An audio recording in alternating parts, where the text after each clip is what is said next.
But it is Monday, May 12th. The time is now 6:21 p.m., and we will call to order this meeting of the Burlington City Council. The first item on our agenda is the agenda. May I have a motion to adopt our agenda as listed on Civic Clerk? So moved. Thank you, Councilor Litwin. Is there a second? Second. Thank you, Councilor Singh. All in favor of that motion, please say aye. Aye. Aye. Any opposed? That carries unanimously. Public forum is set for tonight at 6:30 p.m. Mara, the next item on our agenda is general city affairs. I know we just got up here from Board of Finance. I suppose I'd be open to either turning to you now, Mayor, with 10 minutes or so before public forum, or could open public forum early. I suppose I would defer to you for your thoughts on that end. Let's go with public forum first. I think I have a number of items since I was not at the prior council meeting, so I think that would make more sense. Okay, understood. So public forum is set for a time certain of 6:30. I would welcome a motion to suspend our rules to open public forum a few minutes early, 6:25 p.m. Thank you, Councilor Bergman. Is there a second? Second. Second by Councilor Grant. Any discussion on that motion? Seeing none, we'll go to a vote requiring 2/3. All in favor, please say aye. Aye. Aye. Any opposed? That carries unanimously. Thank you. So we will consider our rules suspended, and we will open public forum early at this point in time.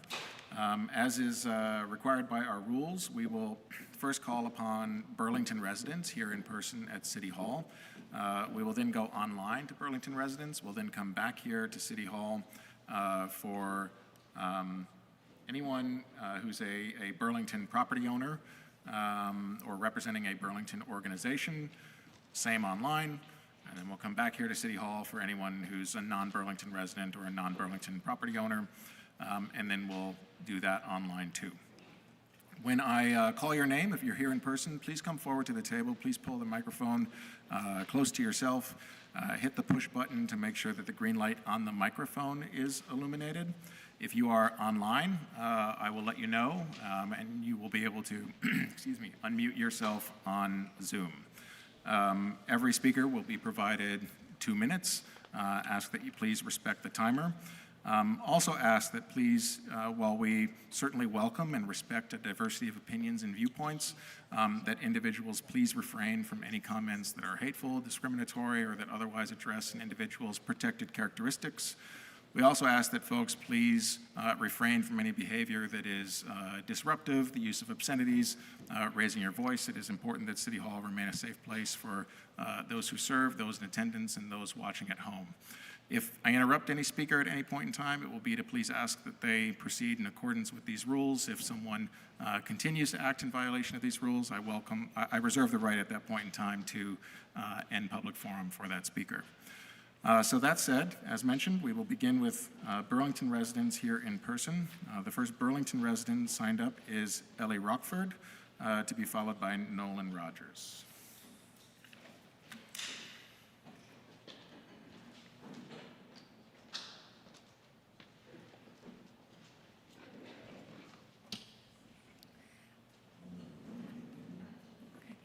Hi, my name is Ellie Rochford. I live at 54 Clark Street, and I've been there for nearly 3 years.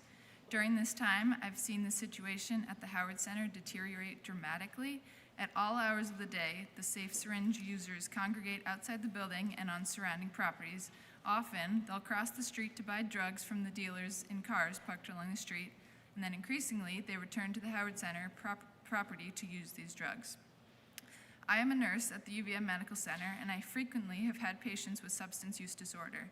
We offer them services to get clean, and then on more than one occasion, I've seen these same patients across the street from my apartment after they've left the hospital, shooting up at the Howard Center. I'd like to live in what is an otherwise safe and civil neighborhood in my very nicely renovated apartment. However, instead, I've been woken in the night by screaming addicts, broken bottles, and fights. I was recently crudely insulted when I asked 2 trespassers to leave my yard. I've picked up trash, including needles. I've seen users injecting drugs on the Howard Center's property in the middle of the day. I've seen overdoses, and I've seldom seen the Howard Center staff doing anything to stop this. The Howard Center is doing what they can, but the bottom line is they can no longer run the program safely and with consideration for the neighbors. I know this session is more about needle litter, but we experience considerable litter on Clark Street. The Howard Center is the cause of the litter and the concentration of drug use on our street. I believe the city must address drug challenge by holding the Howard Center accountable for the mess it's creating. At the rate the decline is happening, if things are not addressed, I question if Burlington will be livable in 2 years. Thank you. Thank you very much.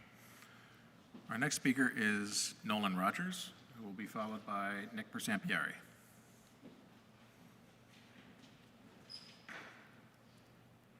Hello, my name's Nolan Rogers.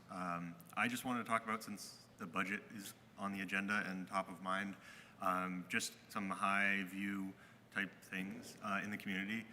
The first thing is, when we all want Burlington to be a great place to be, generally speaking, live, work, whatever. And so I would encourage you to ask, whenever you're considering one of these budgetary decisions, does this help make Burlington a great place to be? You know, things like Church Street, things like the waterfront, bike path, things like that. They all make Burlington a great place. We need to, prioritize the basic functions of the city and then making it just a great place. So please consider that. The other thing is that I would encourage higher property taxes. I know there's some work on that, and probably nobody says that very often, but rent, for example, in the last few years has gotten drastically more expensive. So my friend just told me that their apartment that they were in 4 years ago was $2,100 a month, and now it's $3,000 a month. So that's a pretty big jump just in 4 years. And we need to see things like that happening with property taxes. We need to capture the value that is in these properties. And so I would encourage you, please raise property taxes. We also need more housing to bring those rent prices back down. How do we benefit from this land the most? We need to tax the land more than the properties on the land, which would incentivize building things like housing. So please move the tax and assessment system more towards taxing land as a higher percentage than the properties upon the land. Thank you. Appreciate it. Thank you very much.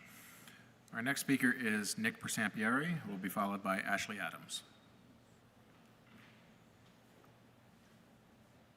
Hi, Nick Persampieri, Ward 3. On April 7th, the mayor announced that greenhouse gas emissions in the city from cars and buildings were down 18% compared to 2018. She acknowledged, though, that the city needs to do much more to reduce emissions, and she said that the city was committed to doing so. She noted that electrification work is critical and pointed to Burlington Electric's rebate programs, which incentivize electrification by providing rebates for things like electric vehicles, heat pumps, and bicycles. General Manager Springer will be addressing the council this afternoon this evening on the city's progress, and the city council should inquire of General Manager Springer as to how it is calculating the alleged emission reductions. Does it consider electricity use to be zero greenhouse gas emitting? That would not be appropriate because we're getting 30 to 40% of our electricity in any given year from the McNeil plant. And wood-burning plants like McNeil emit far more greenhouse gases per unit of energy produced than any fossil fuel. While electrification is great, making meaningful progress towards reducing greenhouse gas emissions requires both electrification and cleaning up our sources of electricity so that they are truly low carbon. In order to make meaningful progress in reducing emissions, we must replace McNeil. Thank you. Thank you, Nick. Next speaker is Ashley Adams, who will be followed by Lisa Lax.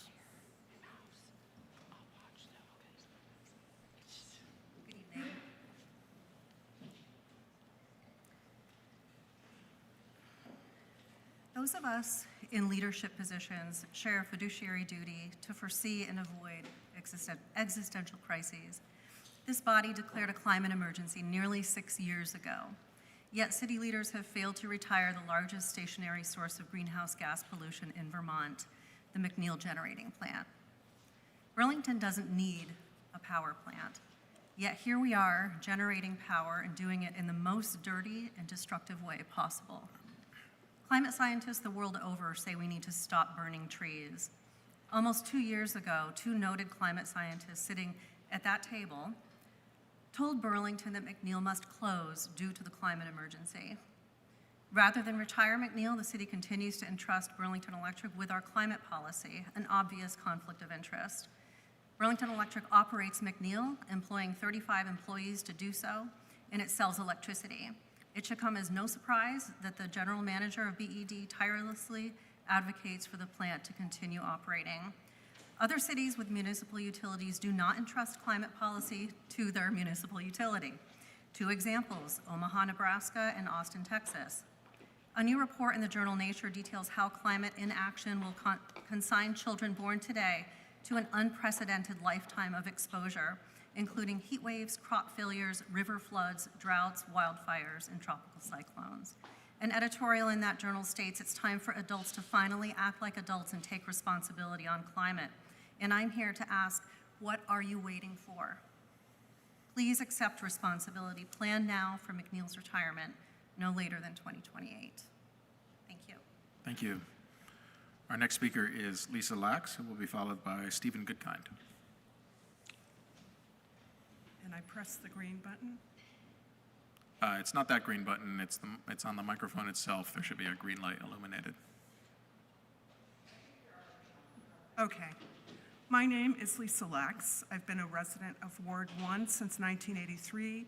Like other speakers here tonight, I want to protest against the continued operation of the McNeil wood-burning plant. Others will speak to the complexities of this. I have a few simple points I'd like to make. My main point is to challenge the misinformation that McNeil has a smaller carbon profile compared to burning fossil fuels. Actually, burning forest biomass emits more carbon dioxide than any of the fossil fuels. Burning wood is not carbon neutral. Further, McNeil is one of the largest sources of carbon emissions in the entire state. Burning wood exacerbates the biodiversity crisis as well as the climate crisis. After years of study, the Biomass Task Force of the Vermont Climate Council has recommended phasing out burning biomass for electricity. Other states, such as Massachusetts and New York, are following suit. This is an urgent matter, not one to kick down the road. Vermont's communities are already suffering from the mounting impact of increased carbon in the Earth's atmosphere. How many disasters do we need to experience? How many more people need to lose their homes or their lives before we are willing to make necessary changes? Many of us here tonight will not live long enough to experience the full destruction from climate change. Still, we carry the responsibility to do what we can to mitigate this. I urge counselors to do your own study on biomass and the impact of this rather than trust the so-called facts and arguments of those who have financial or personal interest in keeping the plant in operation. Thank you. Thank you. Our next Burlington resident here in person is Steve Goodkind, to be followed by Zach Cummings. Thank you, Mr. President. Do I start this somehow? It'll start automatically. Okay. You ready? My name's Steve Goodkind. I live in Ward 7. I'm the happily retired Public Works Director and City Engineer for Burlington.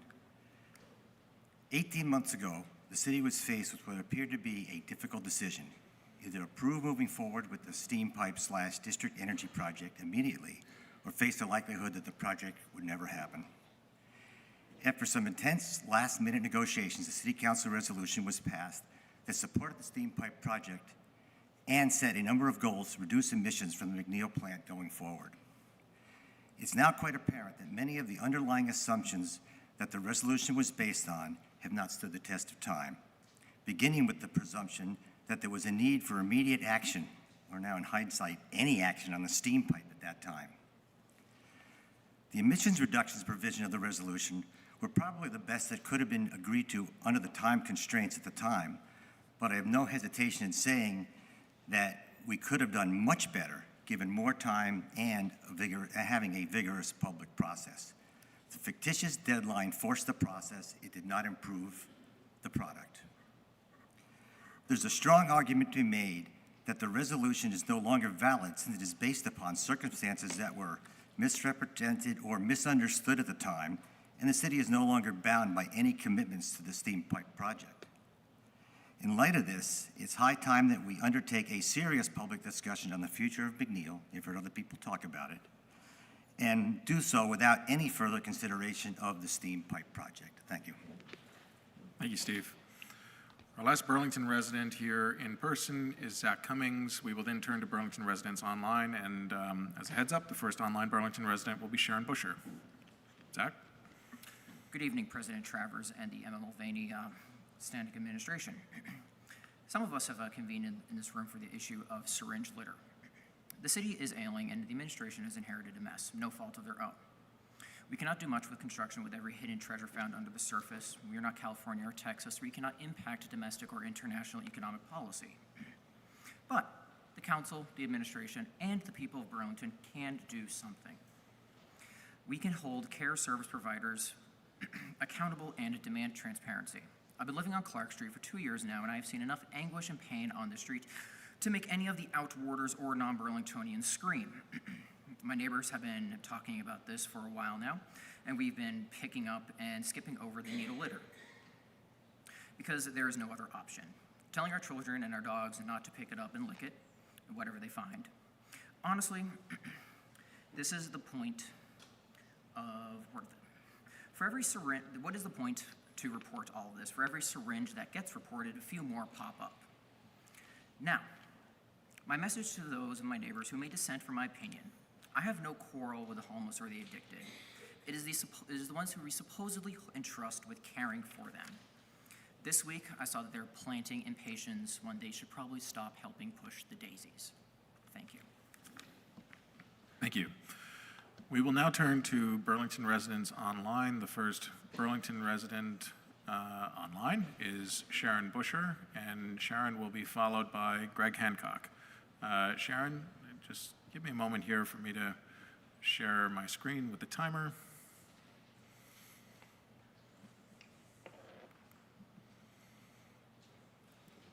All right, you should be able to go ahead, Sharon. Thank you.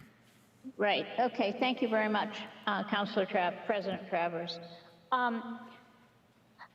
I was going to make a comment regarding the budget, but I think that I need to listen to the discussion tonight before I offer feedback.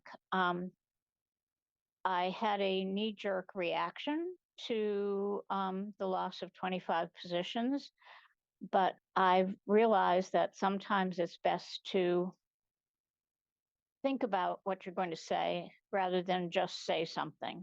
So I'm going to listen to all of your thoughts on this. I did want to speak about the syringe litter report, and I think the Board of Health did an excellent job.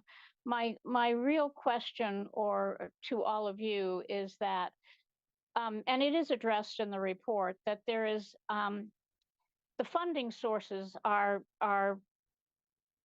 either drying up or not guaranteed. I don't know how many dollars we have to support some of the recommendations. Even if those monies were allocated, I don't know how many dollars we have in hand. And then the second piece is that I understood that we got $23 million more dollars in a settlement, and I don't know whether that allocation needs to wait for next year or whether we could tap into some of those dollars. So much of what I've heard is the pain and disruption of the opioid crisis in neighborhoods and how agencies need to do more, but we need to fund them to do more. So those are my comments. And tonight is a night to listen and learn. Thank you. Sharon. Our next Burlington resident online is Greg Hancock, who will be followed by Susan Mason Lazarev. Greg, you should be able to unmute yourself. Okay, thank you. The flyer that Burlington Electric circulated a little while back states that McNeil insulates ratepayers from volatile winter energy prices on the New England regional grid.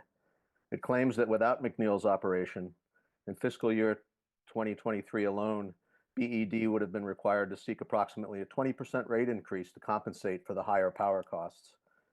This claim cannot be substantiated and appears to be based on fictitiously high estimates of replacement power costs. The reality is that McNeil plant incurs very high costs for labor and fuel, which are incurred throughout the year. In a typical year, those costs outweigh any benefit from operating the plant in winter. Financial statements prepared by Burlington Electric show that McNeil has lost more than $30 million over the last 9 years, including approximately $10 million in fiscal year 2024 alone.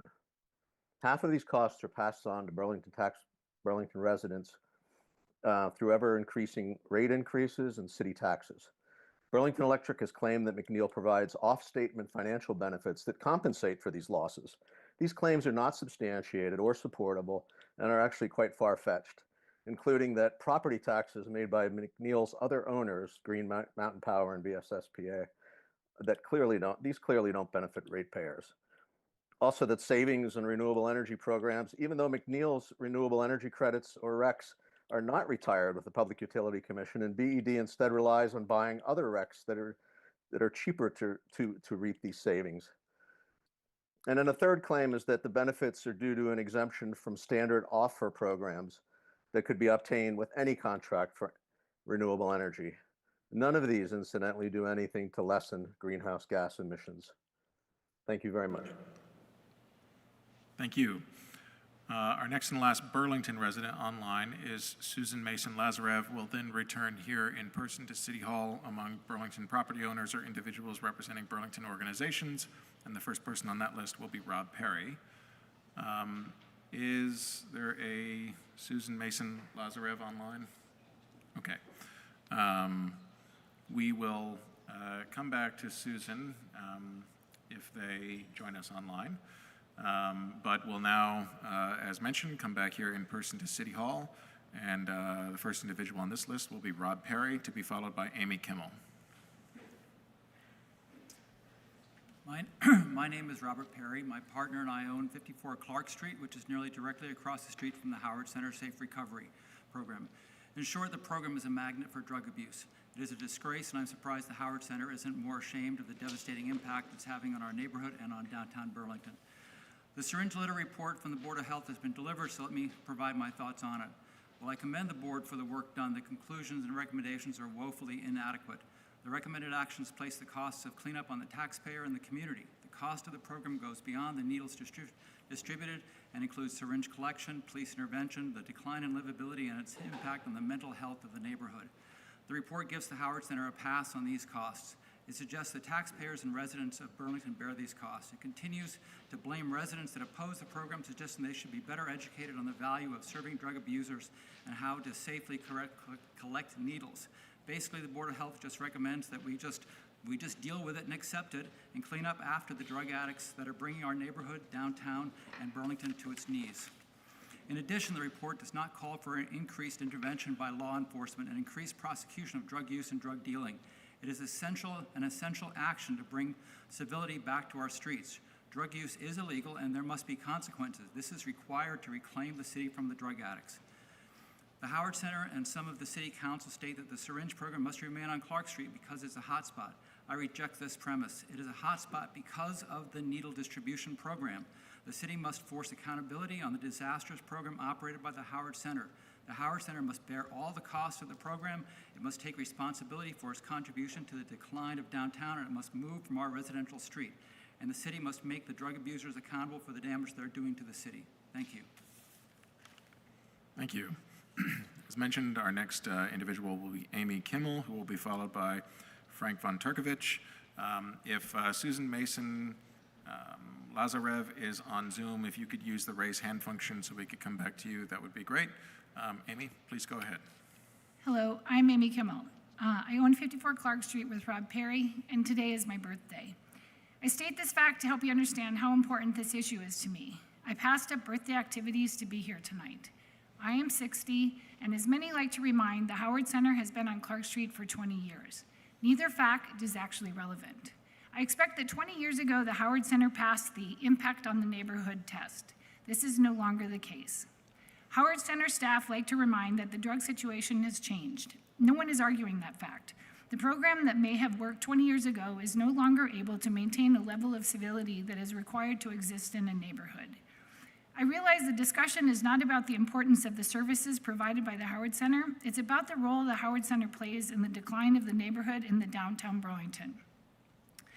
The Howard Center has become a drug magnet. It attracts drug dealers who park on the streets throughout the day. People loiter and shoot up at the Howard Center property. They pass out or OD or trip out on neighboring property.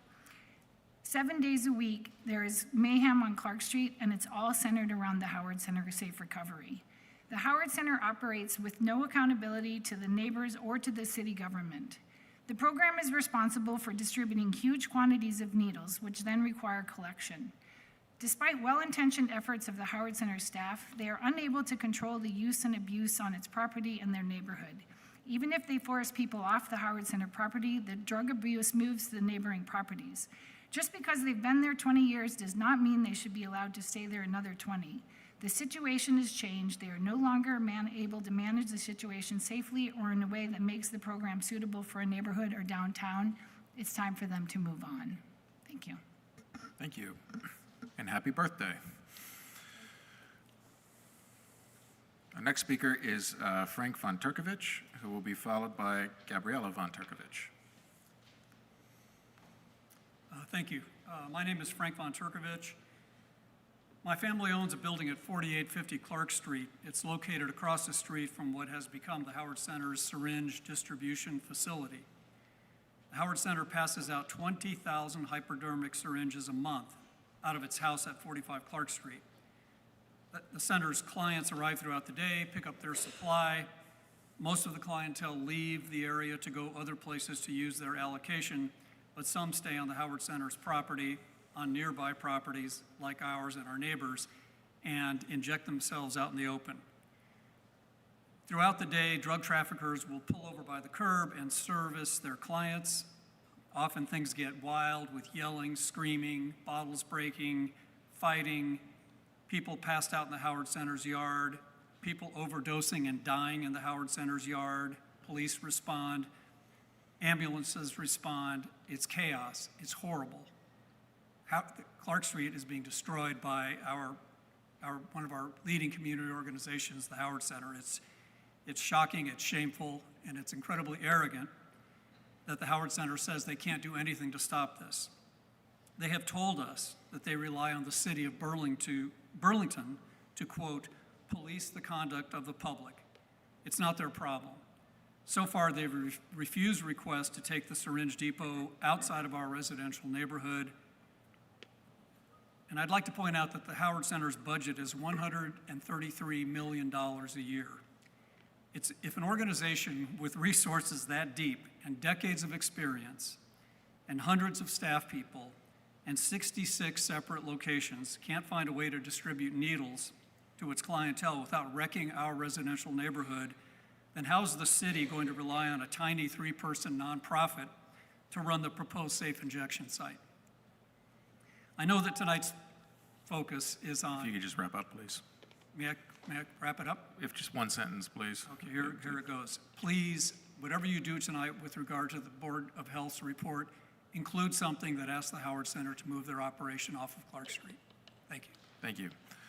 Our next speaker will be Gabriella von Turkovich. We then have actually one other Burlington resident here in person, who is Dee Selmer. I also see Susie Mason now online, so after Dee, we will go back online to Susie. Gabriella, please go ahead. Hi, my family owns the building directly across from the Howard Center for Safe Recovery on Clark Street. I've documented several days like today over the last year. Today, there were multiple groups of people loitering along the property. People hanging out there were openly consuming drugs, littering, some passed out, stumbling in and out of the street while their dealers and the rides that they claimed to be waiting for sped in and out. My 88-year-old neighbor came out onto our porch today, as she does most days, to plead with them to move along away from her property. The Howard Center clients did not respond respectfully, and I won't offend anyone by repeating what was said. I was concerned watching this because I recognized a couple of the individuals as trespassers that had broken into one of our apartments on Bank Street over the winter. If they'll break into a place that isn't theirs, what keeps them from retaliating against anyone who tells them they are not welcome on their property? The Howard Center security stands at the end of the driveway and witnesses all of this. They do not interfere because the rule is if it's not happening on their property, it's not their problem. After speaking with them over the last year, I understand that their hands are tied. Their objective that comes from their supervisors is to move people off their property and in turn onto our properties. The higher-ups have not shown any ability to entertain even small solutions, to be better neighbors. They do not seem concerned, and there has been no improvement in the way the Safe Recovery Center is operated. The police officers who answered my call today about the illegal behavior believe that the Howard Center is emboldening their clients to engage in this illegal activity by displaying zero accountability for the mess they have created on Clark Street. This is a direct quote from the officer I spoke with today. The way the Howard Center operates the site is impinging on their efforts to keep the community safe. Police Chief Sean Burke explained last week that short staffing is a huge obstacle for them. I suggest that the Howard Center that resides on Clark Street closes down completely and opens up a mobile program that primarily lives in the parking lot to the left of the Burlington Police Station. Bring the issue to them so they don't have to spread themselves so thin. I know there are at least a couple of Clark Street residents who would invest in this. It no longer belongs on a residential street. Thank you. Thank you. We have one other Burlington resident here in person, who is Dee Selmer, and then we will turn online for Susie Mason.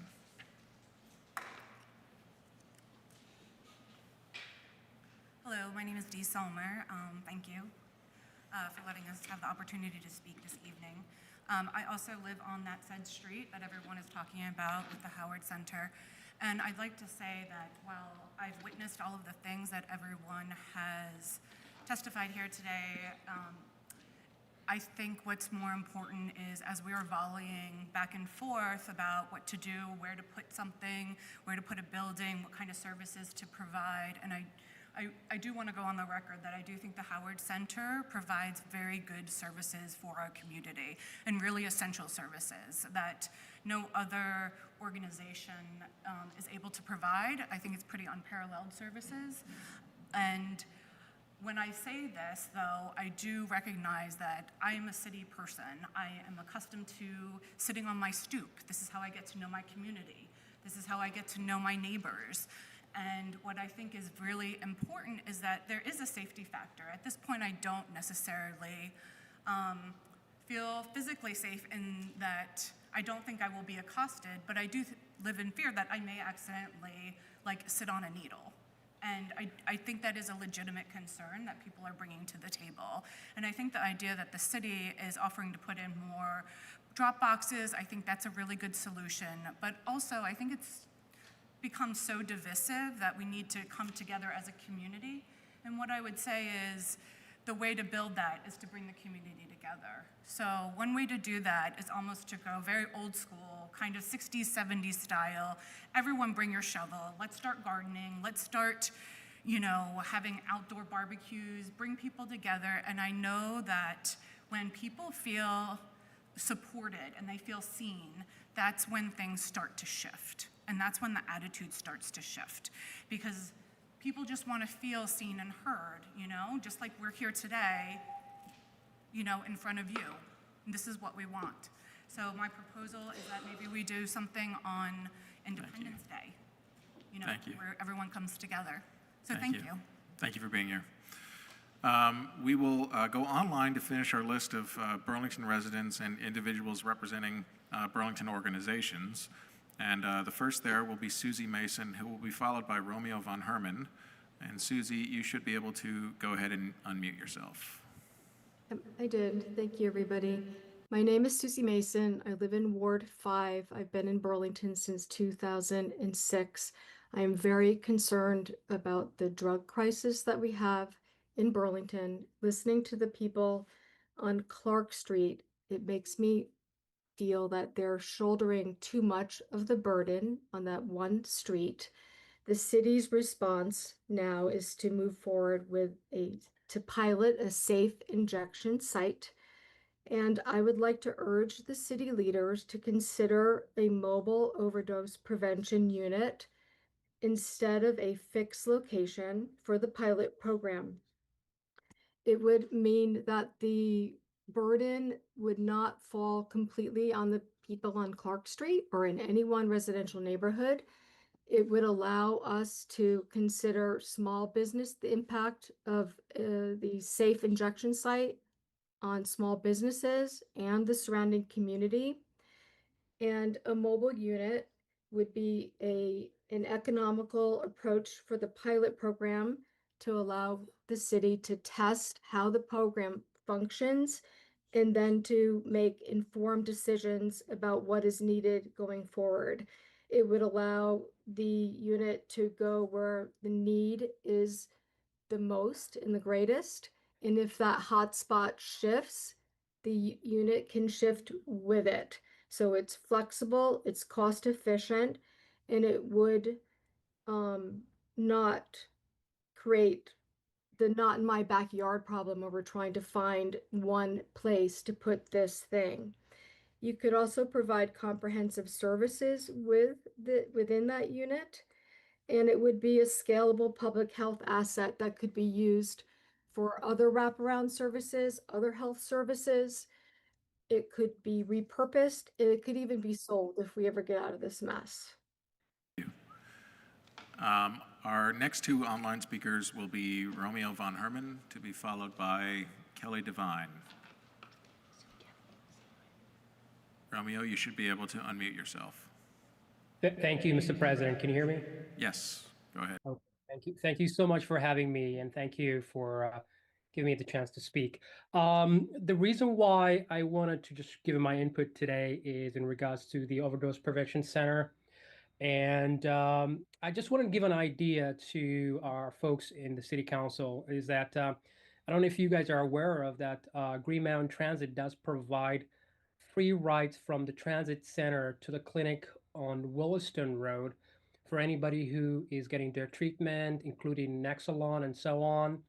So I would love to see, and again, I'm one voice out of many, is that having the future overdose prevention site to be located somewhere within UVM Medical Center, where already our bus number 11 goes there for free, mind you, from the transit center directly into the hospital and to the clinic on Williston Road, where while I was working there, the transit center, we had plenty of folks who took advantage of the bus departing at 9 a.m. every day, and from any day anyway, every single day it leaves for free, going southbound from the transit center. So anybody who needs treatment can take advantage, taking bus number 11, going towards the hospital. And having the overdose prevention site in the hospital will give a chance people to get away from the downtown core into what I would consider a controlled space where they can get the services. I concur with the person that was right before me that said there's a lot of burden being put the location on Clark Street. I don't think that's a good space or anywhere within the downtown core. So I urge the council and anybody within our city to work in conjunction with with our GMT company organization here in the city, as well as UVM, to find solutions to get folks to UVM Center. This way people can take the bus for free to UVM. Thank you, sir. Thank you.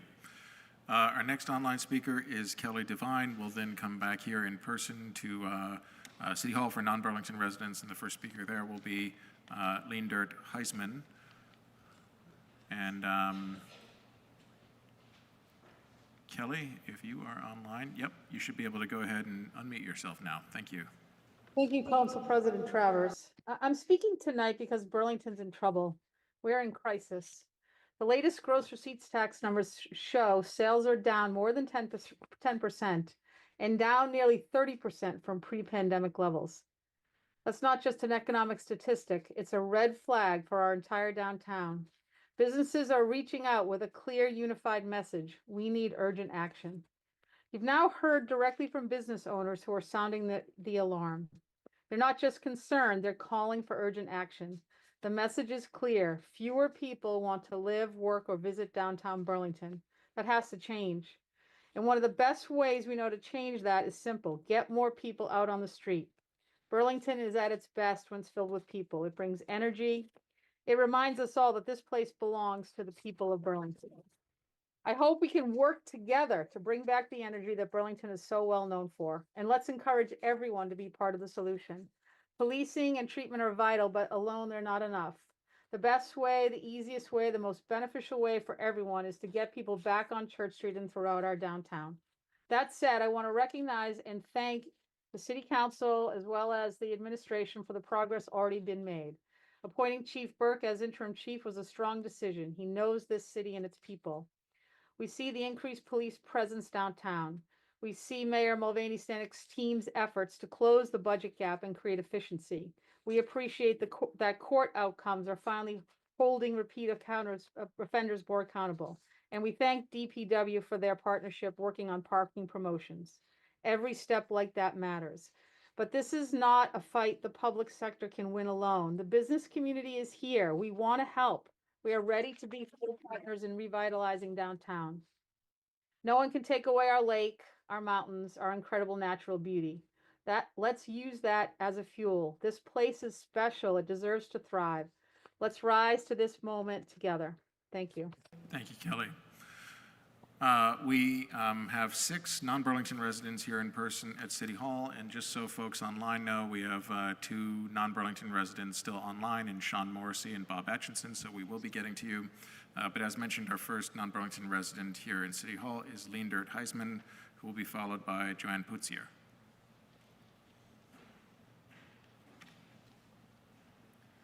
Good evening. My name is Leendert Heisman, and I live in South Burlington. Burlington Electric. Sorry, could you make sure the microphone is on and right in front of you? There should be a green light illuminated on the microphone itself. I start again? Yeah. My name is Leendert Heisman. I live in South Burlington. The Burlington Electric Department has stated for some time that McNeil reduces greenhouse gas emissions by at least 85% compared to natural gas generators. And the study on which BED relies for that statement was prepared by the Vermont Energy Investment Corporation. It reached its 85 conclusion by simply ignoring the carbon dioxide emissions from McNeil's smokestack. And the justification for that emission was, and I quote, "Using wood fuel from well-managed forests simply mimics the natural carbon cycle." That statement is false. In the natural carbon cycle, when a tree dies, it releases its carbon slowly. In the biomass process, however, the tree is burned shortly after harvesting and then immediately releases all its carbon. This difference in the speed of the release of carbon dioxide has major consequences for how much CO2 will stay in the atmosphere.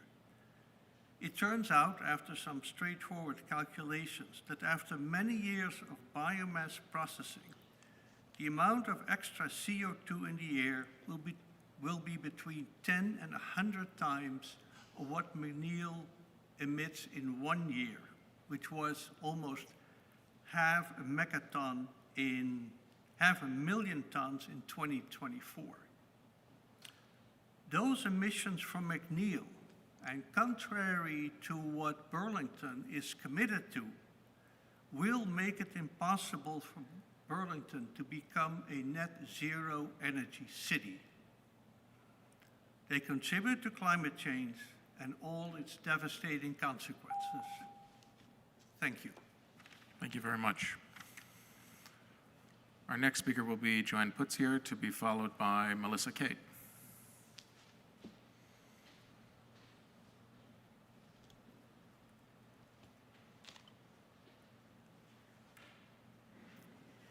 Hi, I'm Joanne Putzier, and I'm here to speak about the recent city employee layoffs.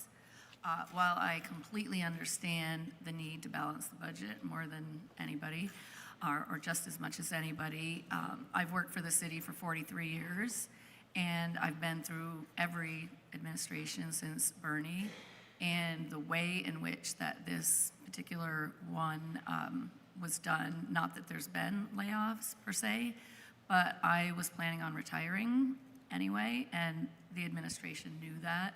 And after 43 years, I was met on Thursday with, hand in your stuff, you're done.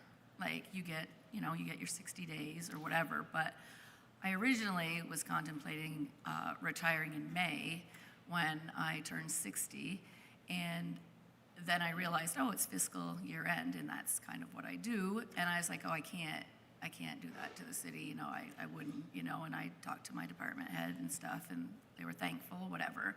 And I just feel like I have dedicated my life, and just the way in which the city went about letting somebody go when it financially and budgetarily cost absolutely nothing for me when I'm, paid through, insurance through July, but paid for the next 60 days, to then just terminate me, after 43 years was just disrespectful, degrading, humiliating, to have your coworkers there, get your things off the wall. Oh, I did get another day if I needed that to get my stuff, but I think it was completely unnecessary, and it did not save the budget a penny. Thank you, Joanne. The next speaker is Melissa Kate, who will be followed by Gary Rogers.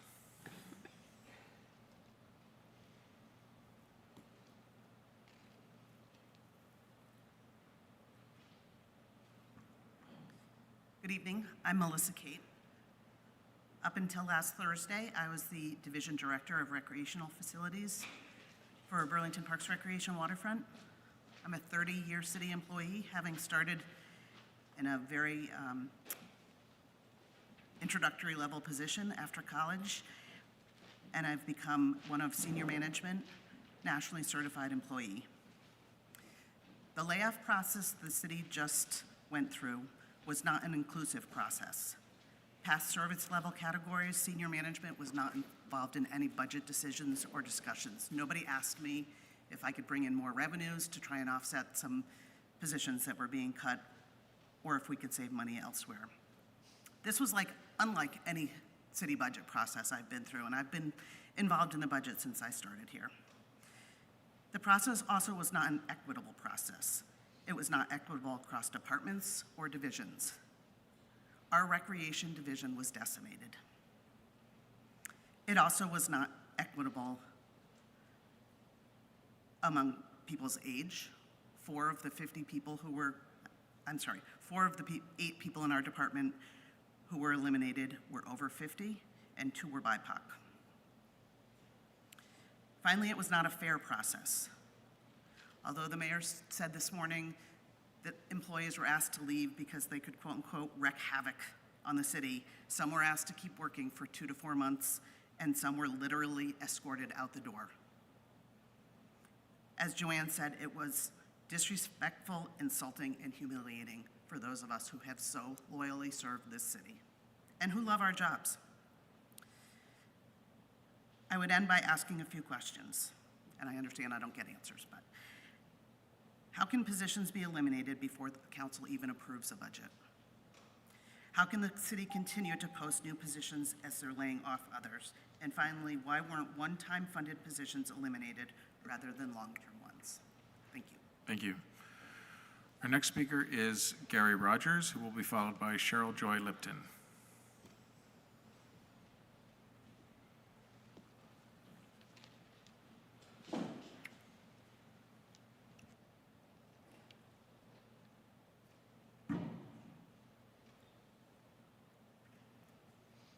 Hello, my name is Gary Rogers. I too was escorted out of the building, the same way that Melissa and Joanne were. So I'm not going to go further into that. It was incredibly disrespectful. Both Melissa and I have been named Burlington Guard Award winners as the top professional in the state of Vermont, municipal, state, and forestry workers for the entire state of Vermont. We both hold CPRPs, which are professional accreditations that we need to attain on an every 2-year basis. Like to be, give me your phone, give me your computer, and out the door you go, was incredibly disrespectful. What we're losing, and from my position, this past year, I brought in $235,000 in grants and donations, right? I realize we're having some hard times. The Recreation and Nutrition Program serves 8 to 10,000 meals a summer. For 15 years, I've been finding the money so that our staff can provide that. Recently received the Great Lake Fishery Commission grant that we didn't think we were going to get because of Doge and they're going to hit them. They gave it to us from last year's budget because our recreation team did such a bang-up job. When I say bang-up job, we taught 70 kids to swim with the help of ALV. These are 70 kids who are from families that are new to this country, whose parents fear water. Like, it takes coaxing to teach kids to swim. We did that because of drownings that happened a few years ago, and we were given that directive, and then we came through with it. We also paid for 12 lifeguard instructors. Burlington High School kids got lifeguarding certifications through this grant that we provided. So I hear a lot about equity, and this is going to be equitable, but getting around to recreation, we are the equity people. Thank you. Thank you, Gary. Our next speaker will be Cheryl Joy Lipton, who will be followed by Judy Dow.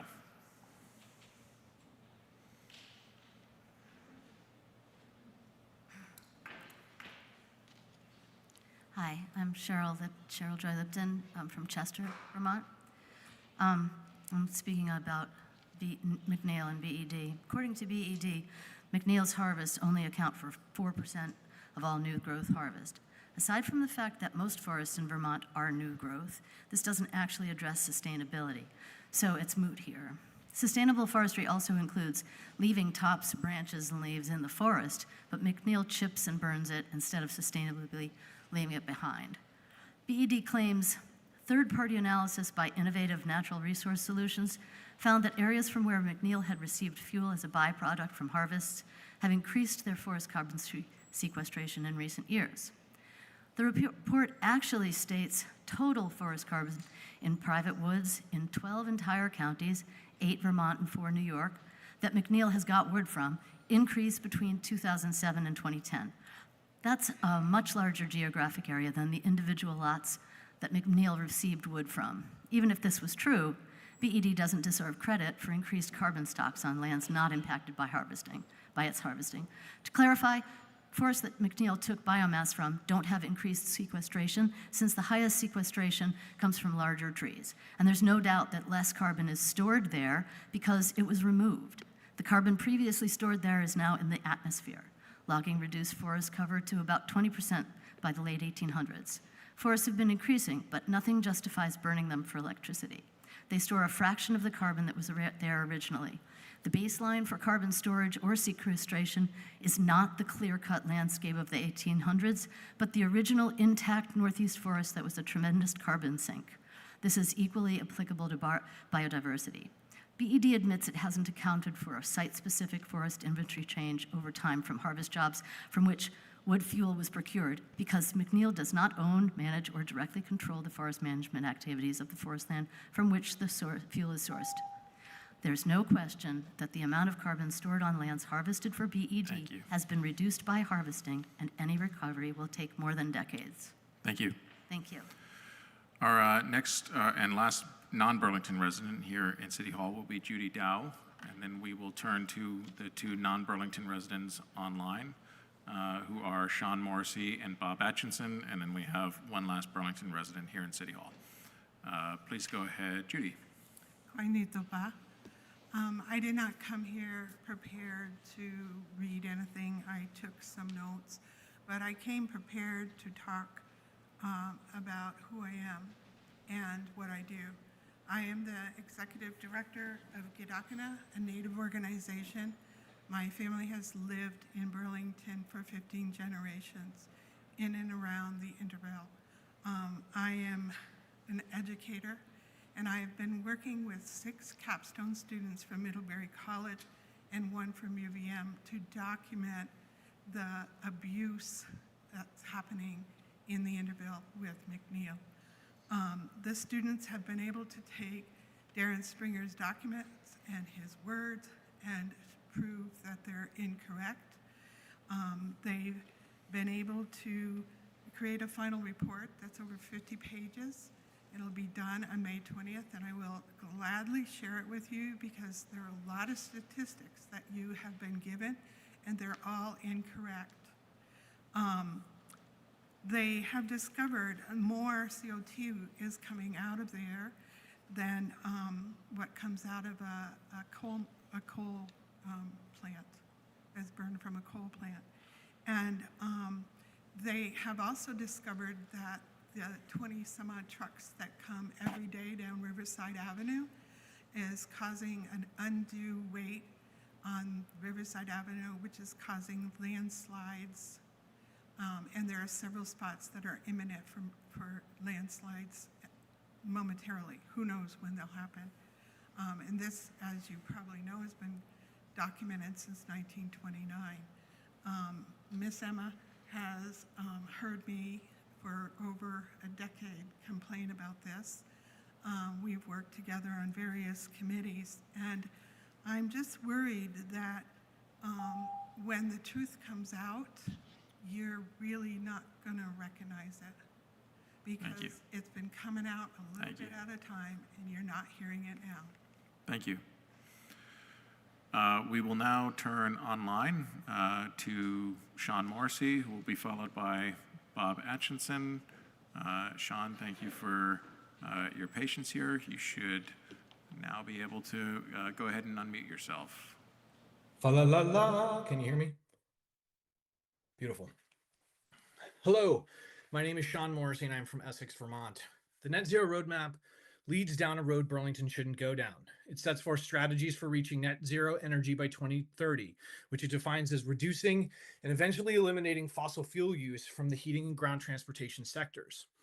The roadmap's definition is plainly contrary to the commonly understood meaning of net zero and is woefully leading us astray from some of the easiest actions we could take towards reducing emissions and protecting people and forests. Net zero is commonly defined as achieving a balance between emissions of greenhouse gases and then the removal of greenhouse gases from the atmosphere. Burlington's roadmap is flawed because it ignores non-fossil fuel sources of greenhouse gas emissions.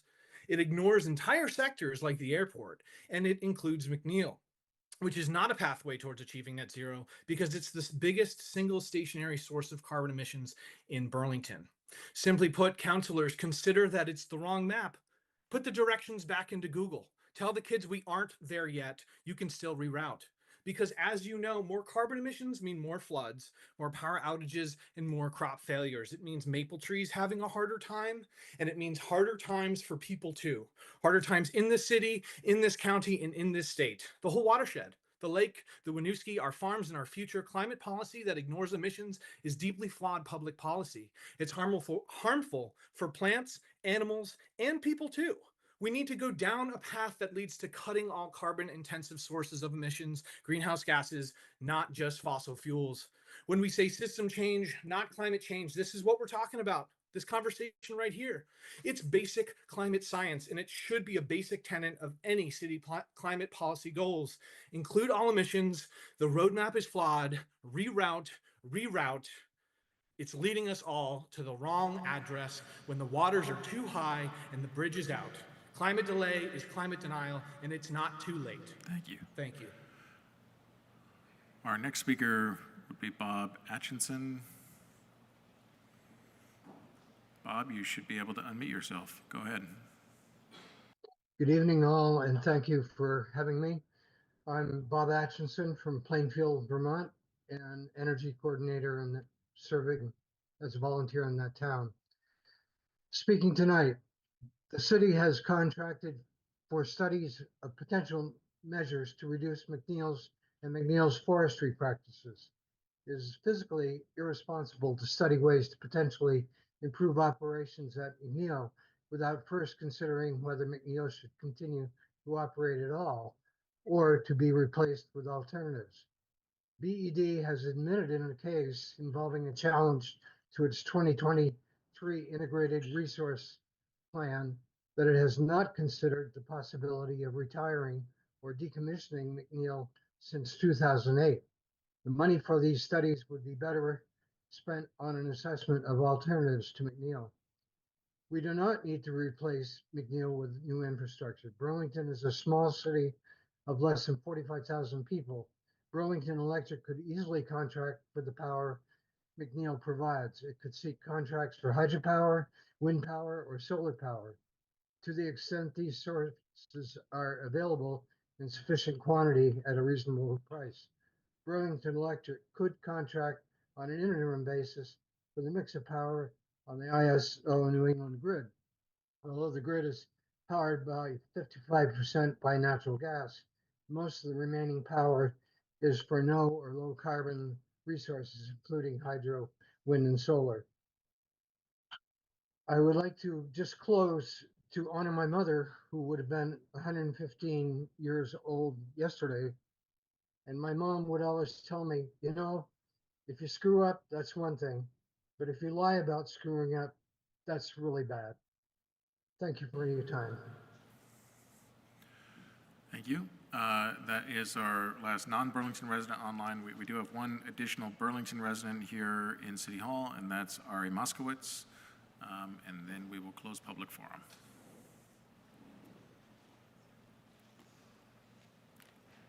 Hi, everyone. My name is Ari Moskowitz. I've moved here 10 years ago. My wife is one of 19 dermatologists in the state of Vermont. I own Timely Tire, the first mobile tire shop in Vermont. My business has been robbed on multiple occasions. My friends' houses have been robbed on multiple occasions. My cars have been stolen. My friends' cars have been stolen. There's complete anarchy in the city right now. And on 3 separate occasions, I've been assaulted at anti-Israel protests. And I've tried to speak to Mayor Emma about 6 or 7 times. I've gone to her office. You know, you think she would speak to me? But the reality is she won't. And in going to that office, there's a security guard that worked, I'm not sure if he's still there, who wears a keffiyeh, and it's cool. No issue with the keffiyeh at all. I respect Palestinian rights. I'm actually a pretty peaceful guy. And on Yom HaShoah, I'm the grandchild of 4 Holocaust survivors. I've been witnessed terrorist bombs in Israel. I posted on Peter Welsh's Facebook page to be a little bit more balanced. He posted, I think, 32 times last month about Israel, mentioned Hamas maybe twice or 3 times, which is actually completely insane. And in response, this individual who works at City Hall knows that I come there and trying to speak to the City Hall councilor wrote, if you feel so, and I quote, this is from Facebook, if you feel so passionately, why are you in Burlington, Vermont, whining to City Hall personnel about your right to shout down people protesting genocide when you could be killing brown kids yourself? Isn't that supposed to be your birthright? Joe Kane. Please direct your comments to Mayor. I'm sorry. So there's a real problem here because you're inspiring rhetoric. Please don't direct your comments. Bernie Sanders has not said very uncontroversial things, but he's inspiring rhetoric, which is inspiring anti-Semitism, which the mayor is cool with. Thank you. Thank you. We will go ahead and close public forum now at 7:25 p.m. The third item on our agenda was Mayor General City Affairs. Then we'll turn to City Council General City Affairs. Just so folks know, and I'll flag this for Councilor Broderick as well. Once we're done with Mayor and City Council General City Affairs, we'll briefly recess to do our Local Control Commission, which has a very short agenda, and we had warned that for 7:30 p.m. But Mayor, we will turn to you first. Thank you, Council President Travers. So I have a number of updates for you tonight. I was not with you at your last council meeting. And I do want to start first. We have a comprehensive budget update for fiscal year 26, but it's at the very tail end of your meeting. We gave a preview of this to the Board of Finance about an hour ago downstairs. And I just want to start, because I have this agenda item at the beginning of the meeting, to talk about how incredibly difficult this has been in the city for weeks now, but in particular the last week. I do say this with great honesty and humility that this has been the hardest week of being the mayor of the city of Burlington. A lot of things have come to the head about how our structural budget challenges as a city for many years now have led us to this point of making very difficult decisions. And it impacts humans, and it impacts people, and it impacts people of all years of service within the city of Burlington. I don't take that lightly because layoffs is one of the last resort items to want to use for closing such a sizable budget gap. And when we talk about the budget later, I'll remind folks that a year ago I walked into a budget situation with a structural budget gap of $14 million. And we worked incredibly hard not to lay off a single city employee. That was no small undertaking. But I warned a year ago that we were going to have harder decisions and less options when we got to this fiscal year, and now we're here, and that is today. I will be talking later tonight around how we came to delivering you a balanced budget, which is the requirement per our charter, and which is also the charge to the mayor. This process, I want to really emphasize, was deliberative. It was deliberate. It was as done with as much compassion and care and equity across all general fund departments. You'll even see offers offered by the Burlington Police Department, which is our largest department and one for which we have grown significantly over recent years. However, this still impacts employees, and it will impact services and programs offered to residents. And our work ahead over the next 2 months as we finish this fiscal year and work to make sure that we're clear with residents about the impacts. That's the work ahead around the transition of work and the downsizing of programs that exist now in the city of Burlington. I also want to, I held a press conference this morning to really get into the details of what we delivered, the news last week, and that includes offering severance to impacted employees that was as generous as we possibly could be. There was about half of the impacted employees of 25 folks were union positions, half were non-union.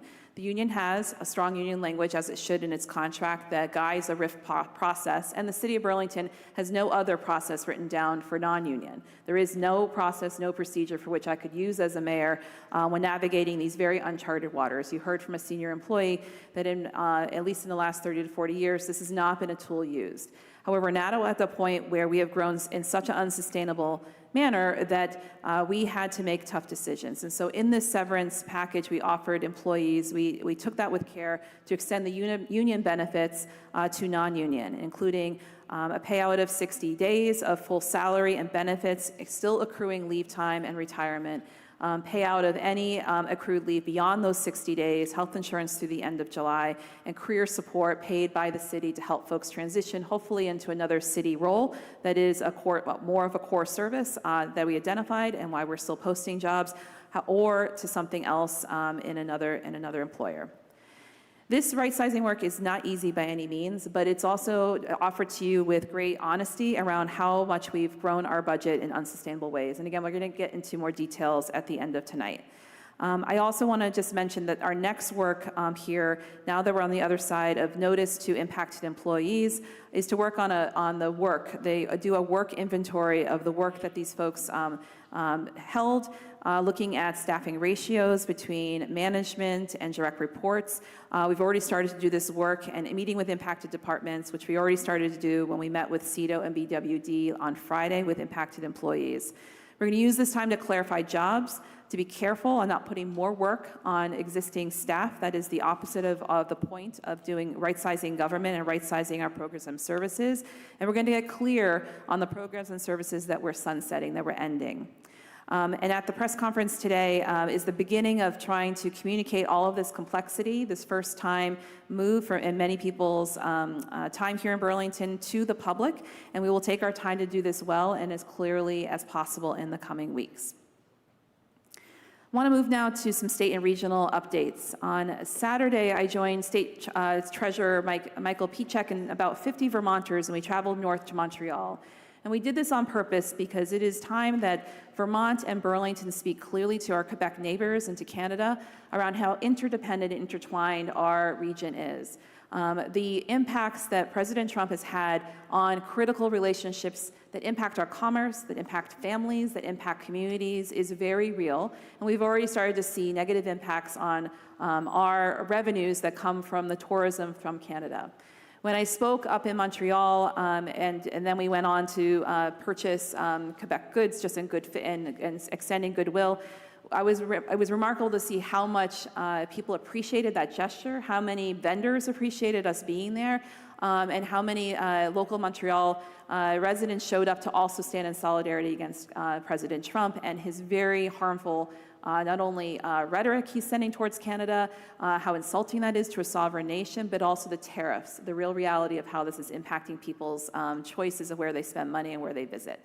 So we'll continue to do work like this. It's an important expression on behalf of the city of Burlington that President Trump does not speak for this city, and that we are interdependent, and we really will be negatively impacted in months and years to come if we aren't able to take matters into our own hands and build and strengthen our own relationships directly with Canada.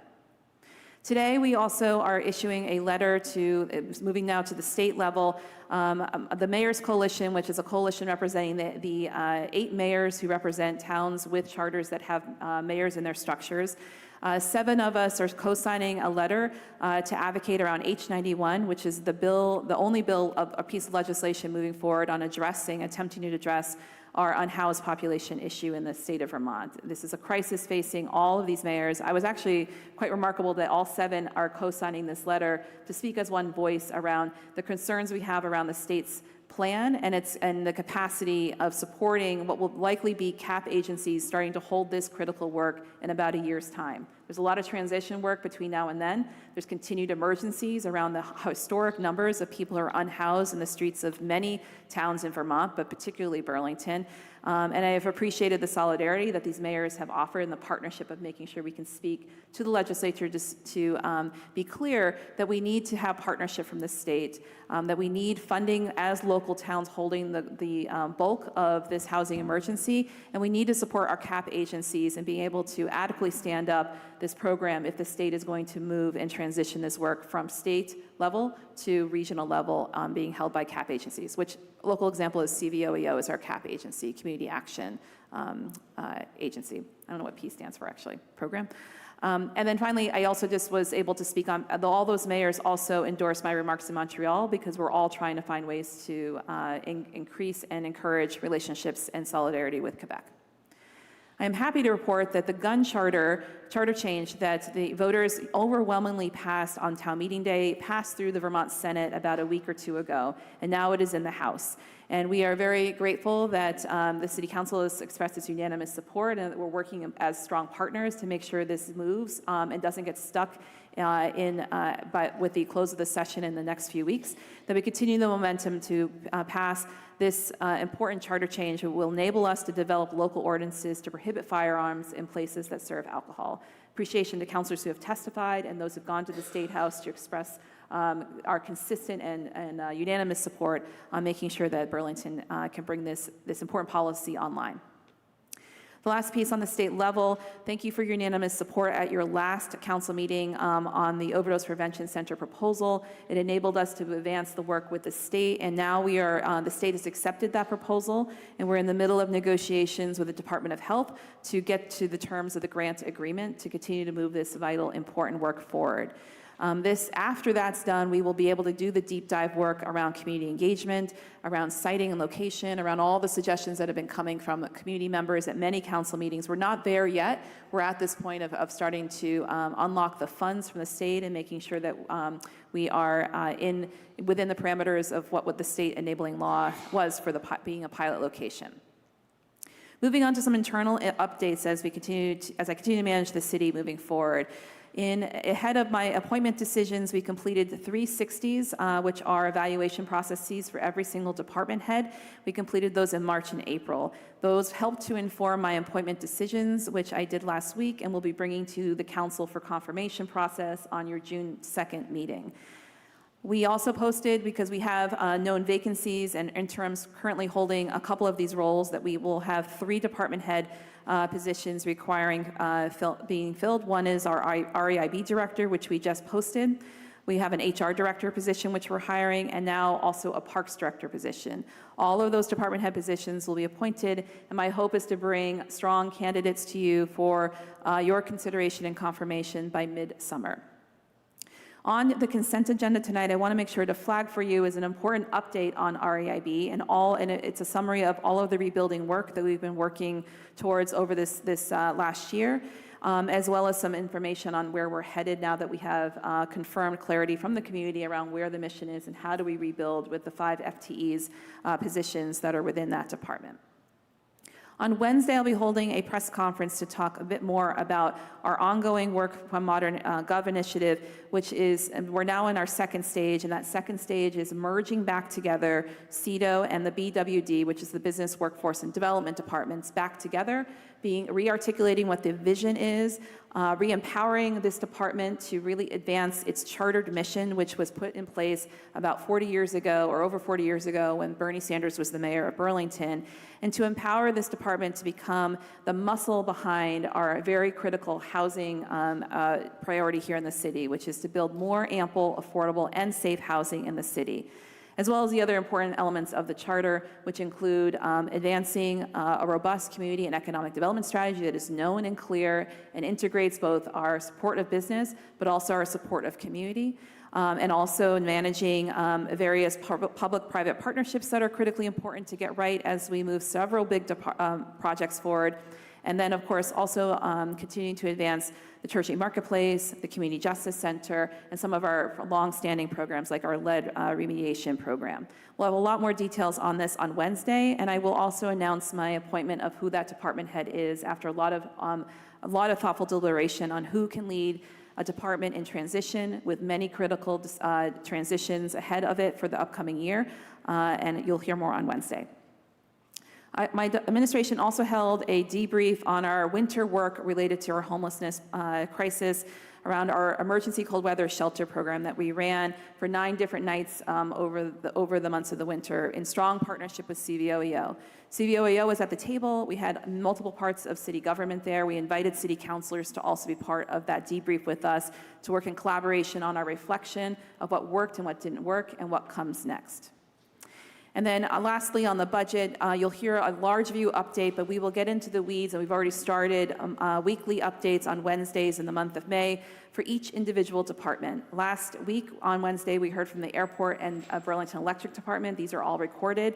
I encourage counselors to, at minimum, look at the materials because we standardize the presentations so they are hopefully more accessible and easy for you and the public to understand, as well as really articulating where any impacts related to the service inventory, any reorganization that department experienced rifts, how we're restructuring and going forward, as well as impacts in general, just the plan for the budget for fiscal year 26.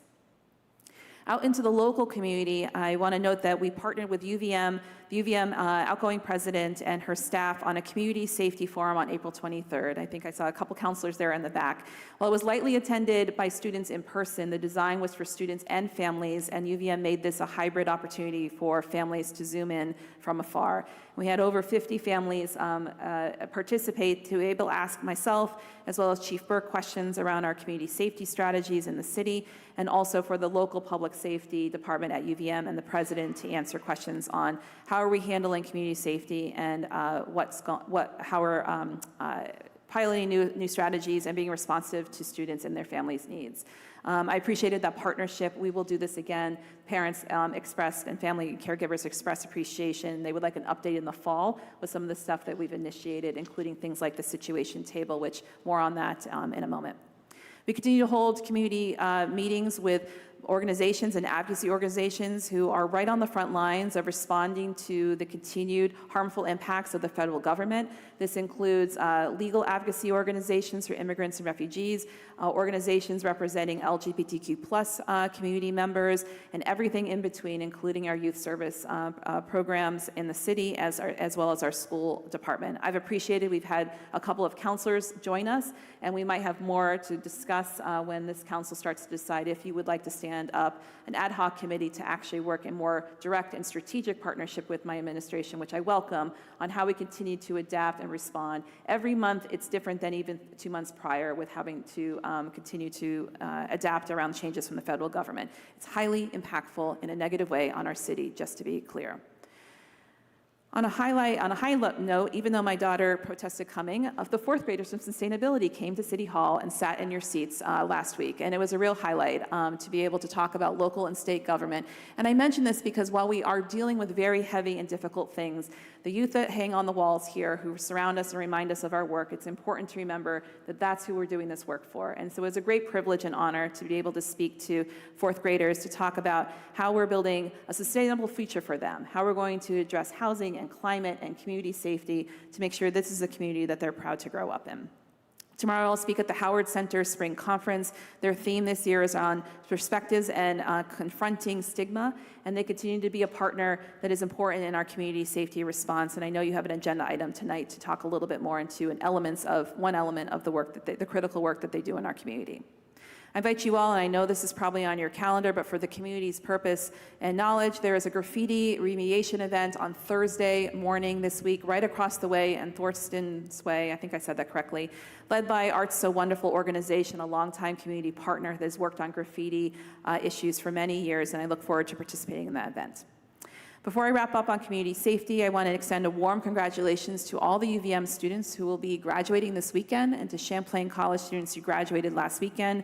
Students are a vital part of our community, and I really congratulate folks on completing their degrees. The last points on community safety, a reminder, our next community safety forum, which we hold every other month. This month is May 29th. The budget meetings got in the way for scheduling earlier in the month, but May 29th, it's a Thursday from 5:30 to 7 p.m. at the library. We'll be focusing, since the weather's getting warmer, on homelessness and mental health responses and some of the work that we've been able to put in place in this last year and the proactive strategies we have for the upcoming summer months.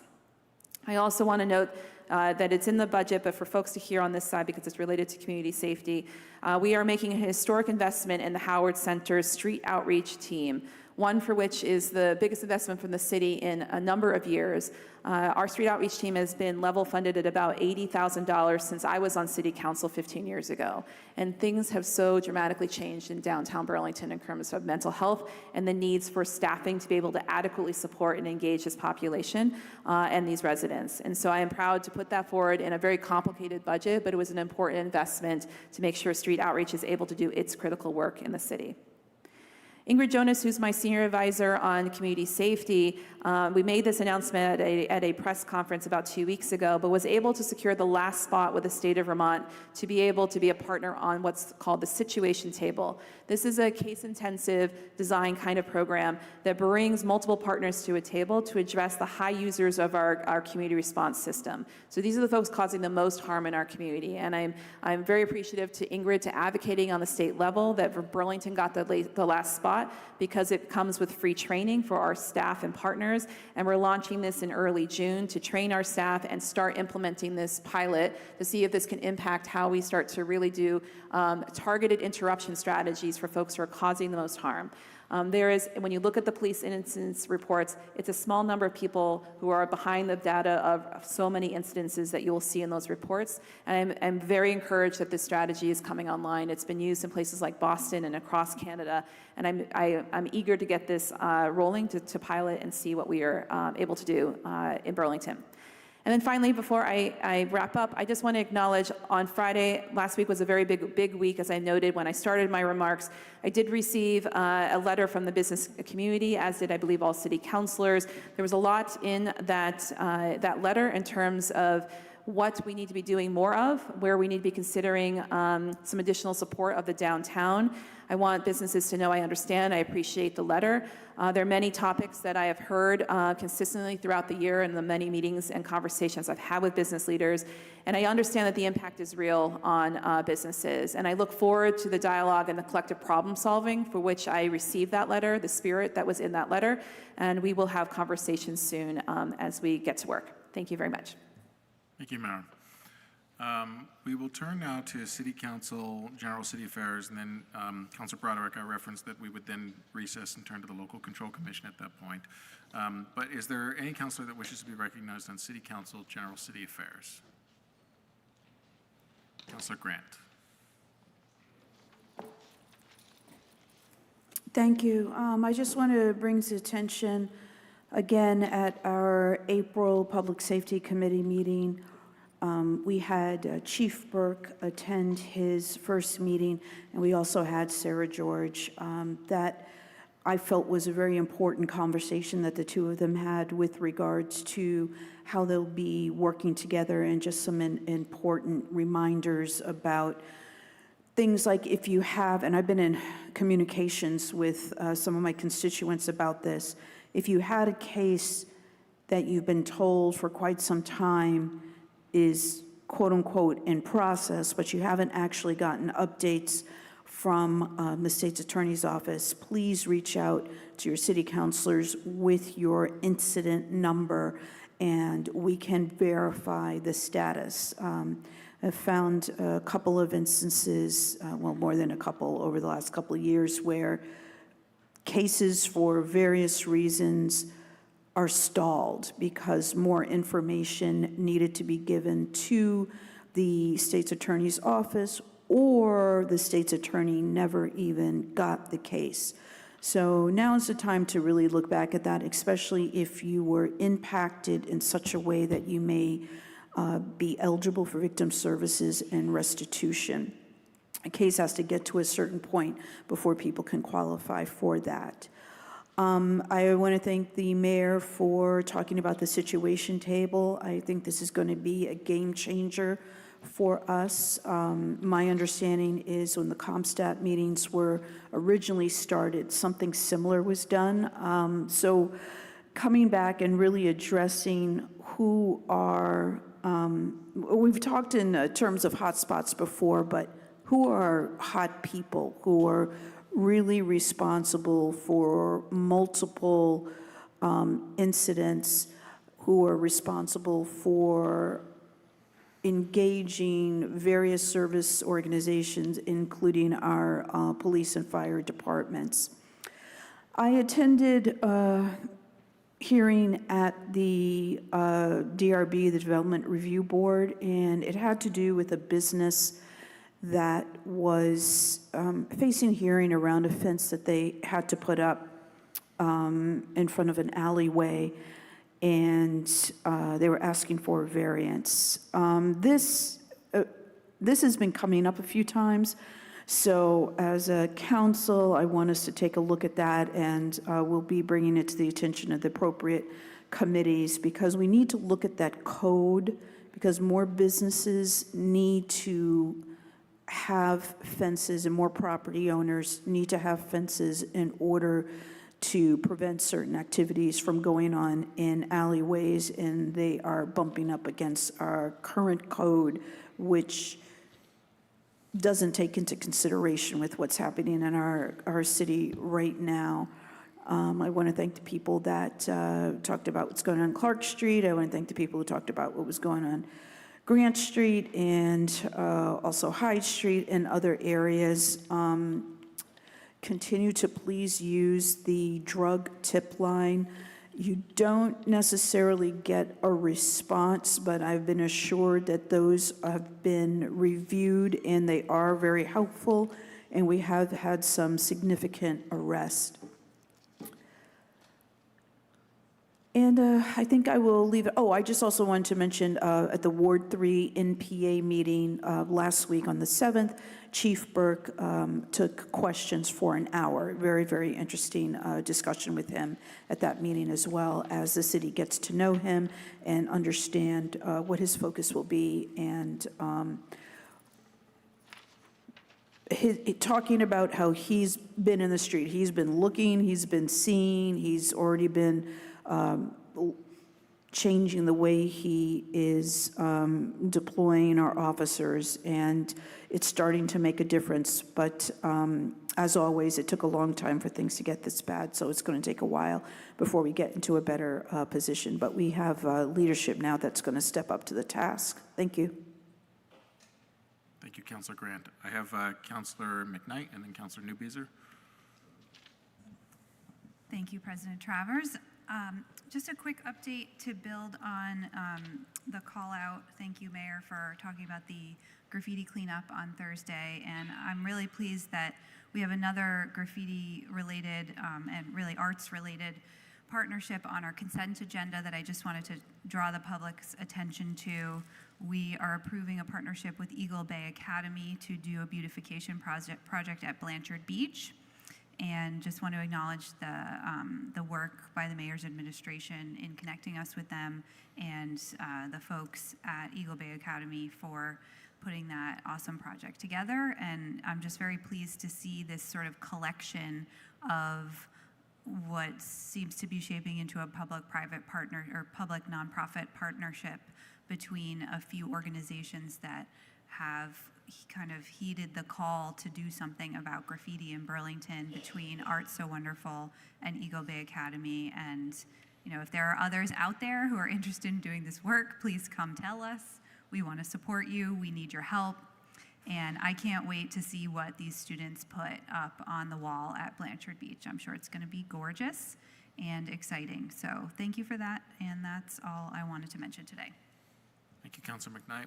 Councilor Newbeezer and then Councilor Litwin. Just briefly, because it was, and I appreciate the Council President regulating public comment. I couldn't quite make out one of the comments, but it was in reference to a colleague, and I just wanted to be very clear with my colleagues and the public that any implication that my colleague posted any of those words on social media is just 100% false, and I appreciate the Council President making sure comments are directed to you toward public comment. Thank you. Okay, thank you for mentioning that, Councilor Newbeezer.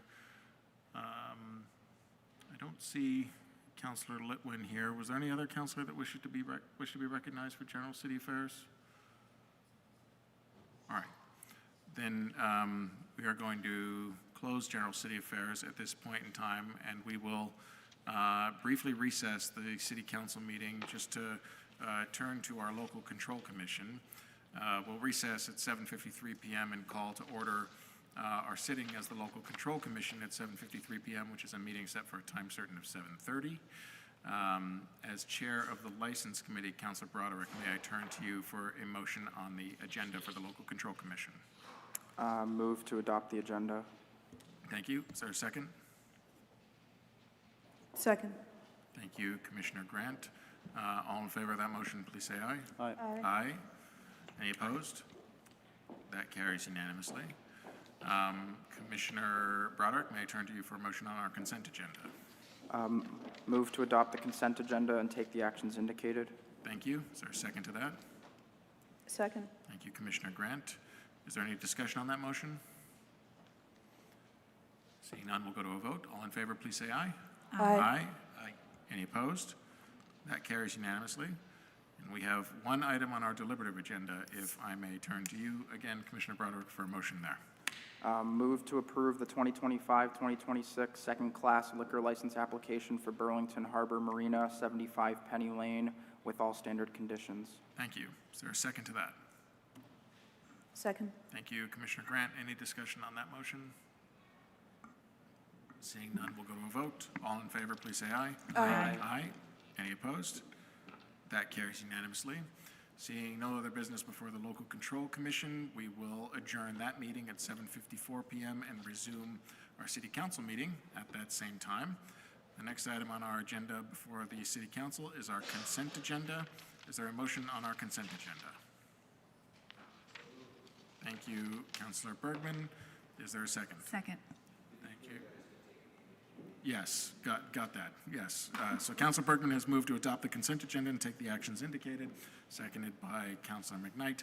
Is there any discussion on that motion? We will go to a vote. All in favor, please say aye. Aye. Aye.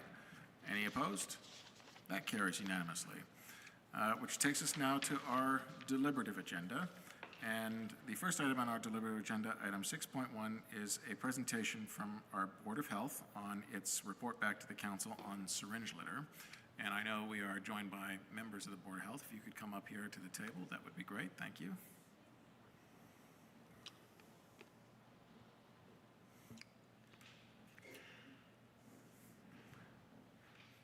So I know we have our chair here, Celia Bird. Chair Bird, if you could introduce yourself, your colleague, and any other members of the commission who, or the board, I should say, who took part in this, that would be great. And then I'd be happy to turn the floor over to you to present on the report that the board has provided the council. Great. Thank you so much, President Travers. Can you all hear me okay? Yeah, you got to bring the microphone very, very close to you. Right. And Get it even closer. How's that? good. Okay.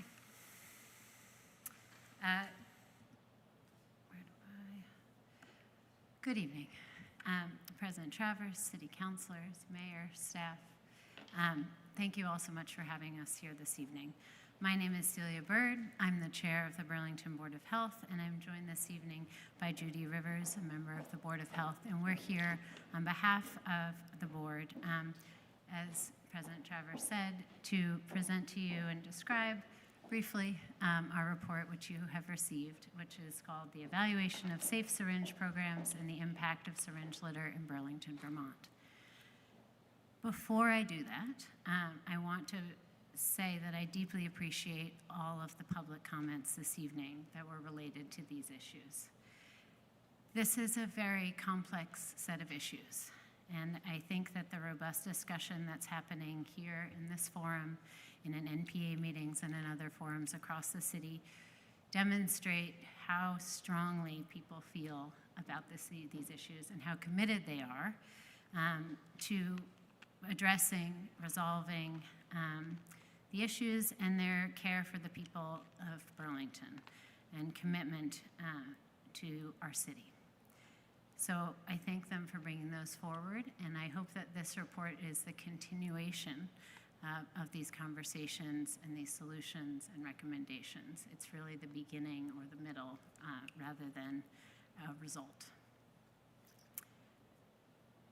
That said, our role as an advisory board to the City Council is to take a public health approach to improve the health and well-being of every single person in our community. We know that the opioid epidemic and resulting substance use disorder is a public health crisis in our city, which impacts individual lives and the public health and well-being of every community member. We also know that the resulting syringe litter problem is impacting also the health and well-being of our community members. And it is also at odds with the ability of ourselves and anyone working on these issues to build community support for the very important public health harm reduction programs related to substance use issues and substance use crisis. So that is why the City Council charged us with evaluating the safe syringe programs and the impact of syringe litter in Burlington. This report focuses on those two issues. Since we started on this report, as you all well know, this has expanded to include other important components which will be used in conjunction with, in coordination with the service providers who address these issues. And we acknowledge and respect that those are also complex issues which will need to be coordinated together with our recommendations. I'll now bring you to, I have our report in front of us because that is really what we're here to talk about. So, as I mentioned, the first component of our report is evaluating the safe syringe programs in Burlington. I want to say clearly here tonight that it is well documented, as we describe in our report, that providing effective and accessible treatments and harm reduction for those living with substance use disorders is in safe and effective harm reduction tools. We know that the SSPs, as we will call them going forward, the syringe exchange programs, are an effective harm reduction tool. And it's provided by Howard Safe Recovery and Vermont Cares in our city. So we start this report with the premise that these services offered by Howard Safe Recovery and Vermont Cares are documented in public health evidence and research to be an effective harm reduction tool to mitigate the effects of substance use. So we need them. And we start from that premise. And then we go forward to discuss the current offerings of the SSPs and other resources within our city that support Burlingtonians living with substance use disorder and their families.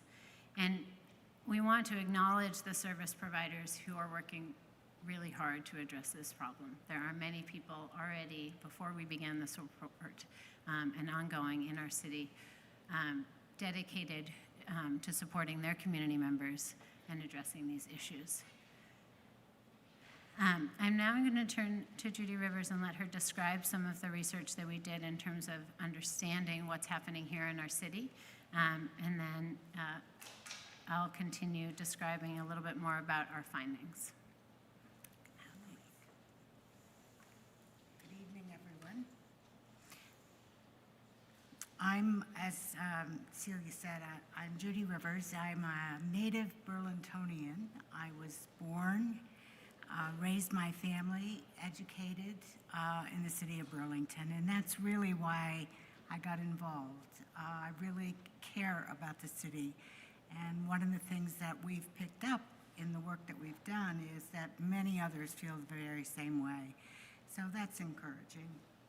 Jenny Tomczyk, who's another member, is traveling and wasn't able to be here tonight, but she and I took this opportunity to visit community members in Burlington.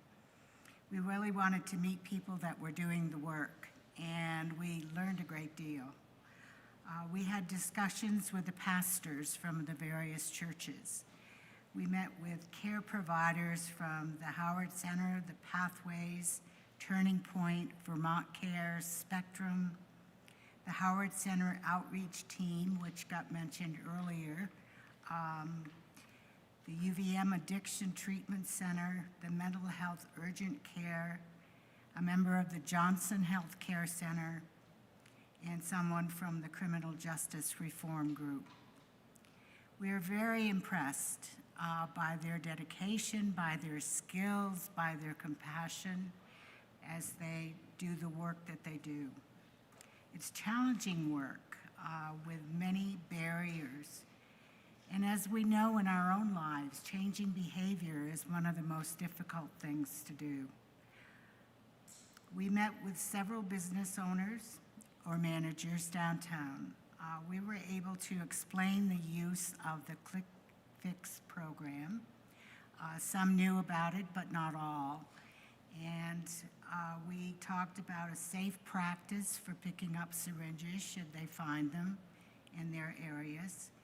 And we provided them with various size needle disposal boxes with the idea that if they became full, then the city they could contact Click Fix and they would be picked up.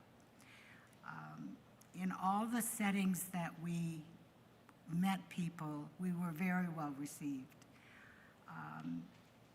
Many people were pleased with the city's efforts to try to clean up downtown, recognizing the huge issue that it has become. And there was a willingness to collaborate in the work, which I think going forward is going to be really important. But many are very discouraged by the intensity and the increase in some of the issues, I think is evidenced by the letter that the mayor received. Okay. Yeah.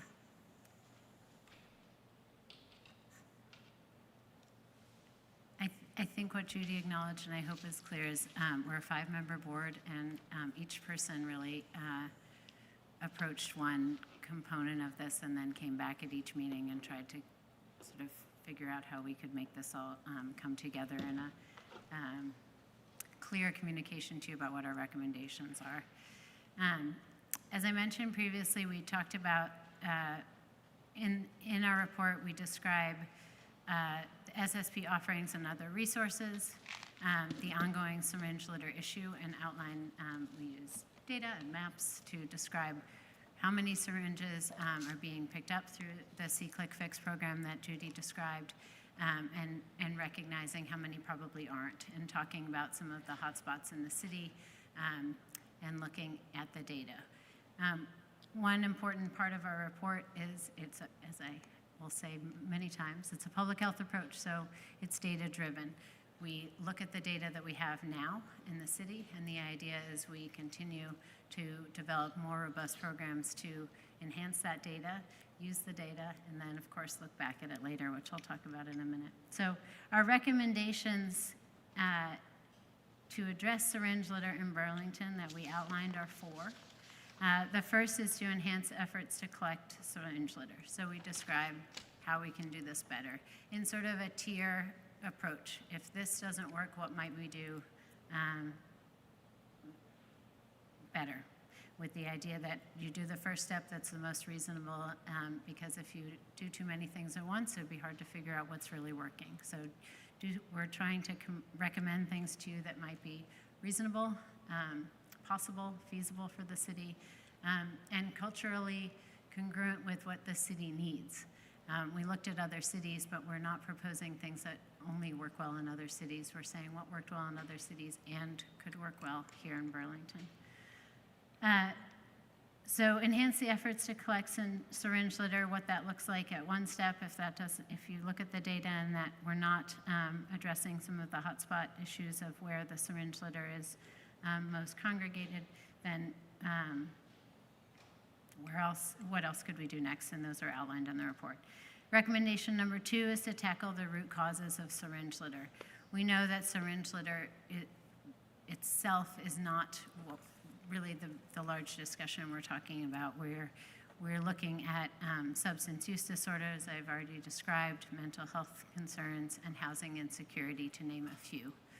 So the Board of Health is taking a broad approach to say, what other things can be addressed in conjunction with this that will help address the syringe litter?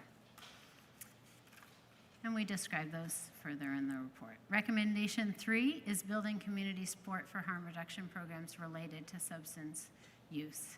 And I've described this a little bit already. Public health is meant to address all health and well-being for all community members. Whether someone uses the services, knows someone who uses the services, is impacted by the services, lives near the services, any way that you are related, it is our community, and everyone's public health is of utmost importance.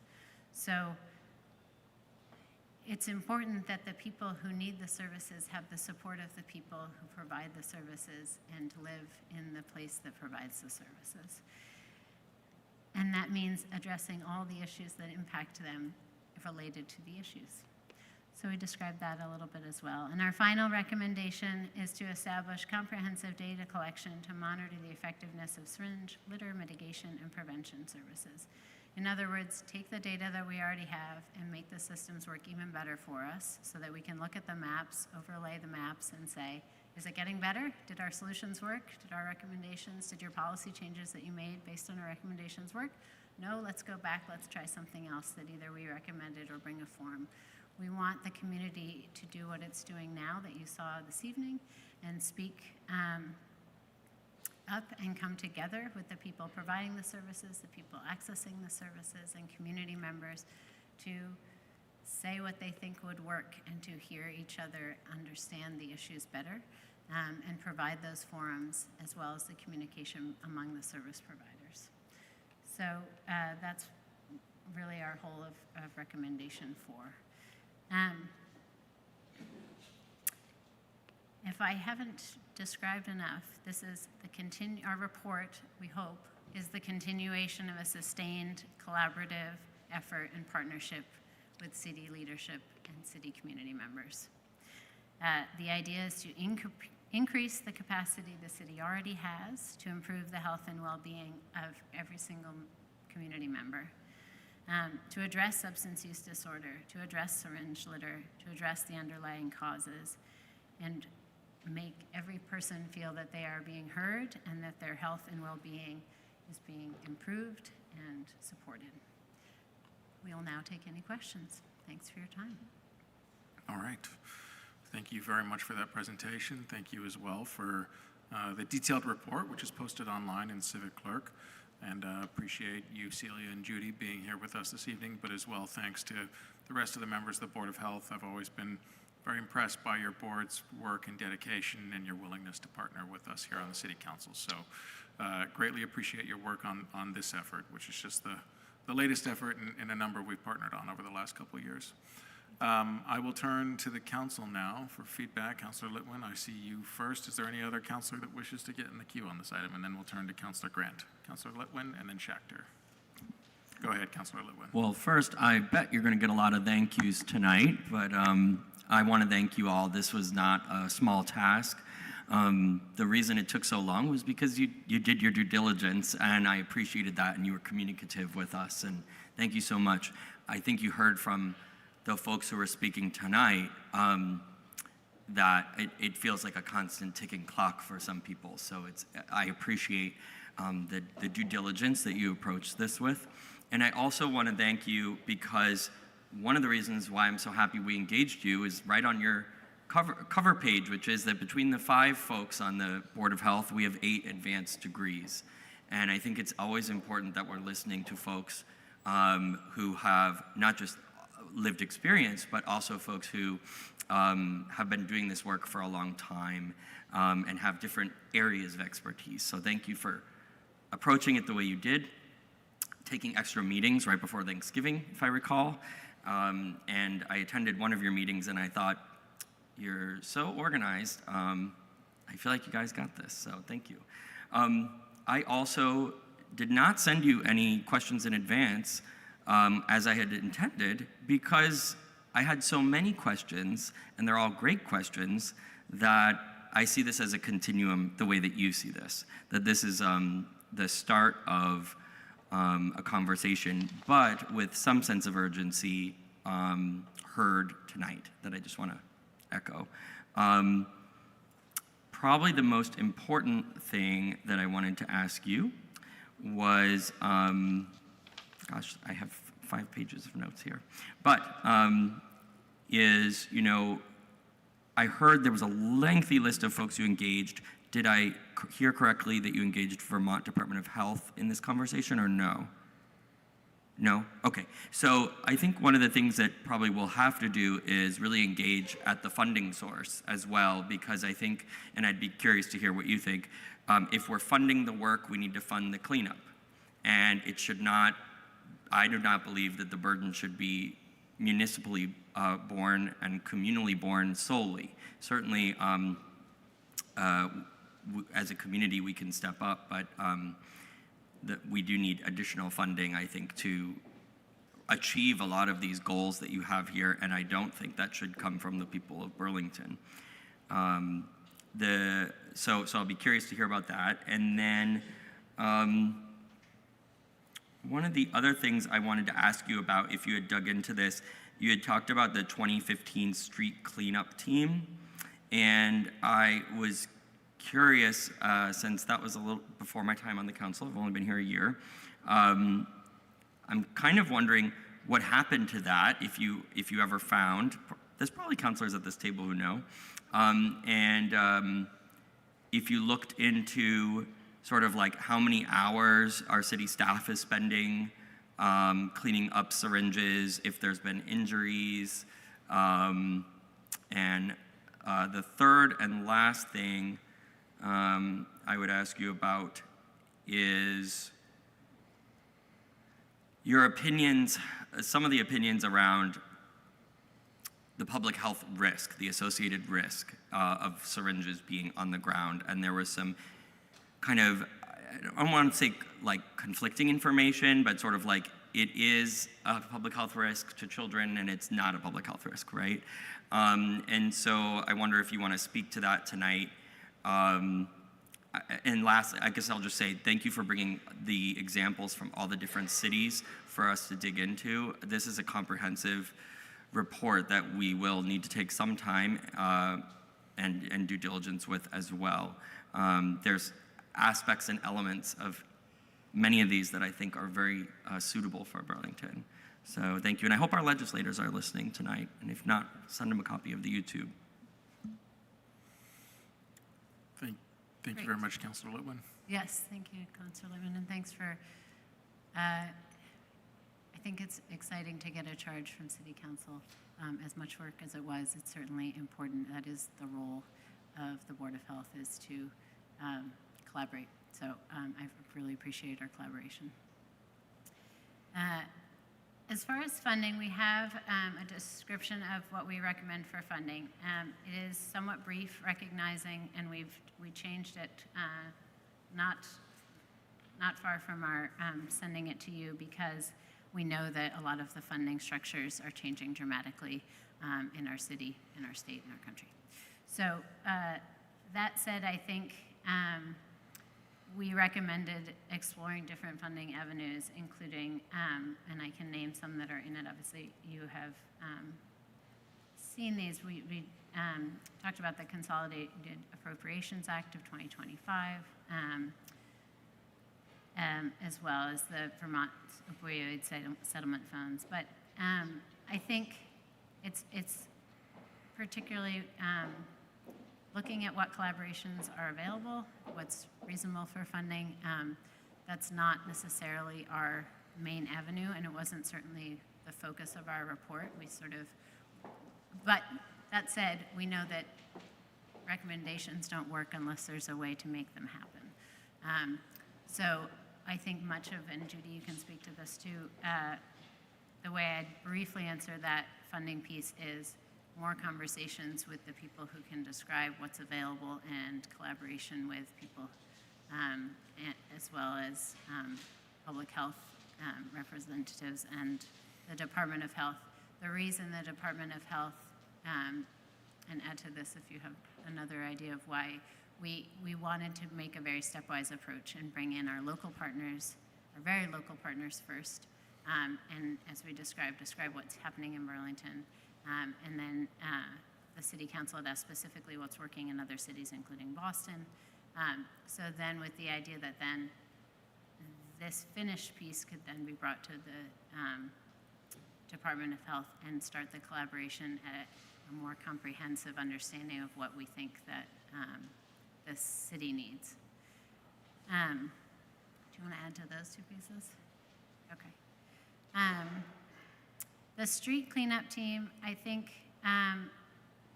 without further research, I can't speak to what happened from 2015 going forward, except that there have been, and very recently, community-supported pickup efforts, including one very recently by Vermont Physical Therapy and the YMCA.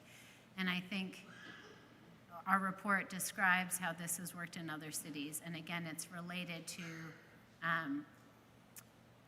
public understanding of the issues. When you have people involved in the remediation of the and improvement of their own community and their own city, and having that hands-on approach of seeing what the issue is and how to solve it, and feeling that satisfaction from addressing it in a stepwise and feasible small steps.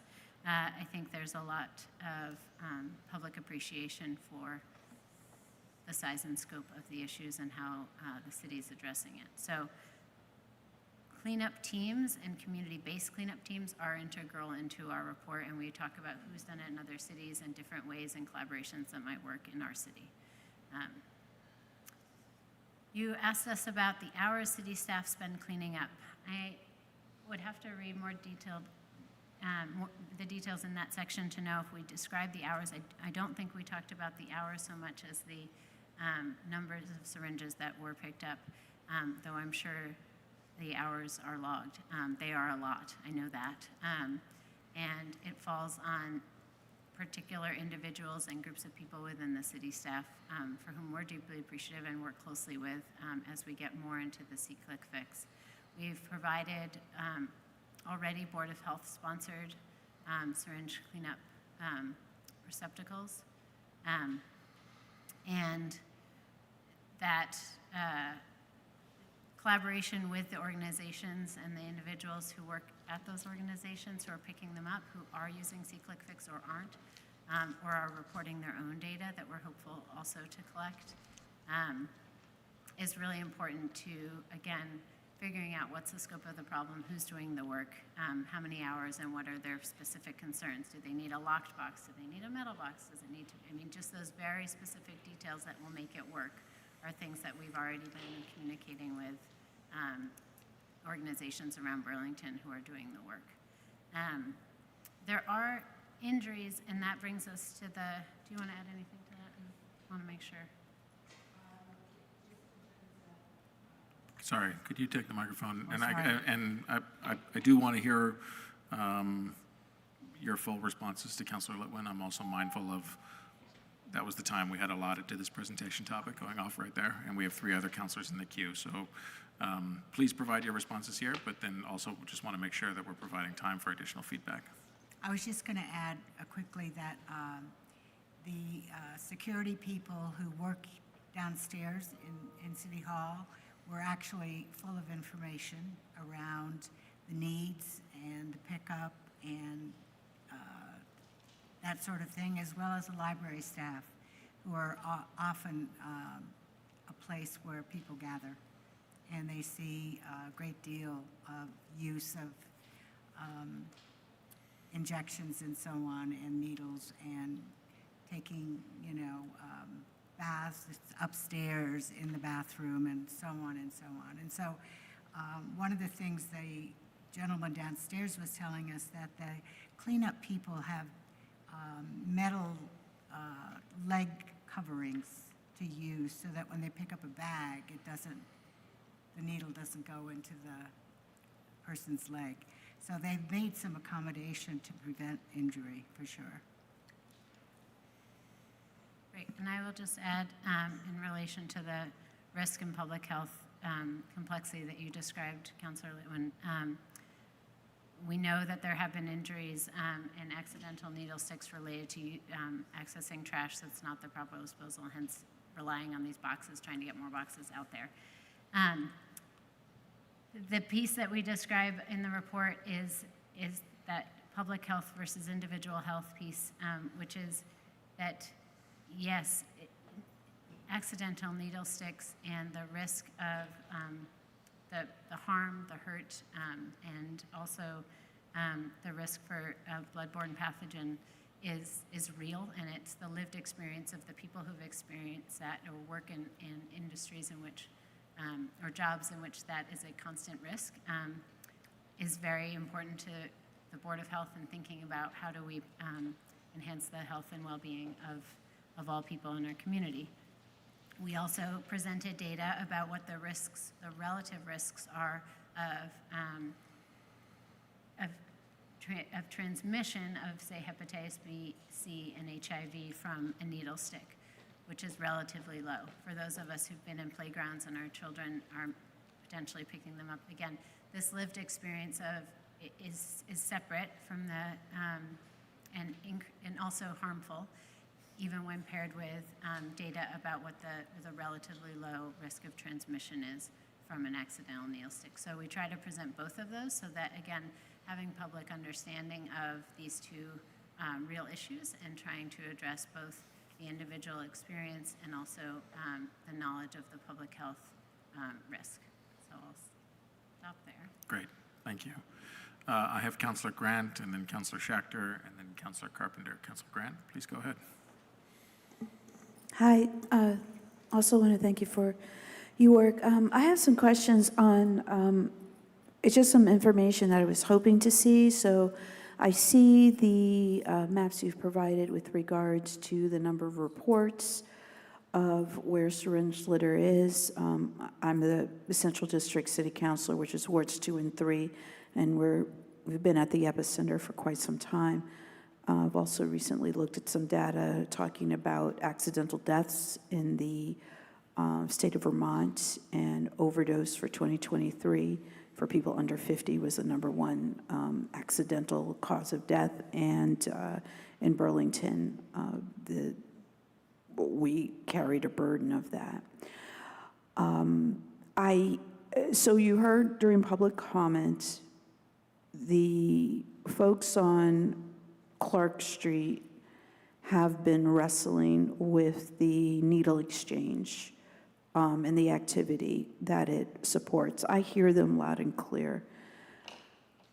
But being very familiar with what is happening throughout the Central District, I know if that location disappeared tomorrow night, that doesn't mean that the activity would disappear.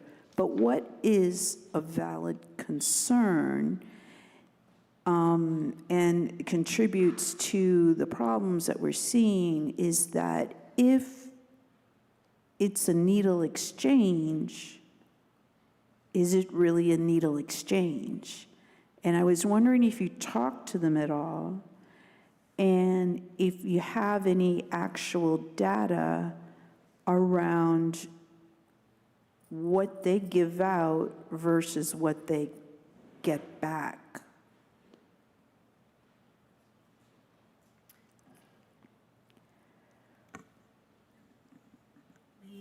We spoke with one of the caregivers, the manager there, and he explained that initially they had tried a system whereby you get a needle and you return a needle.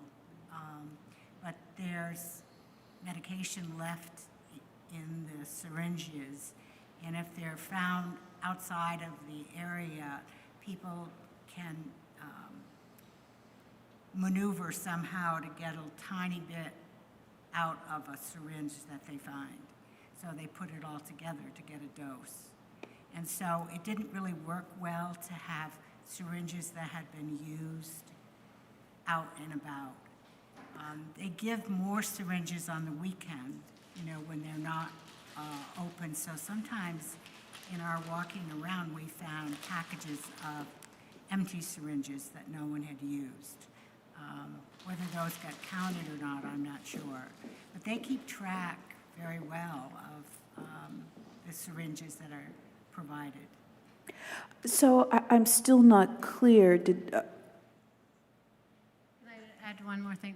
I'm very curious your question too, but I think the other important thing that the data, not just in our city, but elsewhere looks at is that it's really important to provide accessible disposal boxes and methods all the time, and not to rely solely on an exchange for that disposal. So our approach going forward is that it's the syringe, that safe syringe disposal is critical, and that the syringe exchange programs rely on providing the clean supplies as an important public health measure in Right, individuals. and I'm not questioning any of that. Right, but then we wrap around sort of how else we collect them. Right.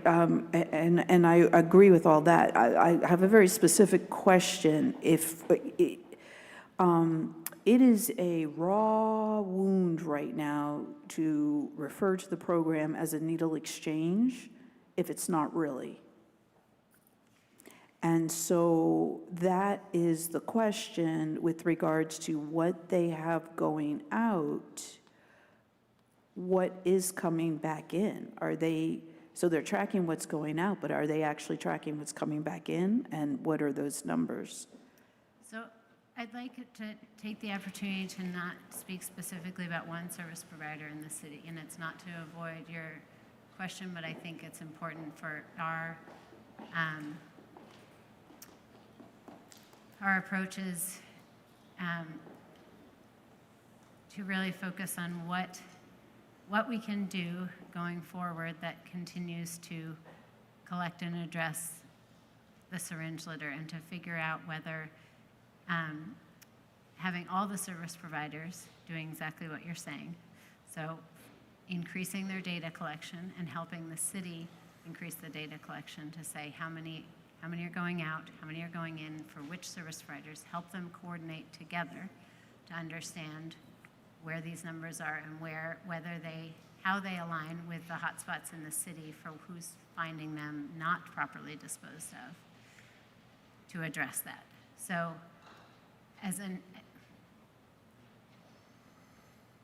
because I think it's important that we think about it in terms of the entire city as well as what's happening at that one syringe exchange program. Thank you, Councilor Grant. Our next speaker is Councilor Schechter, to be followed by Councilor Carpenter. Hi, thank you so much for this report. I really appreciate the work that's gone into it. And, you know, I'm one of the newer counselors sitting around this table, but was really pleased when I received this to sort of see the recommendations and all the information that you shared with us.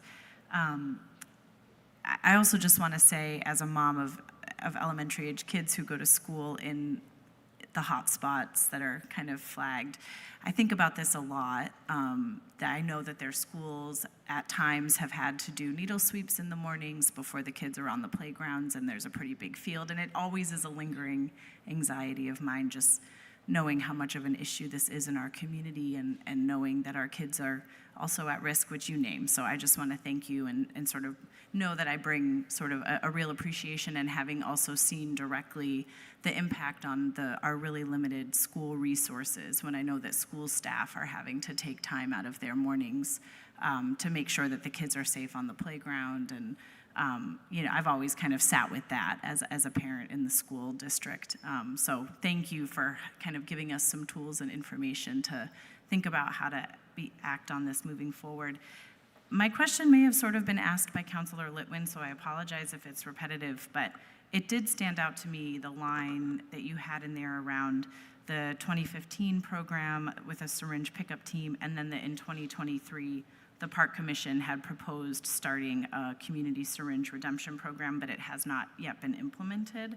So you spoke maybe saying, I think I heard you say you're not quite sure back in 2015 what happened. I'm not sure as well, obviously. But I am curious, since 2023 is more recent, if you have any insight into like what have some of the barriers been around standing up a program like what the Park Commission had proposed.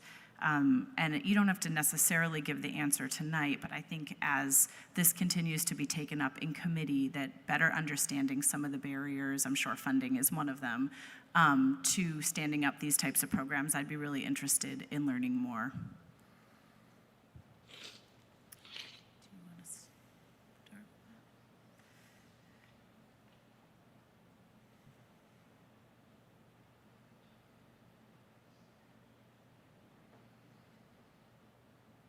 Sorry, we're having a conversation about understanding the barriers of what happened for the... Yeah, I mean, you gave such great examples of programs in other places that have worked, and sort of these allusions to attempts to run similar programs or stand up similar programs here, and sort of what have been the barriers to us being able to successfully do that. I'm sure there's many, but I think that would be helpful information as this is taken up by committee, to just kind of continue to think about how do we act on this moving forward. I agree, and I think part of it is establishing those collaborations among the providers, the people who have done this before, and saying what worked, what didn't work, what can we do differently, to understand we're not here to reinvent the wheel or to reinvent a worse wheel that's already been tried, or whatever the analogy, pick your analogy. Because that's really a public health approach, as I've said. It's what worked well, and what can we improve upon. So finding out, people have already worked really hard in the city to do this, and we're not here to say that those efforts weren't worthwhile. I think we need to learn from what worked and the barriers. So I agree. Thank you. So we can look into that and make sure that you get that information. That would be great. Thank you. Thank you, Councilor. Yeah, go ahead. Dare I say, Councilor Milo, I wanted to make sure that the other part of this that we assured ourselves we would describe is what we've said in the report, again, is not the end, it is the middle. So if there are data that we can find that would enhance our understanding, I would have to go back through this to make sure that when we're describing the C-click fix, that some of the data you're asking for isn't already here. And if it's not, we need to ask and find an understanding of how is that data useful? Is it the best data that we need? And then continue to collect it. So I hear very strongly, and we've also heard from the people who spoke tonight at our meetings and your constituents. So it is not in any way to dismiss which data are most important. It's to understand that our approach is to make sure that we're looking at the big picture of the problem, what the big picture solutions might be, and then also to acknowledge which harm mitigation strategies work well in our city, to value those while we're partnering with them to solve the syringe litter issue. All right, thank you. I do think that we need to be able to move soon to our next agenda item. I have Councilor Carpenter in the queue. Was there any other councilor that wished to be recognized on this item? All right, so we'll go to Councilor Carpenter, and then we'll end with you, Councilor Kane. Councilor Carpenter, the floor is yours. Thanks. And this is something you can probably get back to us, but as you well know, we're pursuing harm reduction with an overdose prevention center. And I think it'd be valuable to research in communities that have already have an OPC, how they have dealt with syringe litter, excuse me. It seems like an overlap of customers, if you will. And I just think we're gonna have to look at this holistically and not look at those two programs as standing independent of each other, because in fact, they will serve the same clientele. So again, unless you've researched it, I don't think you need to answer me tonight, but I do hope that's something you can look at going forward, working with our special assistant on the OPC and the other partners.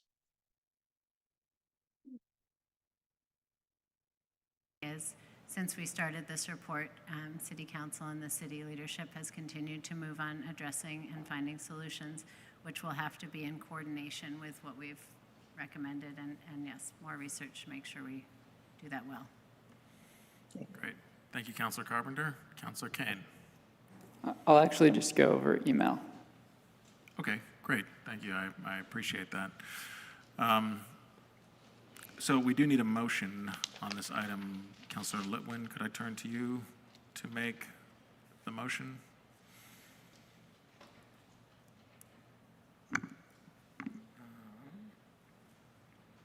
You may. Okay. So just took me a minute to make sure that you may. So I would move to refer to the CDNR committee to report back to the council on or by September 1st of this year, 2025, with any recommended actions on the report, including but not limited to any recommended actions related to the Clark Street syringe exchange, or I might say syringe service provider. Second. Okay. Motion made by Councilor Litwin, seconded by Councilor McKnight. I will note that the language is somewhat different than that listed on Civic Clerk, so two asks. One would be in a moment for you to repeat it just for the council's sake, and then two would be to make sure that you forward the language to, if you haven't already, the council's clerk. Yes. But if you could just repeat it again, just so councilors know what they're being asked to consider here. Absolutely. And I would just add, due to the robustness of the report, my motion would be to refer to the CDNR committee to report back to the council on or by September 1st, 2025, with any recommended actions on the report, including but not limited to any recommended actions related to the Clark Street syringe service provider. And I have sent that to the clerk right now. Okay. Thank you, Councilor Litwin. Seconded by Councilor McKnight. Is there any further discussion on that motion? Councilor Newbeeser. Just that I'm hoping that on CDNR we can maybe move quicker than that date on at least some of the pieces, but obviously knowing that some of the pieces are longer and we are talking about our workload, all that good stuff. Thank you. Okay. Thank you, Councilor Newbeeser. And was that an on or by in the motion, Councilor Litwin? It is on or by. So I believe the sense of urgency is heard loud and clear. Okay, thank you. Is there any other councilor that wishes to speak on the motion? All right. Seeing none, we will then go to a vote. All in favor of the motion made by Councilor Litwin, seconded by Councilor McKnight, please say aye. Aye. Any opposed? That carries unanimously. And again, Celia, Judy, thank you very much for your work on this and for your presentation this evening. And we'll look forward to your ongoing collaboration as this now moves to committee here at the council. Thank you very much. Great. So our next item on the agenda is item 6.2. It's a presentation from our friends at Run Vermont regarding the upcoming M&T Bank Vermont City Marathon and Relay. And we are joined here by Anthea Dexter Cooper. I will say, as Anthea comes here to the table, in my time on the council, historically, we have not had a deliberative item regarding the marathon, but we should have because of how huge an event this is for our entire community. And Anthea, I greatly appreciate you and your friends at Run Vermont proactively reaching out to us to get on the agenda and for your taking time here this evening with the council. So former Assistant City Attorney Dexter Cooper, welcome back to City Hall, and the floor is yours. Great, thank you so much. So I'm just going to echo the sentiment as well. So in addition to... And sorry, Anthea, to interrupt. Can you pull the microphone just a little bit closer to you? Are we good? Yes. Okay, great. So in addition to the appreciation that I just received from Council President Travers for being here, thank you so much for having me in today.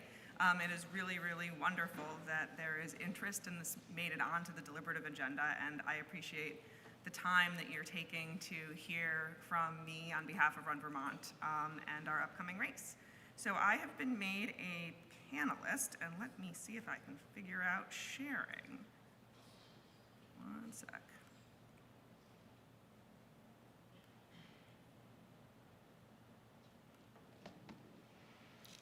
There we go. Share.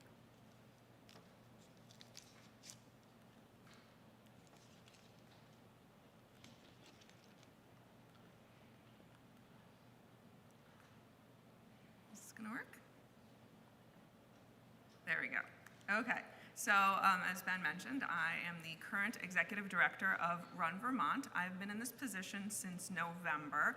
Before that, I had been an attorney. So this is a big shift for me, but I have been a participant in Run Vermont events for a long time, and I thought this was a great way to get involved in the amazing running community here in Vermont. So Run Vermont is a nonprofit organization that's committed to promoting running as a lifelong activity. The most visible way that Run Vermont does that is through the production of the M&T Bank Vermont City Marathon and Relay every year on the Sunday of Memorial Day weekend. The M&T Bank Vermont City Marathon and Relay is a regional, national Vermont draw. It has more than 5,000 registrants expected for this year. I'll get to some demographics data where you can see that we are in the process of rebounding from COVID. It's held in conjunction with a 2-day sports and fitness expo that we expect to attract about 10,000 people. And it is just, I think, a wonderful event every year in Burlington. It has taken place every year except for one since 1989. In all of those years, it has had a relay component to it. And when I talk about VCM, and I'm using VCM now because we're going all the way back to 1989, it has always been a very inclusive race because of the relay components. It means that you don't need to be able to run 26.2 miles to participate in the weekend. You can do relay legs. This year they range from 2.8 miles on the shortest end to 13.1 miles on the longest end. And that makes it something that is welcoming, I believe, to people of different abilities and ages. And that was the case ever since the inception in 1989. And when I say it's taken place every year, but one took a gap in there for COVID. It did not take place in 2020, and in 2021, it was shortened to a half marathon. So when we talk about demographics, looking back to 2016, so this is from 2016 to 2024, exclusive of those 2 COVID years, the shortened year and the year that didn't take place, there is on average 6,710 participants, and that's been broken up with over 2,000 in the marathon, 1,500 in the 2-person relay, and just under 3,000 in the 3 to 5-person relay, also known as the marathon relay. In 2024, there were 4,530 registrants, and we're trending ahead by about 400. So we're expecting to be at or just over that 5,000 registrant mark. There were 1,756 in the marathon, 866 in the two-person relay, and just under 2,000 in the marathon relay. So if you take some time crunching those numbers, as I have done, you will see that the marathon is rebounding in a more robust way than the relays are as we're coming out of COVID. At the bottom, I've got some pie charts that show you what the gender breakdown is between male, female, and either non-binary or unspecified, based in different age brackets, and then across the states that we have the largest draw from. This is everyone combined, marathoners and relay participants. This is just looking at the marathon participants. And the one thing that I want to highlight here is you'll see that the percentage of representation from Vermont has dropped significantly. And you'll see it even more so when we look in the next slide of what we have in terms of relay demographics. So you'll see that the marathon is more heavily male and less heavily Vermont. And then we flip it, you'll see it's more predominantly female for the relay and more predominantly Vermont for the relay. And some of this data excludes 2020 and 2021, and some of it is for shorter range, just from 2018 forward. In terms of, and I know this is really hard to see, but I'm gonna get my point across, which is this is 2019.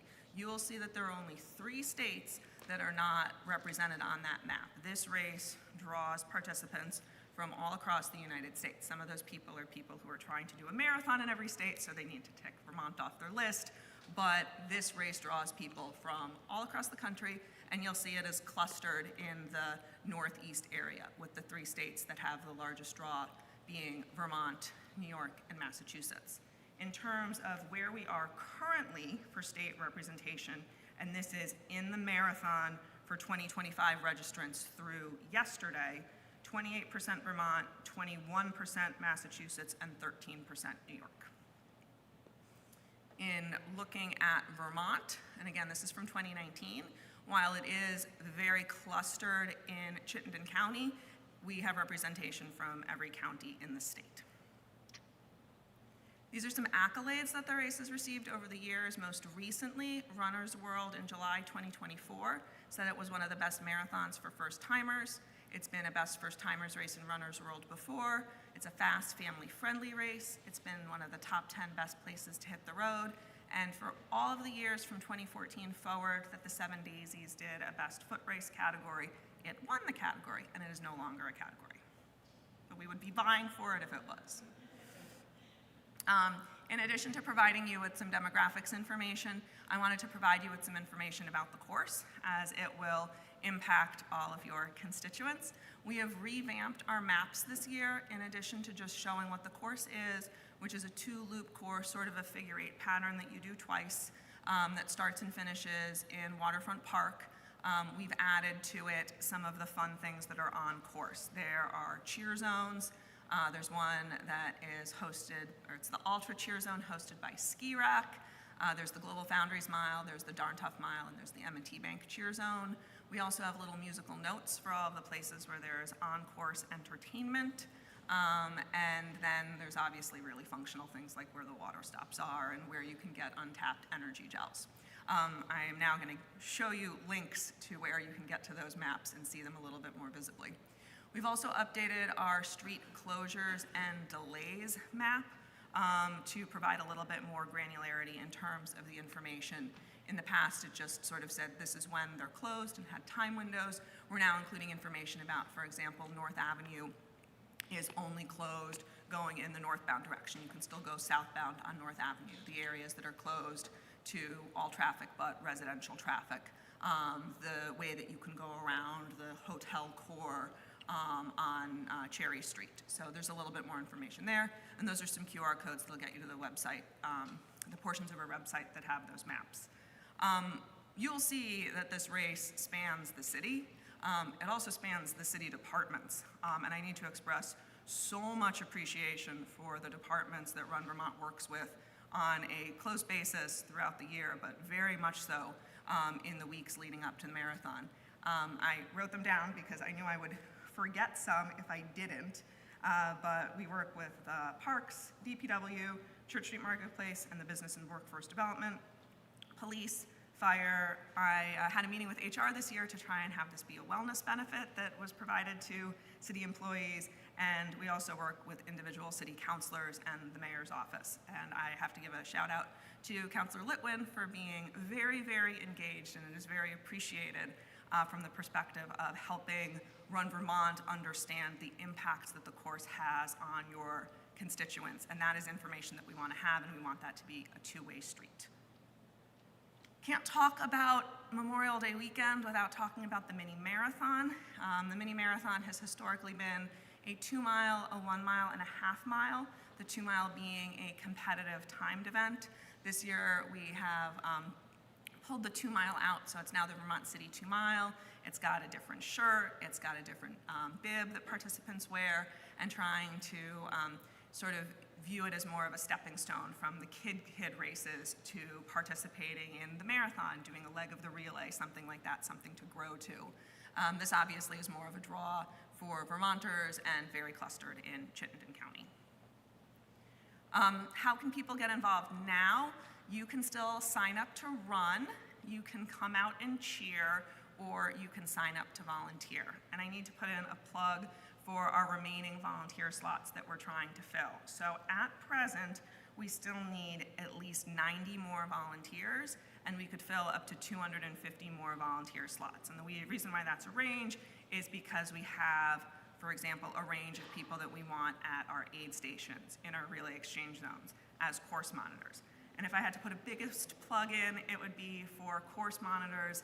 This is not just helping the participants in the race, this is a public safety need. So for the most sort of involved intersections on the course, we bring in local law enforcement, and it was really cool to hear how many law enforcement is coming from outside of the Burlington Police Department. This is a labor of love and of the community spreading outside of Burlington, which is cool to see.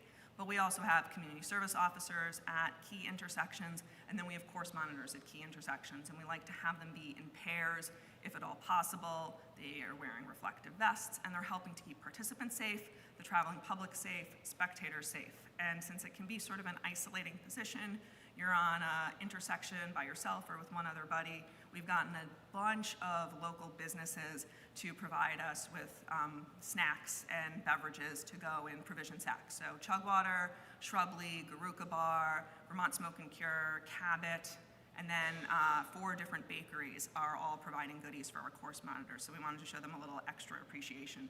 And we need 30 to 50 more of those. Closing out, I just wanted to talk a little bit about the economic impact of marathons. So I've provided sort of in descending order from largest to smallest some of the estimates that have been done for marathons across the United States. I didn't look to international ones, but obviously the London Marathon just happened, and it is the largest marathon that takes place. So it was estimated that $425 million went to New York City and statewide in 2019 from the New York City Marathon, and that businesses along the course had a 40% bump over baseline in the business that they felt that day. So that's people going and getting a cup of coffee while they're spectating. 2024 Boston Marathon, it was estimated that it got $500 million and approximately 3,000 jobs statewide, predominantly localized in Boston. California International Marathon, we're getting a little bit smaller, getting closer to M&T Bank Vermont City Marathon size. $15 million to Sacramento and the surrounding area. They only have 8,000 finishers in that one in 2024. I would say that the closest analogous race that I included here in terms of size is the Flying Pig Marathon in Cincinnati. That was estimated to have brought in $20 million and 550 jobs created or sustained. And I think these are really interesting facts with the estimate for how much out-of-town guests are spending on their trip with lodging and what they're spending in meals, restaurants, going out, entertainment, things like that. And then we've got a really tiny one, the Blue Ridge Marathon, 3,000 participants for all races that day, approximately 480 finishers in the marathon. So when we're talking about who's traveling for races, it's more the marathoners than the other event participants. And it was estimated that there's a $2 million economic impact there.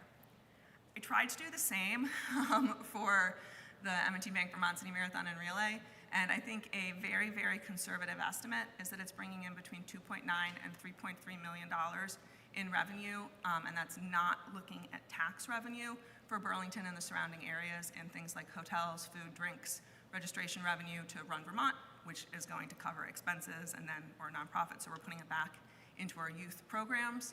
Lodging, I have some assumptions. Food and drink, I have some assumptions.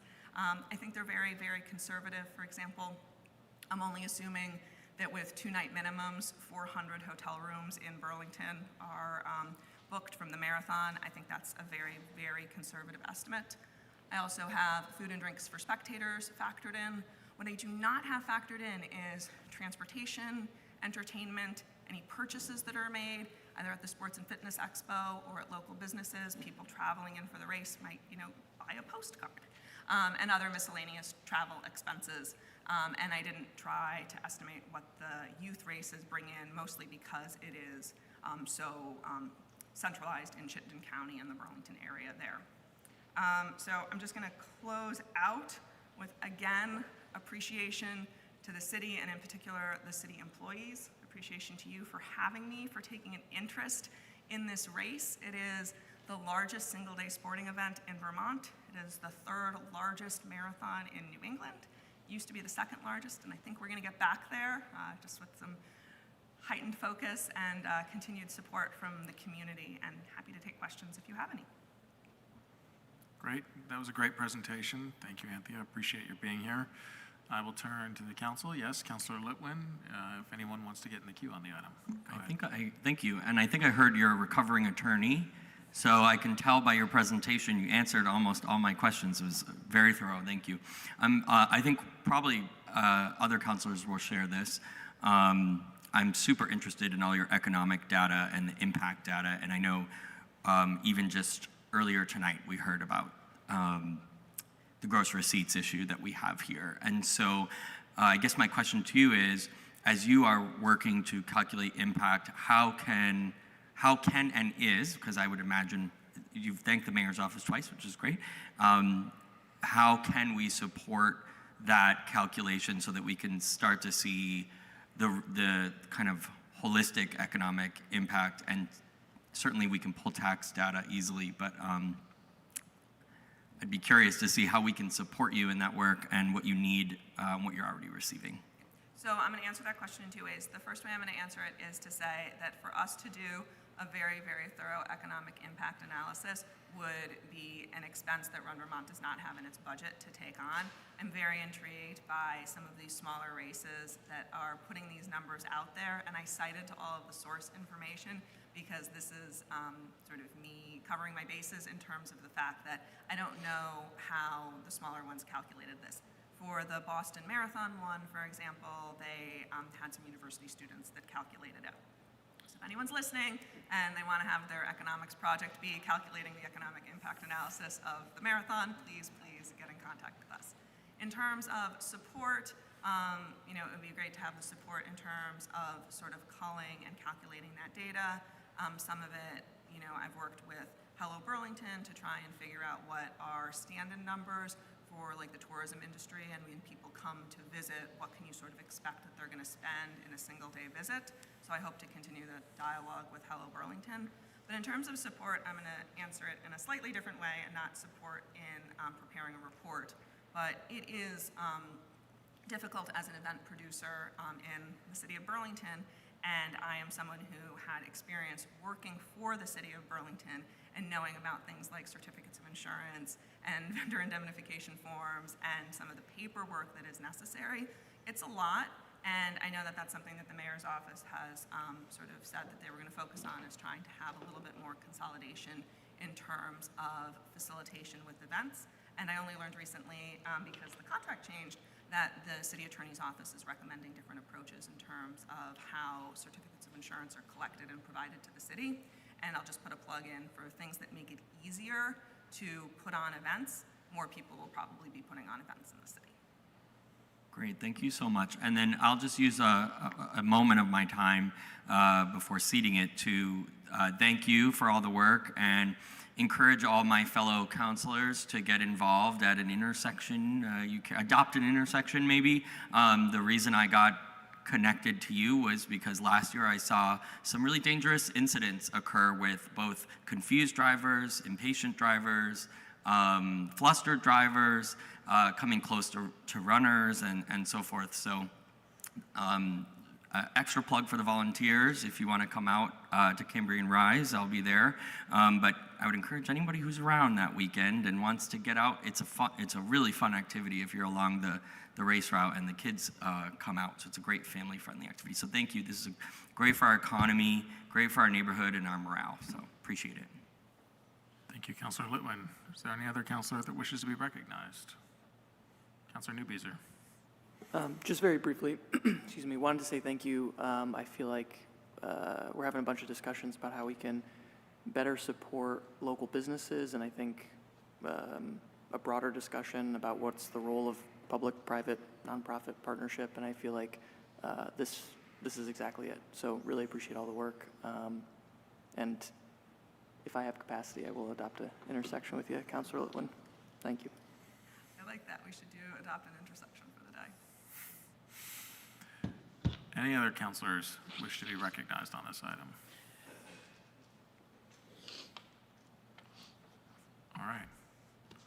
Well, I'm on a relay team, so we'll see you out there. I might be on your leg, Councilor Litwin, so I'll give you a wave if I I'm promise to still protect you. standing.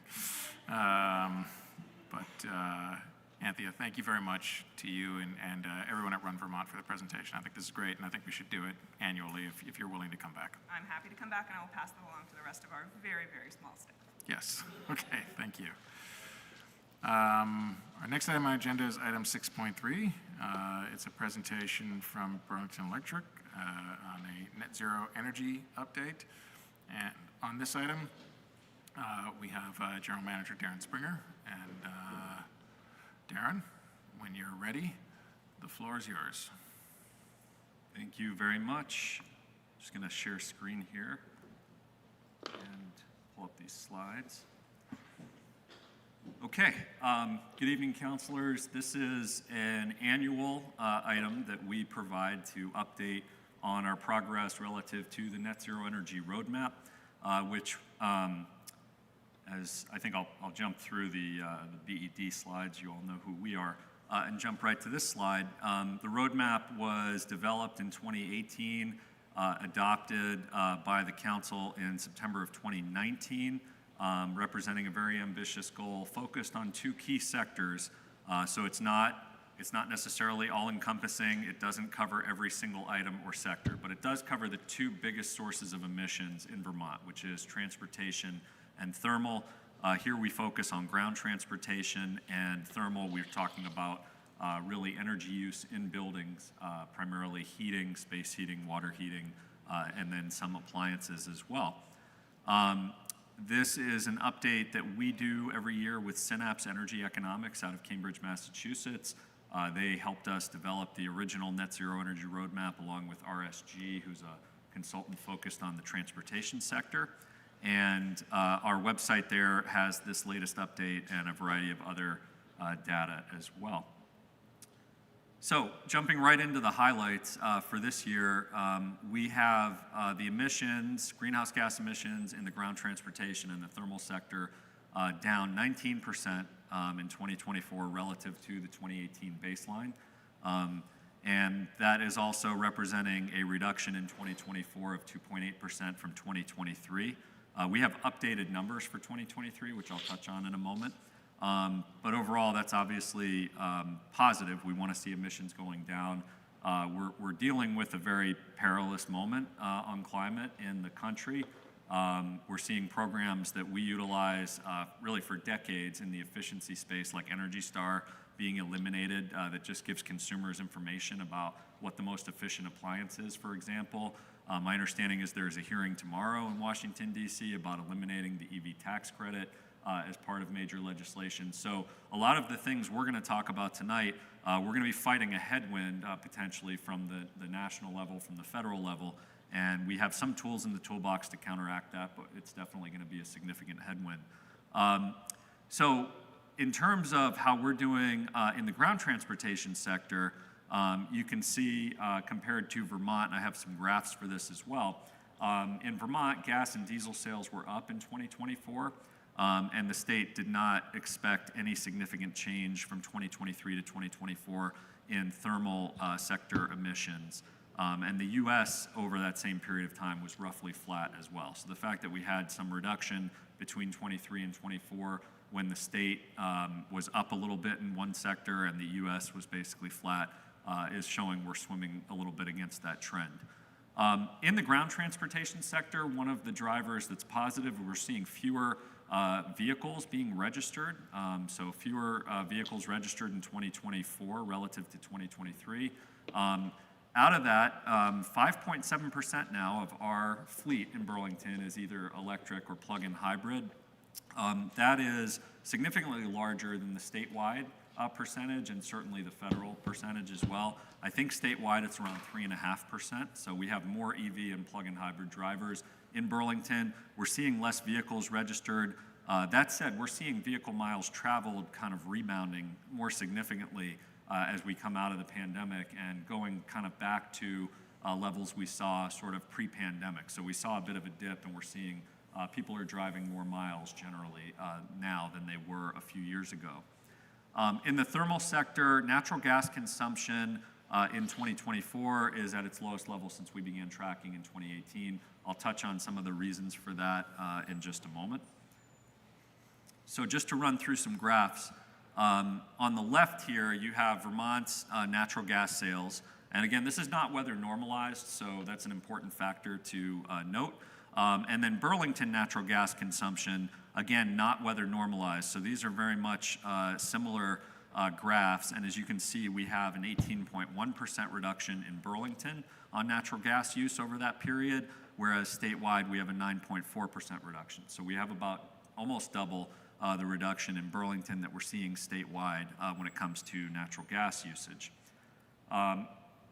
I mentioned a little bit of the rebound in vehicle miles traveled, but overall, still over that period, 2019 to 2024, gas and diesel consumption were down 14.8%. The U.S. over roughly the same period is down 4%. And then these slides compare us to Vermont as a whole. So if you look at Vermont, gasoline use between 2019 and 2024, about an 8% reduction. Diesel use, about a 4% reduction. And then for Burlington, a 14.8% reduction. So again, more progress we're seeing here in Burlington than we're seeing statewide, which is certainly important. So a few key items to consider. The first is, I mentioned, we have a kind of update to the 2023 numbers. When we reported last year, the data at that time was showing an 18% reduction, roughly. It is actually a 17% reduction. Synapse did some updating on the numbers. Every year they look at the data for ground transportation with the statewide vehicle miles traveled data, and then they update that with Chittenden County related data when they get it. So that's one update that they do. And they also did some updates related to how they were considering diesel use in buses and then also renewable natural gas. So overall, that's a revision to 2023 data. I mentioned the natural gas use, so this is interesting to dig into. The Energy Action Network has a report that I've linked to here that looks statewide at the reasons for the state's reduction in natural gas use and heating fuel use. And they attribute about half of it to the fact that we're seeing warmer weather, generally speaking, warmer winters.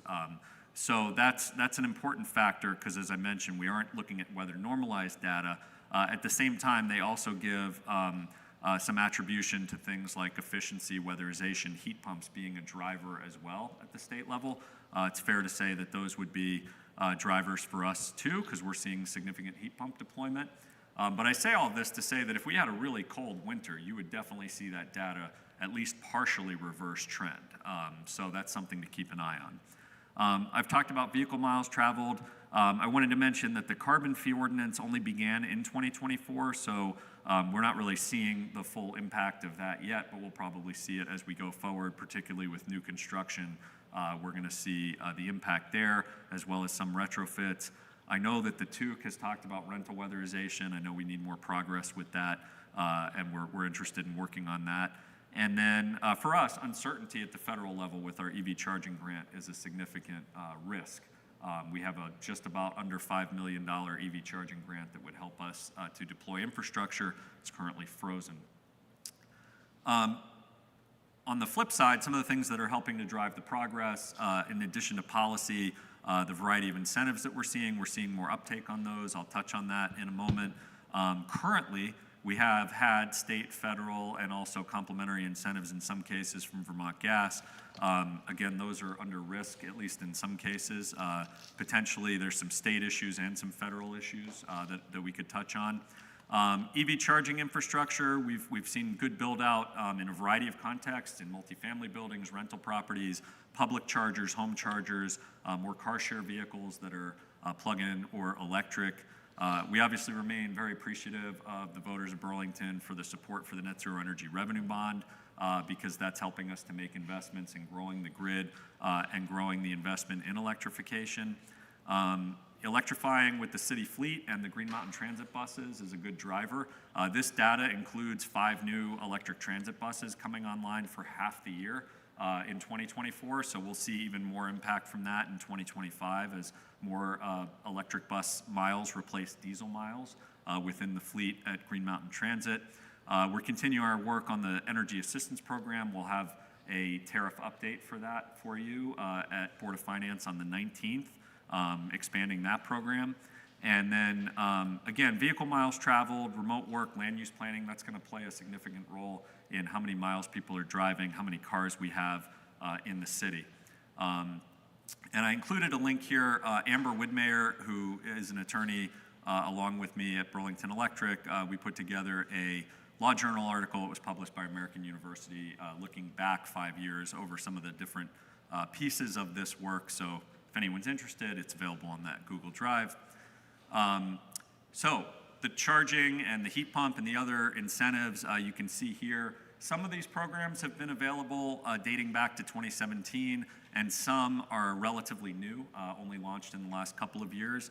But you can see we're up to almost 3,000 heat pump incentives, over 1,000 electric vehicle incentives, close to 800 for both the e-bikes and a little over 800 for the mowers. I'm very hopeful to see that induction cooking number continue to increase significantly. We're coming up on, or we probably have passed now 100 incentives for induction cooking. That's a really important possible option for us to replace natural gas cooking with electric efficient appliances. And then we have some other different technologies there as well represented. So looking at the heat pumps, this is just one of our incentive programs that we have, but you can see we've had about a 30x increase in the installations since kind of the mid-2020 point when we boosted a number of our incentives. I'll mention here, just because it's relevant, at the state level, we've had, since that time, June of 2020, when we realized we weren't going to be able to spend all of our efficiency money during COVID, we, with the PUC's approval at that time and then legislation that's been passed and adopted multiple times since, been able to use a portion of our efficiency money to support emissions reduction, to support innovation, to help us fund geothermal test wells like the one that's helping at Burlington High School that they're going to convert to a geothermal system for the new high school. Those Green Mountain Transit buses, half of the funding for our incentive came from this essentially pilot program with our efficiency funds being able to be used in a new and innovative way. A number of our EV charging and EV and heat pump incentives are supported. I mention all of this to say that if that program doesn't get extended next year, it will sunset, and we'll be back to only being able to use efficiency dollars for electric efficiency, which really is aiming at a problem that we had more in past decades than the problem we want to tackle now, which is we want to tackle emissions, not just electric efficiency. This pilot has been really useful for us, and we'll keep you updated as hopefully the state considers some sort of an extension there. And then in addition, we've seen increasing adoption rates for our enhanced rebates that are available to income qualified customers. Almost a quarter of our EV and plug-in hybrid rebates are going to income qualified customers. 13% of the heat pump rebates. We know it's more of a challenge in that space because in a number of different rental contexts, heat pump adoption is more challenging. So we continue to work on that as well. And this is a slide that I think is potentially meaningful. It shows in the dotted line the very ambitious Net Zero 2030 goal, which we started to aim at in 2019. We got on that path very briefly during COVID, but as you can see, we haven't been on that path specifically since then. But also layered in is the Intergovernmental Panel on Climate Change 2030 goal, which again uses 2019 as a baseline. And their goal is represented in the orange line, and you can see we're tracking reasonably well over the last 3 years with the IPCC goal. So while we're not on the net zero 2030 goal, which would be the most ambitious in the country, we are tracking reasonably well with what the Intergovernmental Panel on Climate Change, science-based organization, is calling for in terms of emission reductions in the 2 sectors that we're tracking here. And then lastly, just some next steps. We launched in January a number of boosted and updated incentive programs, including new for this year, income qualified enhanced rebate for electric mowers, updated and increased our pre-owned electric vehicle rebates. I mentioned the Energy Assistance Program updates that we're bringing you very shortly. We are working actively on deploying funds from one of the federal grants that's not frozen, which relates to heat pumps and demand management, a program with commercial customers where we're going to be able to work with them to reduce their demand in an automated way during peaks, which will help save all ratepayers. And then for the residential customers, we're working on a heat pump bill credit program. So if you have a heat pump and you sign up, we can get you technology that will help to automate some of the response for your heat pump, all of which is aimed at saving money and reducing energy use during peak demand. We'll continue with our revenue bond to invest in fast chargers and EV charging. It'll go slower if we don't have our $5 million grant from the federal government, but we will keep working on that. At the state level, there are rebates for income qualified customers that, this passed in 2022, haven't rolled out yet. They were supposed to roll out in the spring, now they're slated to roll out in the summer. These would be a real meaningful boost because they're for things like weatherization, heat pumps, et cetera, and they're cash rebates that would be implemented at the state level. So we're hopeful to see those very soon. We have offered now an expanded EV residential rate, so customers used to be able to charge only between the hours of 10 at night and noon the next day and get our beneficial rate. We've expanded that as an option for customers who are interested to say charge anytime you like at the best rate, and we will proactively interrupt you with your permission during the handful of hours where we have peak events in a given month. So you might see maybe 6, at most maybe 8 or 10 peak events for a few hours in the evening, but we've expanded by a dramatic amount the number of hours you can charge off-peak much, much cheaper.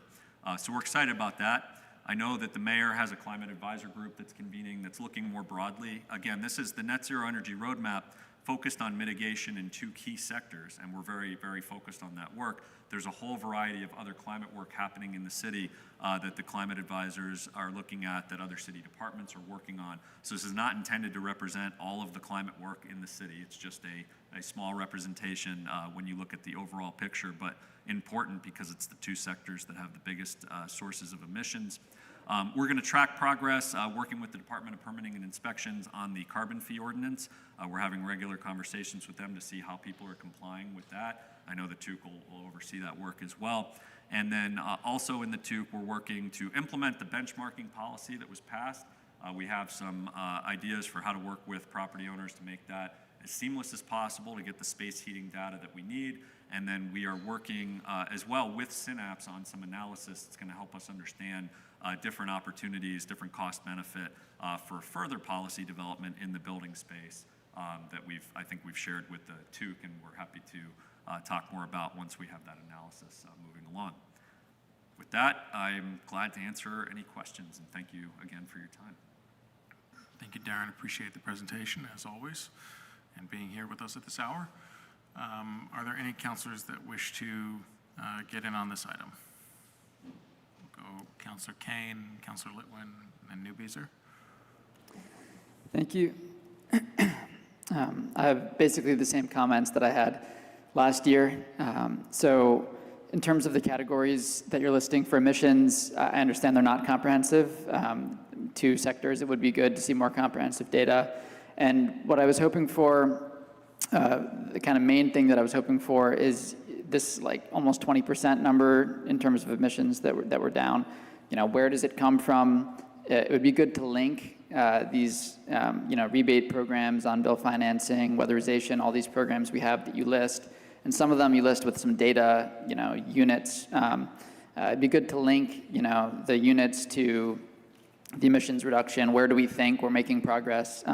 Weatherized, weather-adjusted data would be good. Like, the 20% reduction or 17% reduction. If it's, if it could be adjusted for this past winter, having been colder than the previous one, if we could just get even a general kind of back-of-the-envelope sense for weather-adjusted data, and then some linking of kind of just the kind of per dollar emissions reduction we're getting, right? When we do a particular rebate program versus other programs, I'm just not seeing the level of detail that I'm hoping to see in terms of just knowing where we are and what is and is not working. So, yeah, thank you. I mean, hopefully I outlined some of what our thinking is on what's working and what's driving certain pieces. But in terms of our incentive programs, we have and we submit detailed information to the Public Utility Commission, happy to share it, that looks at, what each incentive is and how much kind of dollar value it has, what level of fossil fuel reduction and emission reductions associated with it. So we have that data in a different context. If you're interested, I'm happy to forward the appropriate documents on that. In terms of weather normalization, we've tracked kind of consistently, trying to track consistently in terms of not weather normalized, and then the state's tracking that way as well. So we're trying to give the actual kind of reductions, but we're also flagging that weather normalization would potentially change things, or a really cold winter would change things. We can go back in and look at the heating degree days and different things, and you can do some estimates around that. But we've kind of tracked it that way from the start and trying to be consistent so people don't get confused. But we're happy to look at the heating degree days with you if it's of interest, because I would not be surprised to see, as we pointed out, that a chunk of the reduction that we're seeing in natural gas use is because we have had warmer weather, generally speaking, between 2018 and 2024. So I also think that Energy Action Network report, which is statewide, not specific to Burlington, has some really useful analysis on that point as well that could be useful. Thanks. Just one follow-up.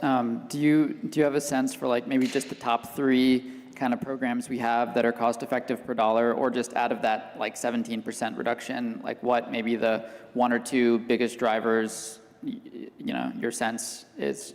Yeah, absolutely. To me, the heat pump and the electric vehicle programs are probably 2 of our most impactful in terms of what they're doing with our different results here, and in terms of kind of the dollar investments we're making.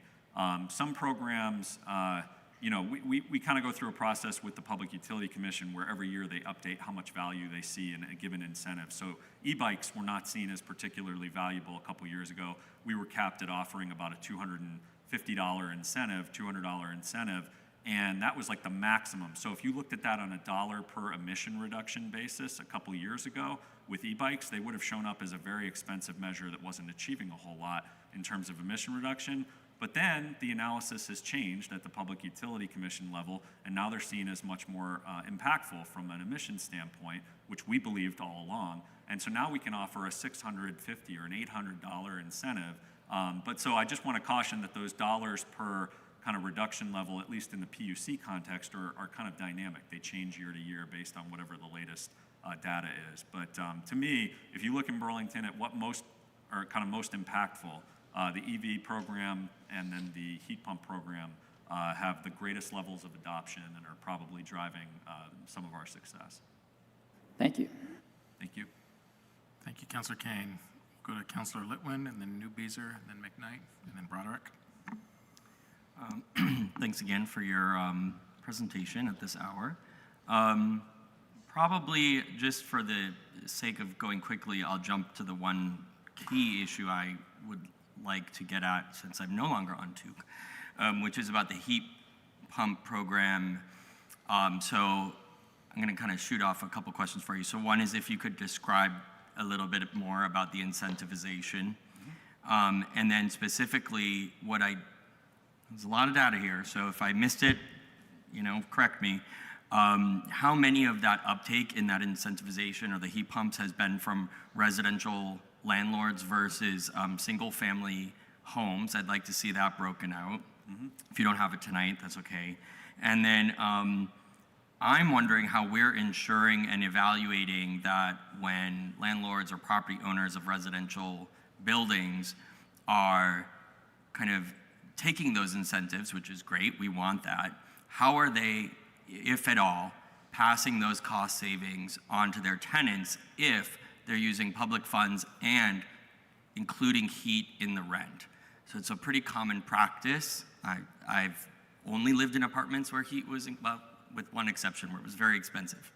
So I am curious, you know, we had something happen in the legislature a few years ago with COVID funds, and they threw COVID money at rehabilitating, to encourage people to rehabilitate, you know, apartments and homes so that they could be used, so that we could improve housing. There was no requirement for people to keep that at an affordable rate after accepting tens, hundreds, of maybe millions of dollars of public funds. So I wonder if you could speak to that tonight. Yeah, no, thank you. So I don't have the specifics broken out, but what I can say is the bulk of our recent incentives are going in all likelihood, from what the data that I've seen, to kind of more single-family home residential and not to rental properties. Now, we have a number of rental properties that have heat pumps. Some of those may have been incentivized through our efficiency programs, as opposed to the Tier 3 incentive that I had the graph up for previously. Through Tier 3, we've done over 1,200 incentives really over the last kind of 4 or 5 years. A lot of those are going to a couple different things. They may be centrally ducted heat pumps in a home that do work with the ductwork that's already existing, and then they provide heating at least for part of the season, and then they can provide air conditioning as well. A bigger chunk are going to what we call the ductless mini splits, which are the individual units on the wall. I have to reclaim my time because there's not much of it. So what I really want to get at is, are we tracking when we incentivize a property owner who puts it into a residential building, are we tracking, you know, the answer is probably no, but my guess is, but I would like to see us track to make sure that when we're giving out public funds and incentives, that the people who are funding it are benefiting from it as well. I don't think the incentivization program will work for renters because the heat pumps are something like $5,000 or something to that effect, and that comes as a credit on your electric bill. As a lifelong renter, I cannot imagine ever signing on to that because oftentimes renters don't stay in their apartment for more than 1 or 2 or 3 years. I've lived in many, many, many apartments, so I would like to see us do better at that. And create some opportunity for us to work with the landlords, because that stuff is often buried in the leases. And so if you're maybe working with the landlords, I would ask that you start to think about, and maybe Tuke needs to take this up, maybe, you know, to find out, is heat included? And then start to really see, are we passing that on? Because we all know rents are high in this city. And so thank you. Just very quickly, most of our incentives are not going towards those rental properties, so we don't have that level of control. A lot of new construction rental properties are using heat pumps and have them included kind of from the jump. One thing I did want to mention on the energy assistance program, which we're bringing the tariff next week, we're doing exactly what you said. We're saying that if you are an affordable housing property and you want your tenants to be eligible for the program, you have to show you're passing on the benefits to the residents. So we have that provision that you're kind of referencing in the energy assistance program context, but we could talk more about how we could do things like that in the heat pump context. Thank you. That would be great. Thanks. Thank you, Councilor Litwin. Councilor Newbeezer. Just a few questions questions and thoughts that you don't necessarily need to answer now, and I'm happy to follow up. Glad to be serving with my colleague, Councilor McKnight, on the Mayor's Climate Advisory crew, and so I'm excited for that work to get back to the council and to the mayor. For the public's sake, I'm just going to put aside BED and the question of wood burning in McNeil. Rest assured that advisory group is going to discuss McNeil, and so we will have those conversations, and more to come there. The one question I had, and really partially the conversation around budgeting made me wonder, but also the idea, and you identified it in your slides, that workforce development is one of the biggest problems that we're running into in terms of implementing universal rental weatherization. I wonder if there's an argument to be made in the same way that, I know that you guys are all making, or BED I should say, is making really strong investments into electrification, both from a climate perspective, that's good, but also from a business perspective, that's good, in the long-term sustainability of BED, which is a good thing for ratepayers and us all. I wonder if there's ways we could make investments, or maybe we already have or are, but in workforce development around either weatherization, electrification, because I know those are also relatively, can be done relatively cost effectively, and it's sort of, to my mind, one of the best uses of the limited funds that we have, especially with the federal government and their actions. And then the only other question, which again, you don't have to answer now, but I wonder both if we are pushing forward, or maybe something to consider to push for in the state legislature moving forward, or if you've heard discussion around, we have a federal government making huge tax cuts for the wealthy, eliminating climate funding, as well as a number of services. Is there discussion or a willingness that you've heard to backfill those cuts here in Vermont with tax increases, but just making sure they're basically the wealthiest among us are level funded on their tax burden, so that we can continue some of that work to some extent? I can offer a couple thoughts now. Happy to follow up. We don't fund workforce development in the traditional way, but we do look for opportunities and partnerships. So one good example is that federal grant I mentioned for the heat pump program, the bill credit program. We had built into that what was previously called a community benefit under the previous administration, where we had a relatively modest amount set aside. I believe it was around $12,000 to support work with Vermont Works for Women, who we've worked with on a number of different programs, to have their trades and construction division be able to shadow electricians who are doing installs for this, because we anticipate doing 1,000 heat pump install, not installs for the heat pump, but installs in the electric panel for the technology to monitor and help reduce peak. So that's an example where we support that. And our determination, although we've seen injunctions coming and going, and we don't know in any given moment whether that funding is allowed to be used that way or not. Currently, I think it is. If it wasn't, we would try to backfill that if we're able to, because we look at that as being an important partnership. And in addition to weatherization, we need electricians too, very much, to do this work. So that's one piece there. We also do some trainings around things like passive house construction that are supportive of workforce development too. But we're always interested in opportunities like that. And in terms of in the state context, I have not heard a whole lot about backfilling or how we're going to respond in the particular context of like the EV incentives and things like that. But the program I mentioned, the pilot program with our efficiency funds, positions BED at least for a period of time to backfill at least a portion of some of the incentives if the federal government rolls them back. And we mentioned at the press conference in January with the mayor when we introduced our incentives for January for 2025, that we were planning that if there was that contingency, that we would use some of those pilot funds to help customers who might have been counting on a credit from the federal government and aren't going to be able to get one. So another good reason to maybe continue that program, but certainly the state would have a role in this type of space as well, and we would welcome their help in addressing any federal cuts in the electrification space. Thank you, Councilor Newbeezer. Councilor McKnight, and then Councilor Broderick. Thank you, President Travers, and thank you, Darren, for being here tonight.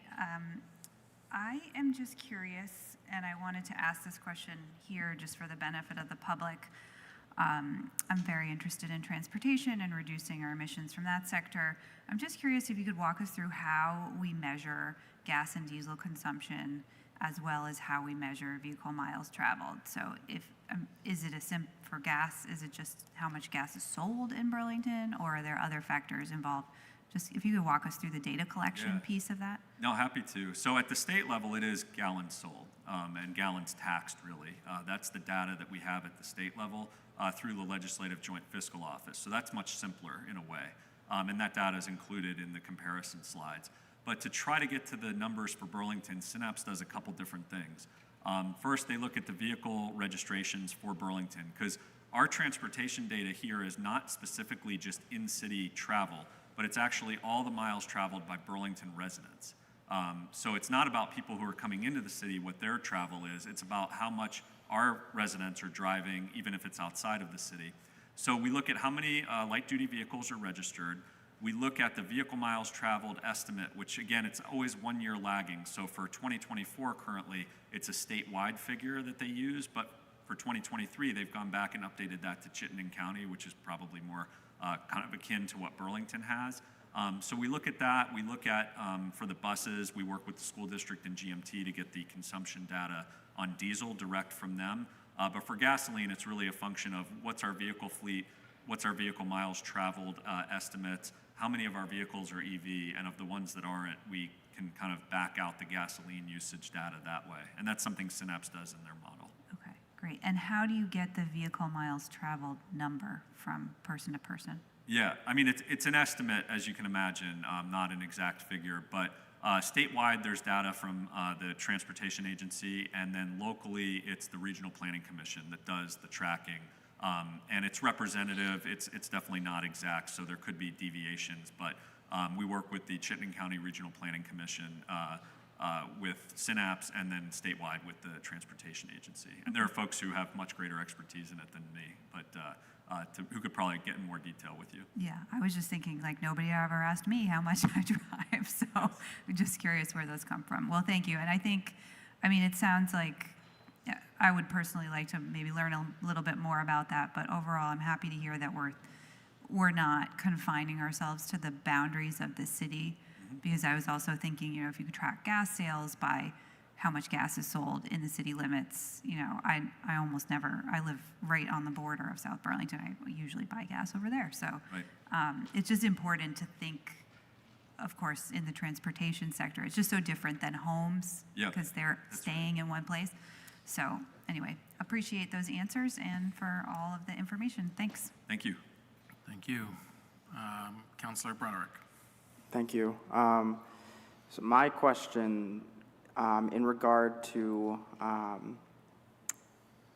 some of these programs that y'all have going on, and especially the ones where there have been challenges, maybe ones that have not been as successful as you want due to whatever reason that is included in this context section.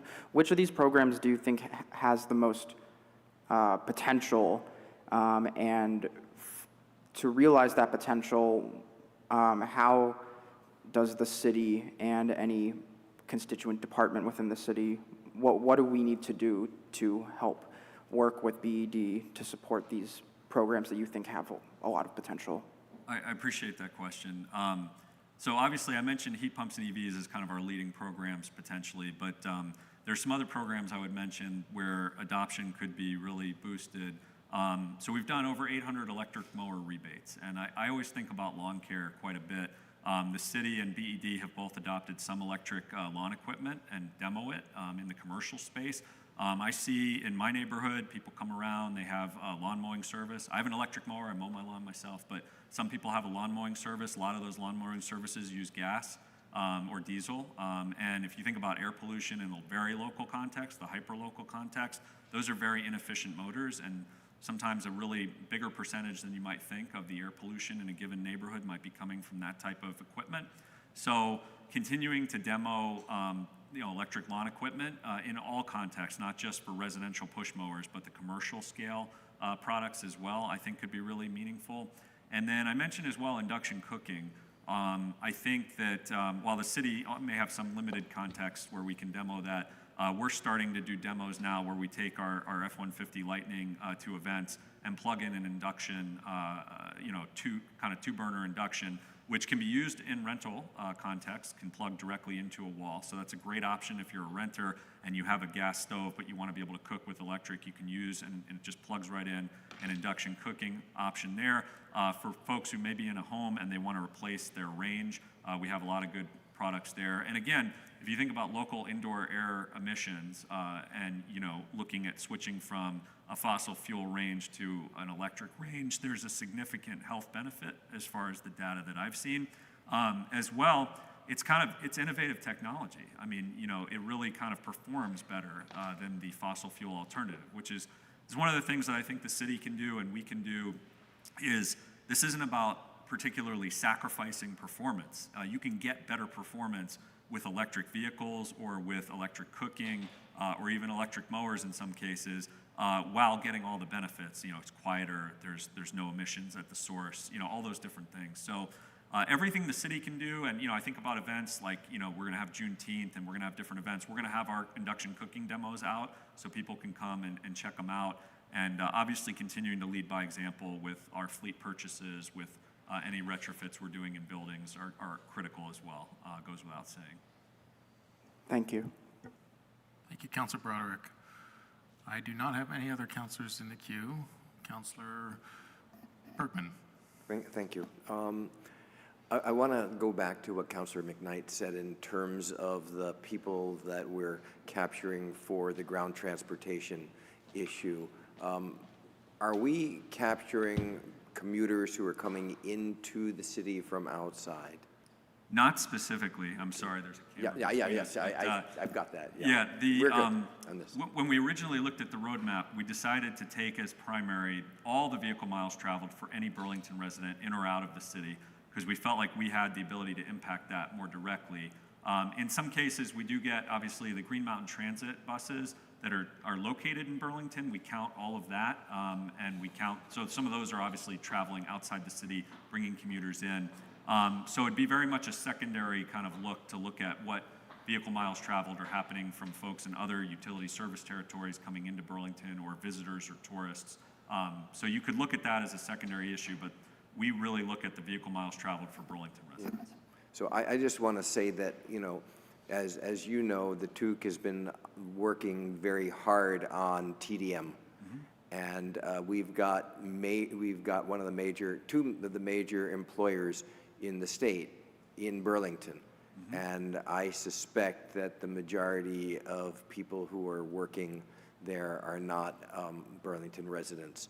And it would be really, I think, important for us to have metrics that can start to capture the impact that we have in the ground transportation sector vis-a-vis commuters here and TDM. So I would ask you to be looking at that and also looking at whether there are other metrics that could be brought out in terms of the ground transportation sector. And I know that there's a group called Crosswalk that I and other people like with Quentin have some arrangements with for data collection. So there may be opportunities for us to be collecting information from them that would be very helpful. The original 2018 baseline did include that data. We did look at it then. So I can ask Synapse when we do the next update, which would be for 2025, how difficult it would be to do an update that included that. Sure, it will require a little more work, might require a touch more funding, but I'll ask them about it for 2025, because we had it back then, so it might be interesting to be able to look at it 6 years, 7 years out. I mean, we are creating a whole new development in the south end, and while you'll capture a lot of people who are, because they're residents there, and this is the main purpose of that, it won't all be residents, and I suspect that, you know, that we're looking at a growth sector there. If we're successful with the arts in the Pine Street area, you'll start to see, you know, more commuting there. At a certain point, our roads will get unconstructed and we'll be able to get people in and out of the city easier. So this would be great if we can have that. Okay, I'll look into it. Thank you. Thank you, Councilor Bergman. Councilor Barlow. Thank you, President Travers. I just want to thank you for this report. I know it's no small feat to pull all this together every year for us, so I appreciate it.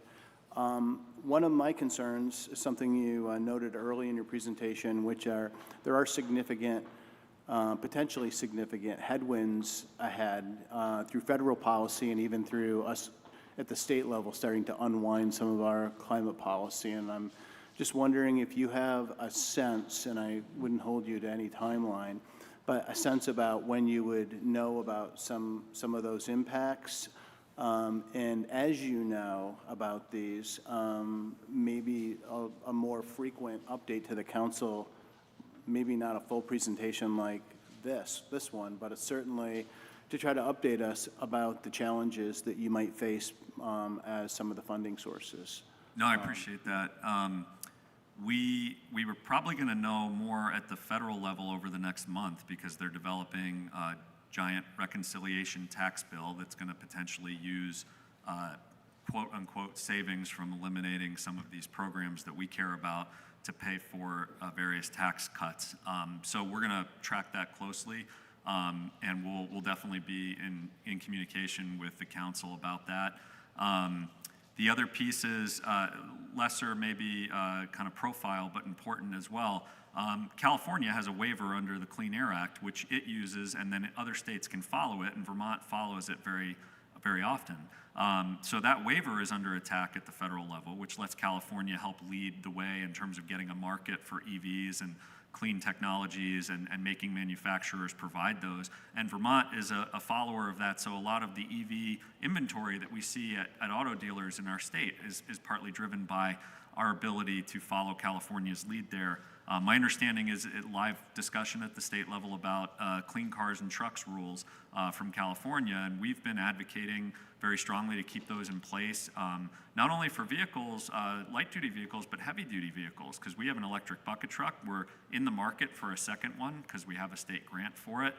We're going to get an electric forklift this year, and we know there are other electrification opportunities for heavy-duty vehicles too. So that's another piece that we're watching closely is California going to continue to have that authority, and will Vermont continue to follow in all circumstances? My understanding is there's some active, lack of a better term, lobbying at the state level from some of the industry and or fossil fuel interests about not adopting that or not adopting it on the time frame that California is adopting it. So we'd be concerned about that. And we'll definitely stay in close communication with the council, with the commission, with TUC about all of these different issues. Thank you. Thank you, Councilor Barlow. Councilor Barlow was the last councilor I had in the queue on this item. All right. Well, I thank you for your presentation, Darren, and as always, we'll look forward to staying in touch. I know you're going to be back before us relatively soon here, so we'll look forward to seeing you then. Thank you. Thank you for your time tonight. All right, great. Thank you. We have two more items on our deliberative agenda. I will note for councilors the time, and obviously a particularly important item on 6.5 here. We have a little more than 40 minutes to hopefully complete our deliberative agenda. But we first need to turn to item 6.4, an extension of letter of agreement between the City of Burlington and University of Vermont. Mayor or CAO Schad, are we turning to you to introduce this item first? Sure, I will take it away. Great, thank you. This item is a proposed one-year extension to the city's letter of agreement with the University of Vermont. This is an agreement that has been in place since June of 2019, although that agreement was actually in place from 2018 to 2022. And the agreement had a clause which allowed UVM to exercise an option for renewal, which they did, and they chose to renew that for the 3-year option, which would expire June 30th of this year. As UVM is in the middle of their presidential transition, we have agreed with them tentatively to sign a 1-year amendment at the existing, using all of the terms and conditions that were previously in place, which would give us a 2% increase over the FY25 rate, and would also give us this next year for both this body, our administration, as well as UVM, to be able to contemplate everything that we want in that agreement, which, as we have learned, does take usually a considerable amount of time. So this would allow for both the planning of that, of what we would like to see in that agreement, and then for those discussions to take place. And with that, it's pretty straightforward. I think we could open it up to questions. Thank you. And I will also note that City Attorney Eric Ramakrishnan is also online if we have questions for him. Great. Thank you, CIO Shad, and thank you, Assistant City Attorney Ramakrishnan, for being here this evening. Are there any councilors with questions or feedback on this item? Councilor McKnight. Thank you, CIO Shad. I am wondering if we might postpone this item to take some time to gather some more information, because I just don't feel like I have what I need to make this decision, and I realize that we're in kind of the transition with UVM is a piece of that. But you know, when I look at this, it raises a lot of questions. So first, the actual letter of agreement is not in our packet today, so we didn't have a chance to read through the whole thing, which I think is really important if we're voting on the underlying letter. Second, when you look at inflation over the past few years, the last time it was below 2% was in 2020 during the pandemic. And so that number it seems like we're leaving a lot of money on the table if we're using a 2% rise in inflation year over year. And, in a couple of these years, it rose by 6%. So I think it's just important we have a discussion about that.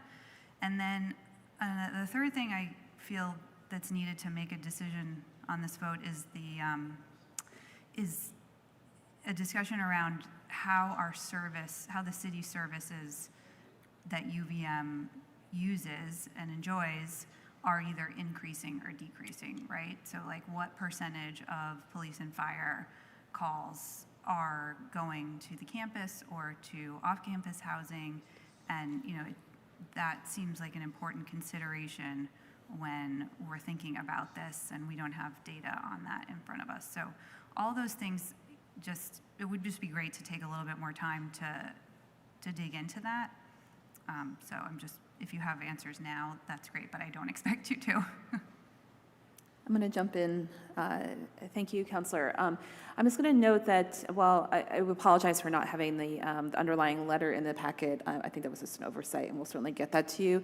I think a short delay, just certainly so you can have that full document to review before voting, is perfectly agreeable. I will also just offer a caution that I would worry about us taking too much time and getting closer to June 30th, because we could jeopardize us starting a new fiscal year with no agreement in place, and then we're collecting no revenue, and then we're in a sort of a no man's land around starting to bargain when we don't have an active agreement in place.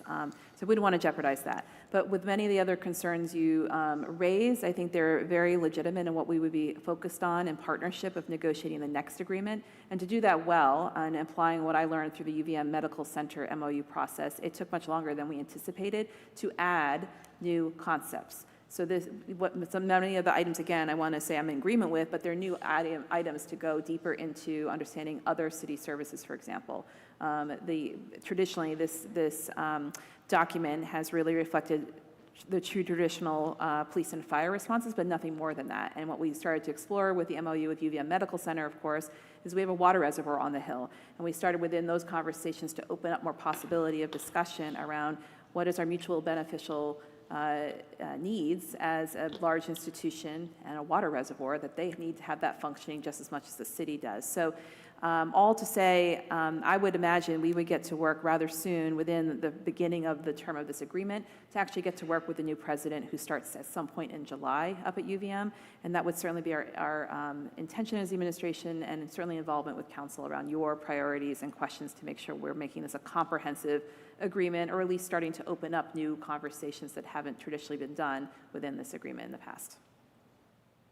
Okay, great, thank you. So yes, I would move to postpone this I would take your input on how long, because I think it would just be really nice it seems like there's a lot of initial agreement already, and I think it would be great to approve this with like kind of a next steps of, okay, here's what we're going to go to the table with that we've had a chance to give input on. Counselor, I might just add that you only have one more council meeting in the month of May, on May 19th, and there's a bit of a gap, unfortunately, and then we get into June. So I would suggest a postponement for 1 week so we can get you the letter and hopefully then be able to take action on the one-year agreement. I would also just caution around bargaining it in public and making sure we have a chance to, in executive session, be able to discuss our concerns as government and not bargain in public and get ourselves into a place that might be less an advantage, less to put us at a disadvantage going into conversations with UVM. Great, thank you. All right, so Councilor McKnight, you've moved to postpone. A motion to postpone does need a date certain. We've heard some feedback from the mayor here. Are you suggesting a 1 week postponement to our meeting on the 19th? Okay, all right. So there's a motion on the floor from Councilor McKnight to postpone this item by 1 week. Is there a second to that motion? Second. Thank you, Councilor Singh. So the question on the floor now is just on the question to postpone. Is there any councilor that wishes to be recognized on the question of postponement? Councilor Litwin. I'm not sure I'm in a position to vote to postpone so much as potentially to amend the amount of time that we give to the new administration. I would imagine there's a presidential transitional team. She's coming on July 1st.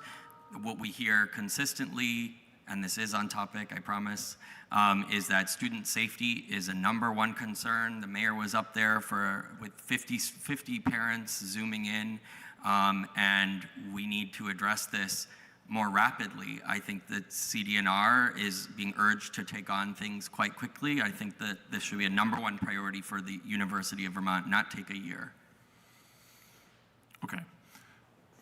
Councilor Grant? I will note on the question of postponement, I think that was not particularly germane to the question of postponement, but Councilor Grant, we'll turn to you.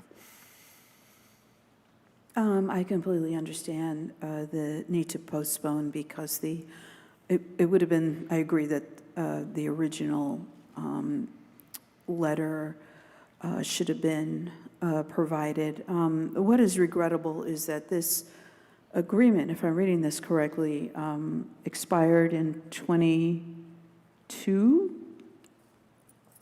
Is that right? So I would say that we would want to,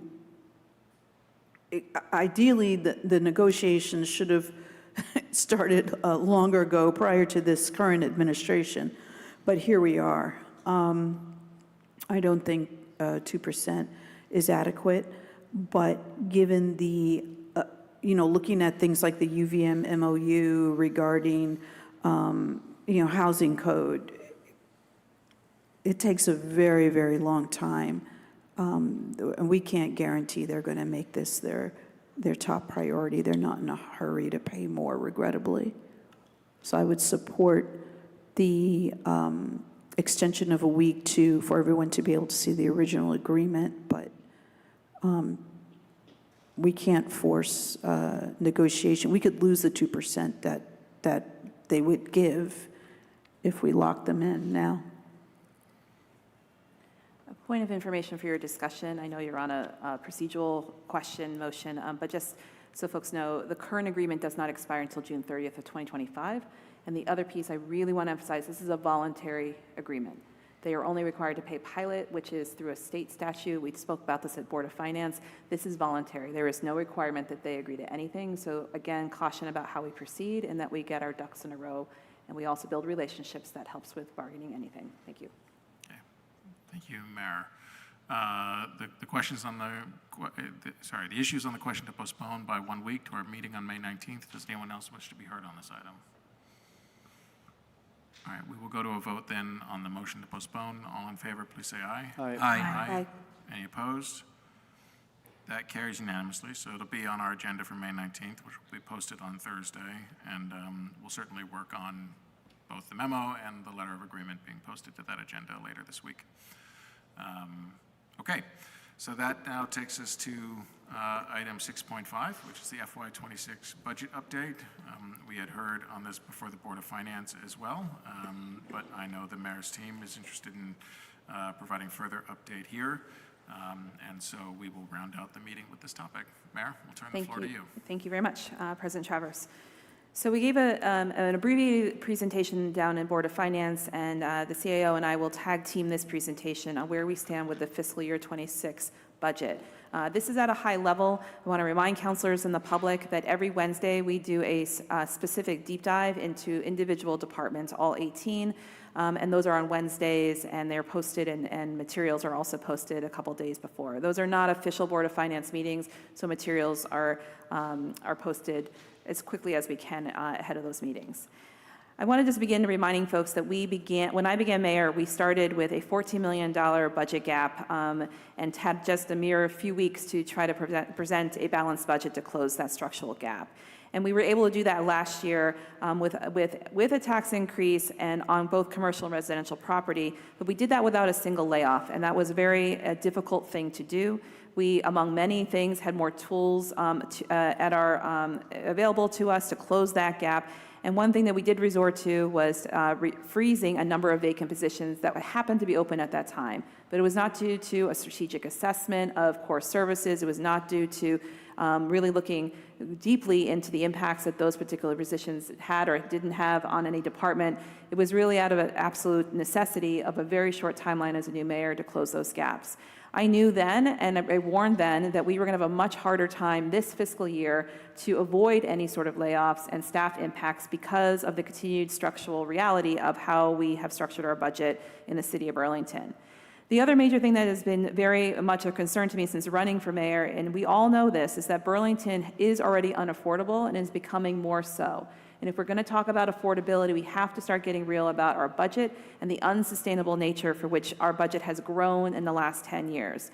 We're threatening our economic diversity, which is being able to be maintained here among residents. And that is something that I hold very seriously as I looked at presenting this budget to all of you.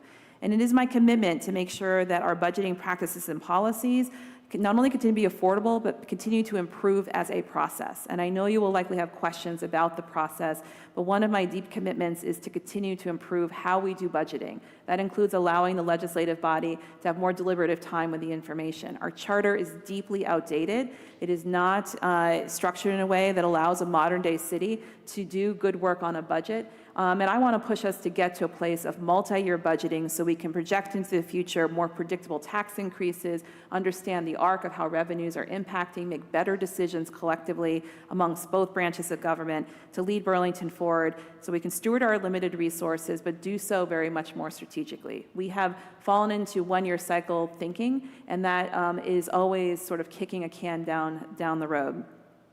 I also want to mention that in this presentation that the CIO will share in a few minutes, it does still include a modest tax increase. There was no way to figure this out without multiple steps towards closing what ended up being an $8 million budget gap. And I also take that seriously because it's still a tax increase. And until we address the underlying inequitable way we collect taxes on a local level, which would address the lack of income sensitivity we have on the local side of a property tax bill, I take very seriously the impacts any tax increase will have on working people, on fixed income people, people who don't have the resources to keep rolling with percentage increases year after year in the city. So as I mentioned earlier during my mayor update, because we had much more limited options to solve this structural budget gap this year, we did end up having to make the extremely difficult decision of eliminating 25 city positions. This included 12 union positions, 13 non-union positions, and among those 25 total positions, 7 were currently vacant. I mentioned earlier on the severance package we were able to offer folks. The CAO will mention this as well later on. We tried to approach this with as much compassion and generosity as we could offer, also noting that the city does not have any RIF policies, did not have any procedures written down to actually someday plan for when this might happen, when you have a hard budget year or revenues drop. And that was extremely difficult to have to navigate this very stressful impactful moment in the city's history without a roadmap about how to do this as an organization. I also want to emphasize I take seriously our obligation to our entire group of city employees.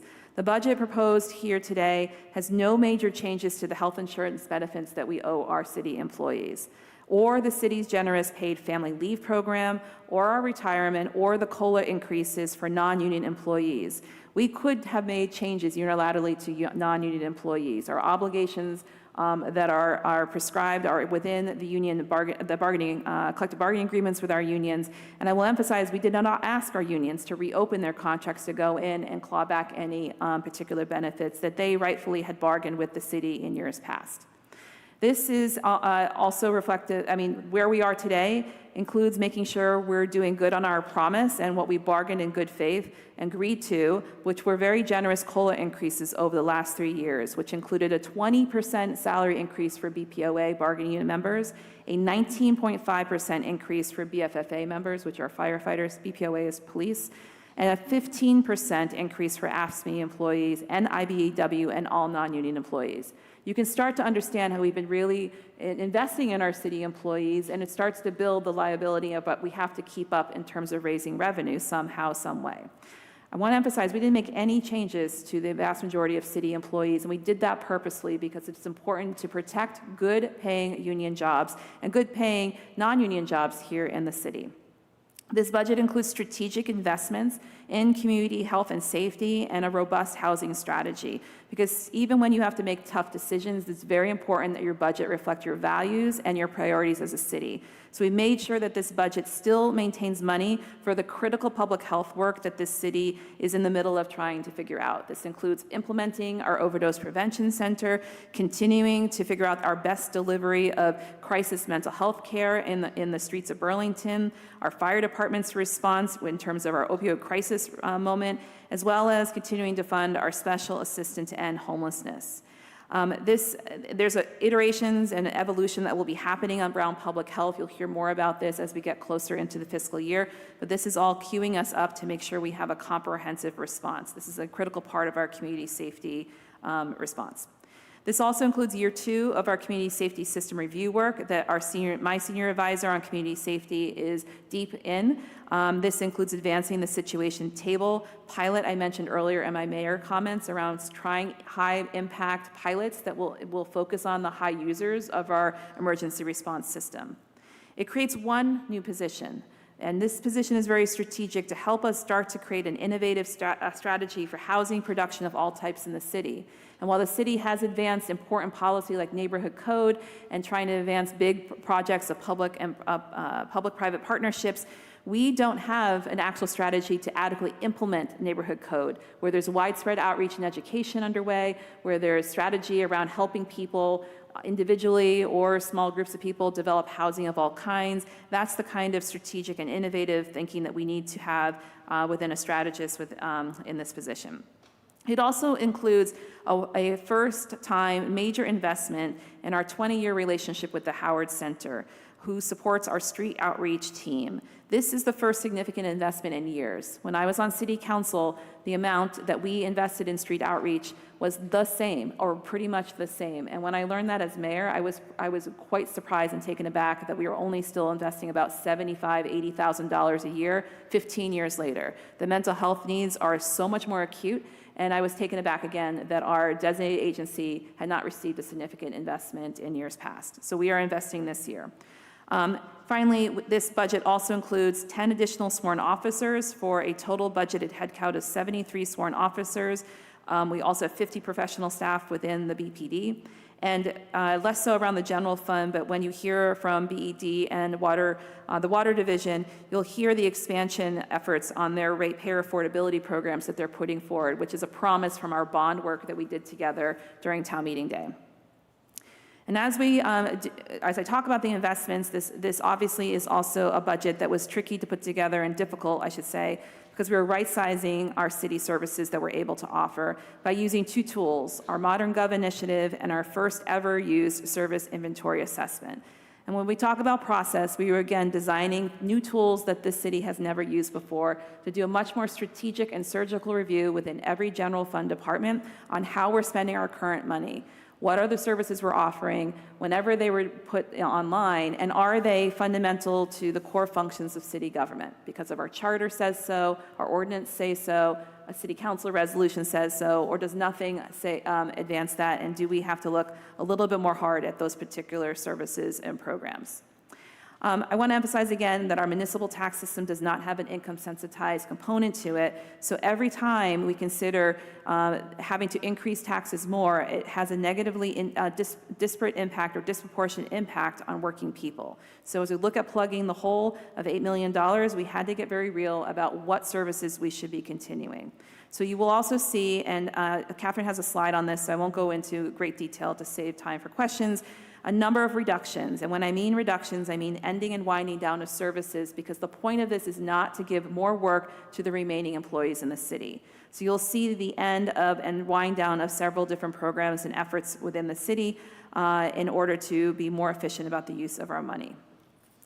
Last couple points here. If we did nothing and saved every single one of those positions, those 25 positions, that would have required us to find another $3.9 million in additional revenue.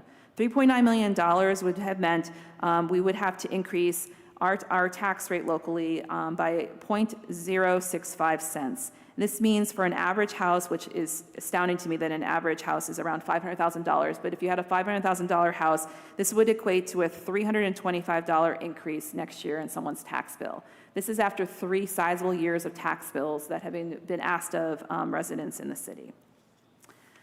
I just want to wrap up by saying that, you know, the work here that we have done and the process we have taken here has been deep and has been required a lot of work among department heads and their teams to look deeply into their budgets. And I've asked department heads to push and look at things I don't think they've been asked a question before. And this was painfully deep and very difficult work to do.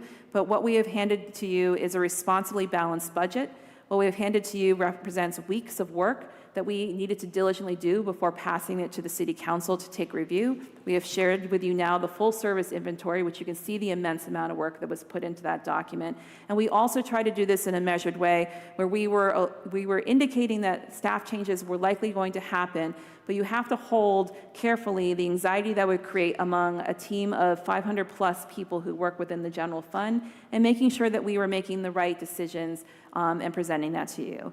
And as Catherine will also mention, we are right on track with how budgets have been presented to this council for the last 3 years running in terms of timing of updates to Board of Finance and to council. So nothing is an outlier in terms of information being made available to this council than at least in the last 3 years that we were able to look at.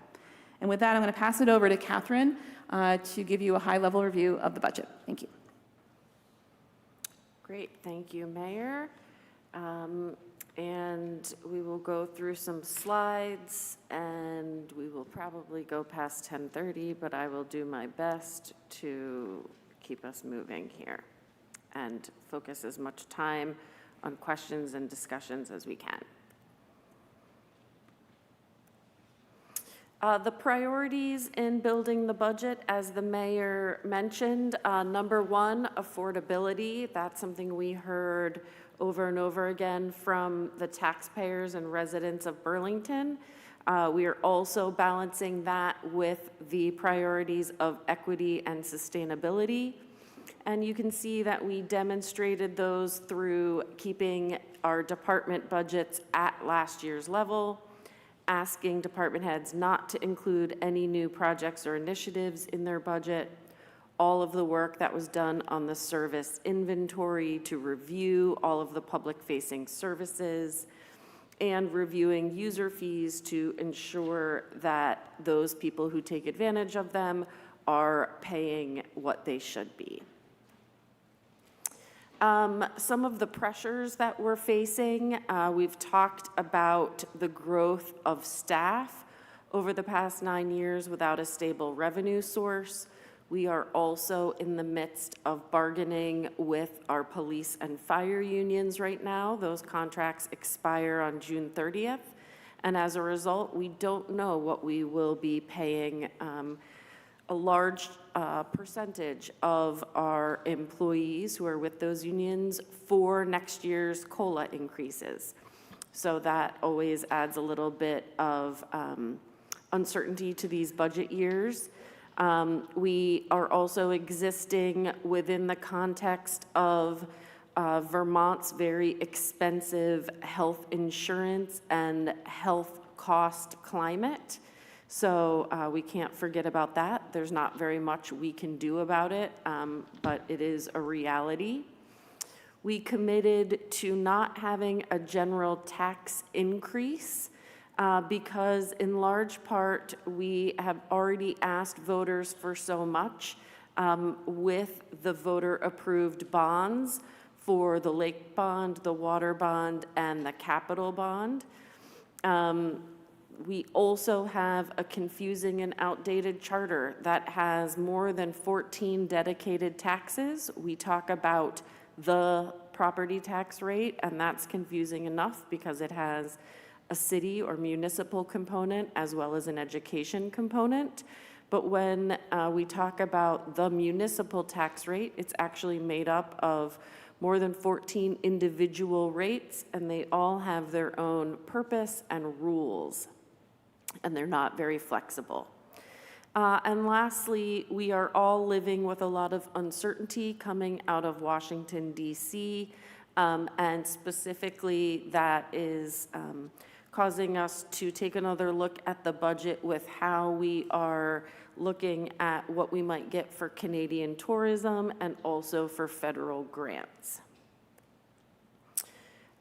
This next slide is on the left, what I presented to this body in March. We started with an $8 million gap, and those were our proposed solutions. And at that time, we still had a $2.5 million gap. On the right, this is where things stand as of now. The good news is that we have closed that gap. The remaining gap is 0, you can see at the bottom. And we'll go through in some detail what's happening in the middle there. But it is a combination of some additional revenues to the tune of $2.6 million, and then a lot of cuts. The additional revenues, as you can see, come from $1.7 million of grand list growth, and that is all the new development that you see going up around town. It is also adding the additional 1 cent that was approved already last year as part of the 3 cent proposed increase to the police and fire tax. We only used 2 of the 3 authorized cents. This year we'll use all 3 cents. We are also proposing in this budget to add $600,000 of revenue via a half-cent tax. This is new. That would be on each of these 2 taxes, parks and highway. Those are 2 of the dedicated taxes I was referencing earlier. These 2 taxes, in order to raise them, we do not need to go to voters. They only require city council approval. The additional revenues are rounded out by the very last of the ARPA money. It's actually $280,000, but I've rounded up here. And that money will go between police and fire and pay for their salaries. We are also proposing that we do not sunset the gross receipts increase that we passed last year. You will recall that meals, rooms, admissions, and amusements went from a rate of 2% to 2.5%. That is supposed to sunset on June 30th, and we are proposing to keep it at the 2.5% rate. Then as we go to these next 2, I'm going to not talk that much about them because as you'll see, I do have many slides about them, but I'll just say we will go through in some detail both what's the savings expected in ModGov efficiencies as well as the service inventory reductions. As we'll go through revenues, ModGov, service inventory. Revenues, I talked about this in large part. I'll just say This is the first year, I've been here for about 5 years, that this year's budget is at the exact same level as last year's budget. It's the first year we aren't experiencing any growth. That is a change from what we were projecting in March when we were estimating additional revenues. And as you can see, we've made that change in large part because of the economic realities and predictions, and things are changing very fast. Moving on to number 2, the Modern Government Initiative that was created by the mayor to identify strategic cost savings. And the 2 main areas of focus were the Department of Finance and Administration and the merger of CEDO and BWD. This slide talks a little bit about how we went about that work, and I think we've briefed this body, so I won't talk too much about it.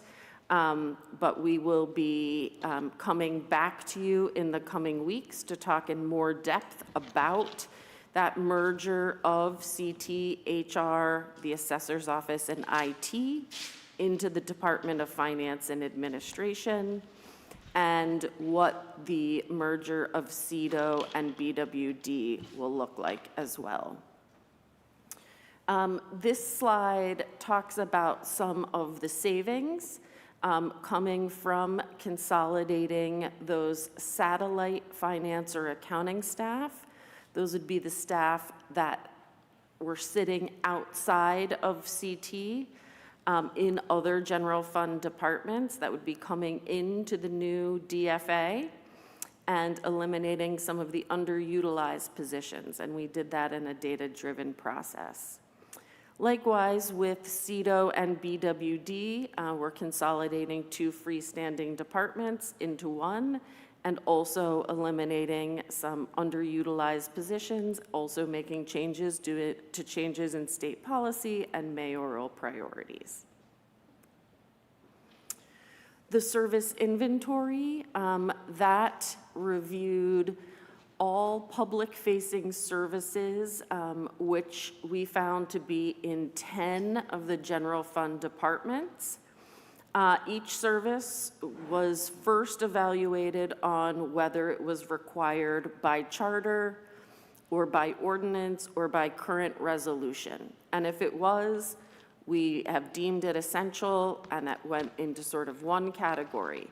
If not, we gave it further review, and we looked at some of the questions you'll see here, like what are the resources required to provide that service, who's benefiting, does anyone else provide this service? And so once we had done that, we were able to really continue the conversation, and here is a list of some of the services we are proposing to cut, which the mayor has also spoken about. That's the Early Learning Initiative, and that is because of Act 76. We started this as a city before the state was paying for early child care. Picking up Christmas trees doesn't save a lot of money, but it's not a core function of DPW. We've talked about some of these grants that the city was able to give when we had ARPA dollars, but BCA Community Fund grants and the REIB Empowerment grants are on this list, as well as the operation of the Old North End Center of Recreation and Education. And again, specifics related to all of that come any Wednesday night, every Wednesday night, and we're happy to talk about that in budget meetings. A quick summary of the impacted staff and positions. There were 25 positions affected, 7 of which were already vacant, 12 union, 13 non-union. We have provided 60 days of notice, which is equivalent to severance pay. Employees are still accruing retirement, vacation, and sick time during those 60 days. They are then paid out for all of that accrued leave. They are continuing on health insurance, if that's something they already have, through July 31st. And they are also eligible for unemployment and outplacement resources. The budget is not all about cutting. As the mayor said, it needs to reflect our values, and you can really see that here by these investments in community safety and housing work. And some of these are things you'll see that are continuing. Of course, we are continuing to rebuild the BPD sworn officer count. We are continuing our investment in the Howard Center. And we are continuing and doing new work in public health and seeing new ways we can leverage our opioid dollars. The municipal tax rate, this is where the proof is in the pudding of have we been able to help keep the city affordable. The example is on a $500,000 house because that is what our assessor says the average house is going for in Burlington. It is not affordable, but that is not in my control. What you can see here is over the past 3 years, the mayor has mentioned in a few different venues that in FY '23 and '24, we had a 6% increase on the municipal tax. And that's what you can see, that approximate $200 increase per year. And then last year, it was an 11% increase, and that's over $400 for this mythical family.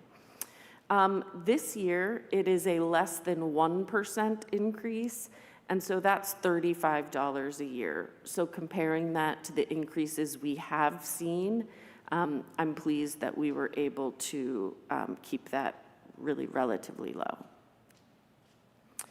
And we're rounding the end here, just a quick summary. We were able to keep this year's general fund budget at last year's level while honoring the important commitments we have to cost of living adjustment and step increases for our union and non-union employees. We are excited, I can say, we're excited that right now we have municipal property tax rate projected to rise less than 1% after increases of at least 6% over all these years. We've saved almost $4 million through a combination of reducing positions and the associated operating costs. And lastly, we are proposing keeping that 2.5% rate for gross receipts. I also include this caveat here, however, that while we are proposing to keep that higher rate, we are actually budgeting in numbers less than we have this year because we see that we heard today a lot of the businesses are hurting, and we want to be conservative in how we are budgeting those numbers, and this seems like a pragmatic approach to do so. Here is another look at that same chart, just so that you can make sure you are taking away kind of the big picture here. Started with the $8 million gap, we're down to nothing.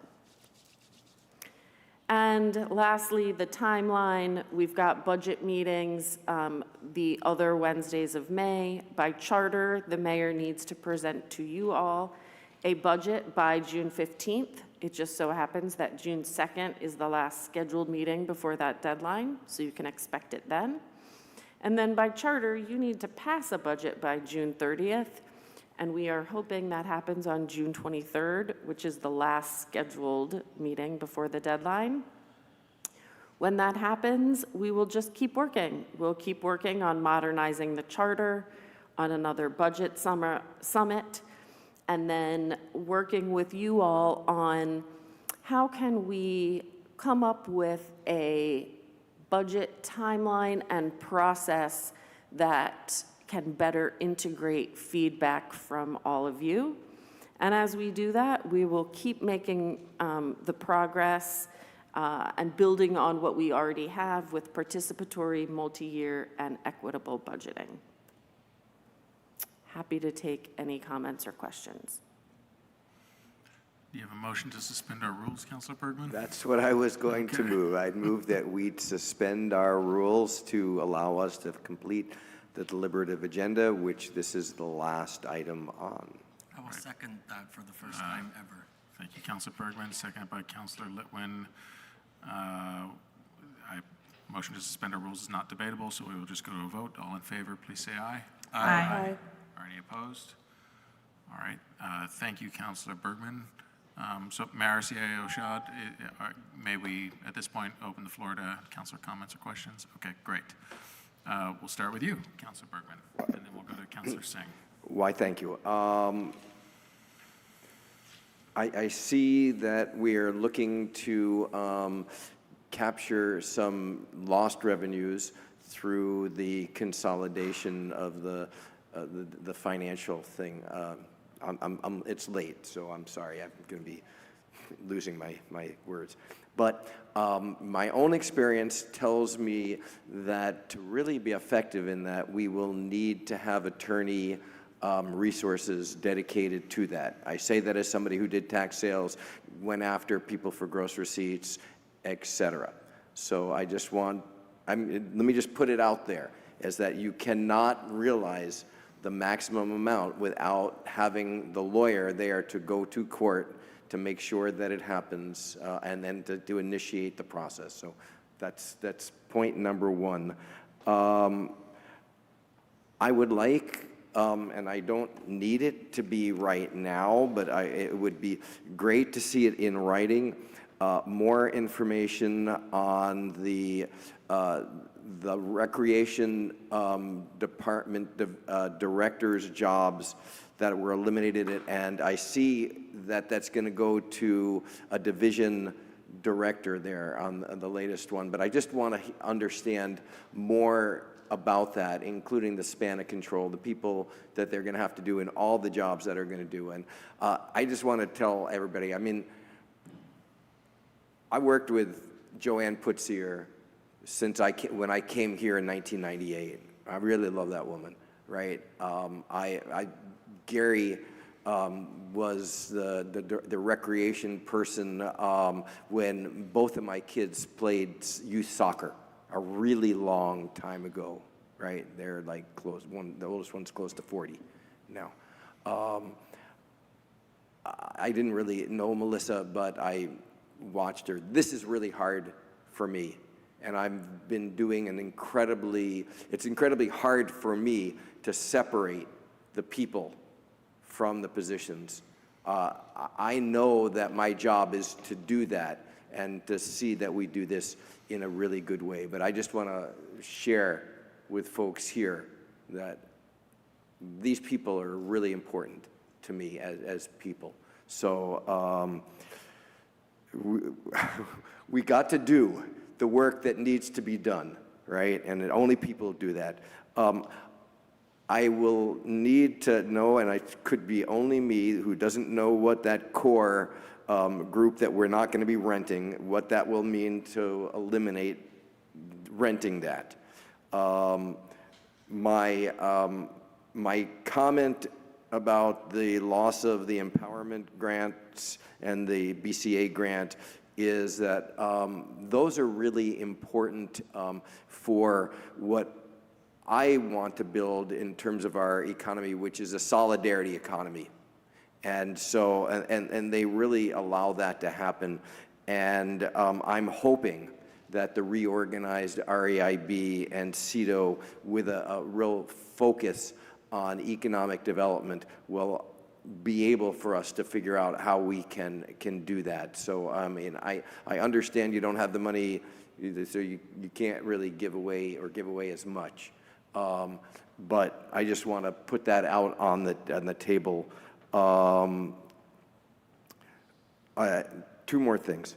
One is, I think it is smart for us to end the sunsetting of the gross receipts tax. I opposed that when we did it, but I understand what we needed to do. So I think that is a really important step.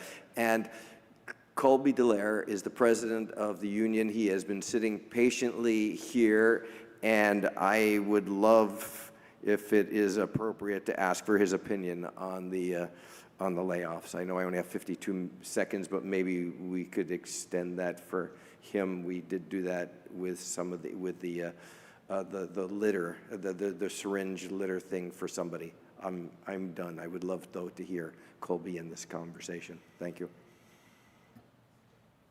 Is that an opportunity you would like, or?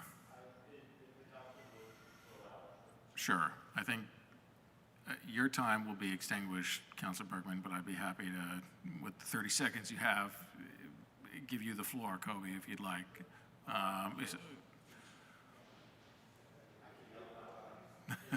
Well, people online can't hear you unless you use the mic, so. And I appreciate your being here, and I appreciate your colleague here with you as well late into the evening, so thank you very much. Good evening to all the councilors, everybody in the audience. My name is Colby Dallaire. I'm the ASME president for some of the workers in the city, unionized workers in the city. I would say that we're appreciative of the mayor and her staff and the cuts that could have taken place and the cuts that did take place. In conversations with HR and the mayor's office, the union measures are people in heartbeats and not seats. So even one cut is too many for us. I've been here in the audience in meetings past, and I'll be here in the future. And I have heard from pretty much every one of you about your commitment to unionized workers, and not just our union, but our fellow workers at BPOA, at BFFA,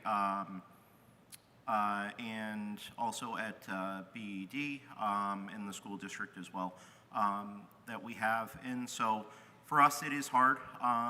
There were a number of open positions, and then there were a handful of unionized positions that were let go on Thursday.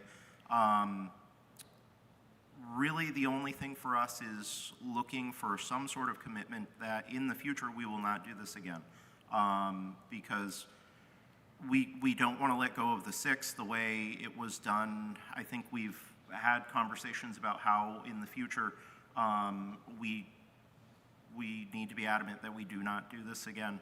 There are still bumping rights for unionized employees to displace other union workers, which puts me in a predicament.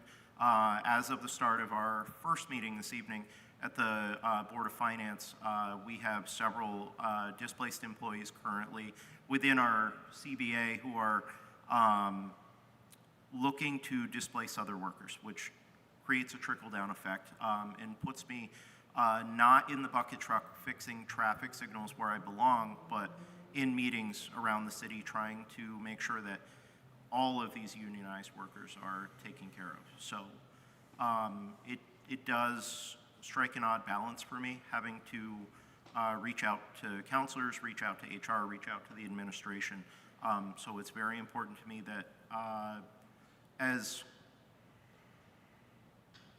few cuts as happened, that we have 0 cuts in the future. However, we have to get there, whether they're unionized workers or our exempted non-union workers as well. My final concern, because I know it's very late, my final concern is just related to whether they're union or non-union, the trickle-down effect of the work that we keep hearing that we're not going to do in the future, but that work still exists today. And unionized workers are being asked to do some of that work, and I very much would like to keep the close communication that we have with HR and the mayor's administration to see how we can immediately either sunset that work or find pay or other workers to do that work, because we're across the city in some of the cut departments and positions. Those other coworkers are being asked to shoulder some of that burden. And if that's not the intention, then we need to not do that and have people working out of their job descriptions. So thank you for hearing my comment tonight. Great. Thank you, Kobe, and thank you for being here and for your service on behalf of your members. I have Counselor Singh next in queue. Thank you, President Travers. This is my first budget process, so if I'm asking a question that seems basic, I apologize. But I assume when we talk about a structural gap, we're speaking about the items that are set in our budget that are necessary each year, be it debt service, employee retirement, our portion of the county budget, local agreements, and GMT. Is that correct? That 8 million, is that what that's comprised of when we say structural? Or is... I think when we say structural, we mean persistent. So you're not saying that it's the items, the building blocks that we have to start with each year. When you say structurally, that's not what we're talking about. That those things happen every year. We should understand that they are probably going up every year, whether it be employee retirement, debt service, and not seeing those are set to be paid as necessary, not knowing how much those are going up per year, or as a percentage-wise, it makes things more unpredictable. And I'm not understanding from the presentation what we're saying, 8 million structurally every year, we're gonna have this shortfall. What is in that number as far as what keeps going up that we're not able to accurately predict going forward? I think it is fair for you to, it is a fair statement that we have not been clear because we don't totally know what is in, we know what's in that 8 million. How much, like why that went from 14 to 8 million and what that's gonna be next year, that is work that we are doing right now and we continue to do. It does consist of all of those things you said. And yes, from that perspective, yeah, it is a structural budget gap. And it does, we have stripped out everything that is non-essential from the budget. So yes, I'm struggling to answer your question because it's late and I've been doing this for 24 hours, but I'll turn it over to the mayor and she'll probably say it more eloquently than I will. Well, we'll see. It's like 10 something or other. The point being that, yes, fundamentally, we have obligations that we know year to year because we have a certain number of employees, we have debt, we have retirement. When we bond, we have additional debt obligations. Our splinter tax are outdated. This is when we talk about needing to modernize our charter, is because we have over many decades decided that we were going to break up our local tax revenue by 14 plus different splinter tax, and some of them are dedicated only to certain kinds of expenses. So we couldn't use it on, you know, the less exciting. Sorry, I'm going to pick on clerk treasurer's office. Clerk treasurer is a 100% general fund supported department. We cannot use our books purchasing dedicated splinter tax, for example. 1 penny of that can't even go over to clerk treasurers if we needed more, you know, resources there, for example. The structural budget reality is that because we have grown such a significant number, in particular in the last 9 years, the 98 FTE figure, we would require us to keep doing sizable tax increases every single year if we were going to balance the budget that way. So eventually, the question becomes, that's one way to close a budget gap, but that happens every single year because we have overgrown, my word, overgrown the size of government, not keeping in mind how much our grand list has been able to grow, or all the other kinds of obligations we have in terms of taking on more debt to build a high school, in terms of our school partners, or our infrastructure that we just discussed during town meeting day. Does that help? It does, but it doesn't really get to, and as she was saying, to the question of the 8 million, we should know what things are growing at what rate. And, well, we do. That's what I would say is here, we're presented with an $8 million gap, but we should know what's the biggest drivers of these structural gaps per year. And if we know it, you know, maybe we'd be better able to predict and try to find other funding sources. I could go on and on, but I'll let that go. I would also say, you know, I'm very, you know, it gives me pause about the, you know, CEDO and workforce development being put together. I know that the marketplace itself helps fund or is funded, and they share staff with workforce development. And combining those two, it makes me wonder whether we're going to be able to adequately service the people on the marketplace, the business community that's suffering at this moment. If we're creating that part of a bigger department, how much time and effort would go in another place? So I'll leave it at that. Thank you. I will briefly just reference, Councillor Singh, that we do have, and I'm just pulling back up the slides, we had at the press conference, I don't know if it's in this, I'm sure it's in the slide deck somewhere, we have a pressures slide which talks about the major drivers that are driving the 8 million. We have a very unsustainable health insurance reality that has been a major, last year alone it had $1 million increase that was unexpected because we're a self-insured employer, among some other drivers. So we do have a slide in there, which I'm not finding quickly here at this hour, but there's some major obvious ones that are major pressure points on our budget. And to the CEDO piece, there's more information coming on Wednesday, as I mentioned, around all the details, but Church Street Marketplace and business development remains unchanged in that merger, and more details will be coming Wednesday. And you'll have a full picture of how we're imagining the remerger of BWD and CEDO to be a more effective department together. Thank you, Mayor. I have Councilor Barlow next. Thank you, President Travers. I want to start by recognizing how difficult the decisions are that are being made in this FY26 budget, and I appreciate the mayor's statement earlier about how this has been the hardest week so far in their administration's term. I have always expected that the FY26 budget would involve staff reductions, with salaries and benefits comprising over 70% of our general fund budget. Any responsible budget with a focus on affordability would require them, especially with the asks we made at town meeting day around the bonds. And I strongly support the administration's goal of right-sizing city government. And as an elected official, I'm committed to being a good partner in that work. I've told some of you I was on the school board 10 years ago when the Burlington School District had a similar situation that required a right-sizing exercise to obtain budget sustainability, and the district continues to be financially healthier today because of the work we did back then. What I am disappointed about is how the City Council has been excluded from the work and the decisions around reductions to staff, and by extension to the potential impacts to programs and work that have depended on RIFT individuals. I find it frustrating that these decisions were made before the City Council has reviewed and given any feedback on departmental budgets. The high-level budget update we're receiving tonight was shared only this afternoon. I personally couldn't review it until during the Board of Finance, and I made comments earlier in the Board of Finance about my frustration of not getting access to the service inventory after repeatedly asking for it until last Monday, just before the executive session, even though it had been completed for weeks before then.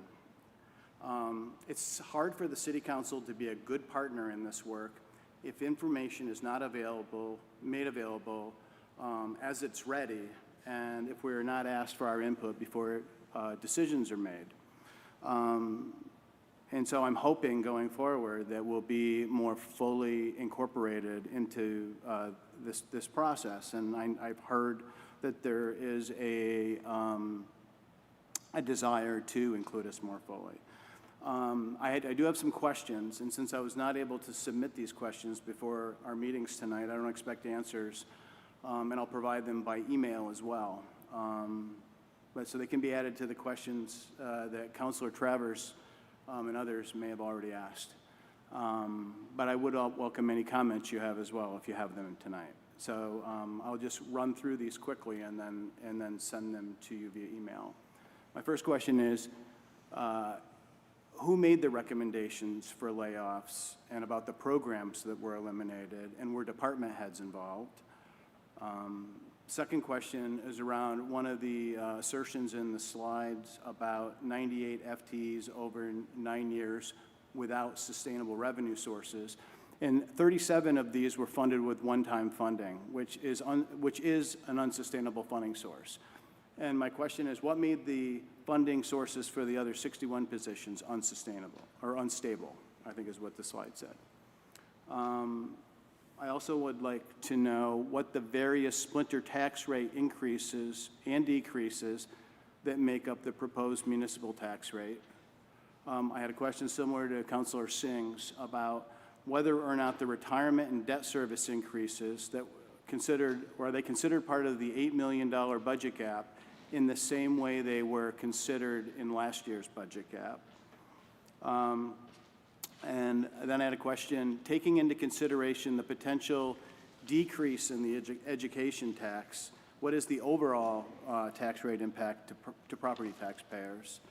And lastly, with 56 seconds left, I am particularly interested in details about declines in our gross receipt tax projections. I've met with CIO Shad about this topic and asked for more granular detail about the entities paying gross receipts and the year-to-year comparisons for them. And so I look forward to that information as well, and I'll provide all of this in an email. Thank you. Thank you, Councilor Barlow. In a minute or less, I'm going to do a rapid fire on some of them because I just think it's been raised in a lot of different parts of the conversation. I want to remind councilors, we offered a pretty comprehensive Q&A from your initial questions from a week ago on Wednesday of last week. And based on some of the questions people have been asking between Board of Finance and today, I want to remind you that document is quite comprehensive and encourage you to read it and to consider the information in there. In terms of the process and where we got here, I've talked before about how outdated our charter is, and I do appreciate, Councilor Barlow, that at the end of that particular comment, you noted how I am coming in true partnership. I used to sit in 2 legislative bodies, a city council here and locally, and back in the State House. And there are 2 very different processes around the deliberative time given to the legislative body. We have to improve our process. The mayor is not required here to give a budget until June 15th. We have tracked all the other presentation dates for the last 3 years. We don't have time, but I'm going to have the city attorney share, which he did in that Q&A, around the answer around what is the role of council and elimination of roles versus the mayor and the powers and inscribed, or whatever the verb is, empowered by the mayor's role in our form of government. And the city attorney will share that information via email because we don't have time to go into that in great detail.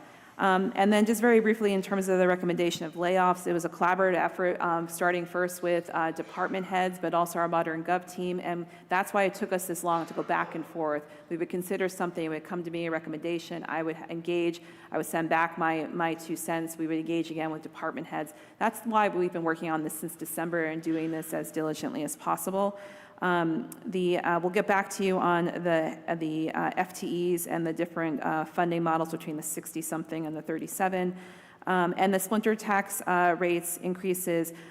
We talked to you about the splinter tax increases, but yes, the debt service and retirement splinters are part of the $8 million budget gap. What's different with debt service and our retirement is that those numbers actually came slightly down based on different formulas per charter that dictate what that is every year. At least for last year, I can't speak for years prior, they went up last year because we're required to pay our obligation per charter, as we should with retirement and as we have to with debt. This year, they came slightly down based on formulas I'm not going to bore you to death with right now, but that is all incorporated within our $8 million estimate.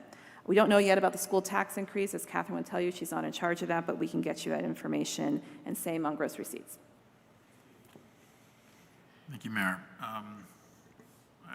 I had noted a couple other councilors, but can I get a sense of how many councilors would like to get in the queue on this item? Okay, so we'll go Councilor. Under the rules, actually, I'm supposed to go back and forth a little bit here. So I've gone Councilor Singh and Barlow. Councilor, well, we went Bergman first. We went Bergman, Singh, Barlow. I'll go Councilor Litwin, and then Councilor Newbeezer. Did I see your hand? So we'll go Councilor Litwin, then Councilor Newbeezer, then Councilor McKnight, then Councilor Grant. Did I see your hand, Councilor Grant? Okay. And then, sorry, can I just get a sense as to other folks who'd like to get in here? You don't have to tell me now. Okay, Councilor Kane, Broderick, Schachter. Okay, everyone. Okay, so I think that's how we'll do it. We'll assume everyone wants to have a say here, and we'll go back and forth. And then if you don't want to say anything when we get to you, then that's fine too. So Councilor Litwin, we'll go to you, and then Newbeezer, then McKnight, then Grant. Thank you, President Travers. I will just say the fact that everybody this late wants to say something should tell everyone how important we're taking this, how importantly we are.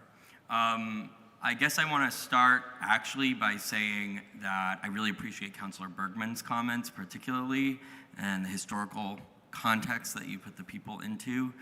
It's been a moving public comment period tonight, and I appreciate the situation that you find yourself in. Additionally, I want to say to the public, you are going to see things that we like, we want, and hopefully we can get back some of these things in the future if the city successfully addresses some of the challenges it's facing, including around public safety and affordability. I will also say that I was hurt to listen to some of the hurt that we actually heard tonight during public comment. I appreciate hearing from I can never say it, I'm sorry, AFSCME union head this evening about the ongoing conversations between the administration about maybe how to deal with those things in the future, and I would encourage the HR committee potentially to review how that happened and maybe how we collectively can improve our processes as we right-size government. I realize that we are saying that we're right on track with how long this has, the council gets this in the past, but simultaneously, you know, we're saying that we're doing things differently from the prior administration. And so I would have liked to see this sooner, particularly given the scale of the cuts.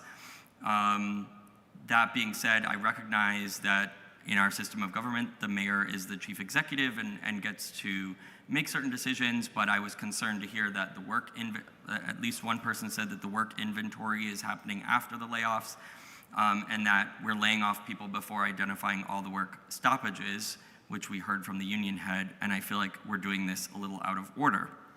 Additionally, the bond on BHS is coming online on July 1st. People will expect to see that on their tax bills.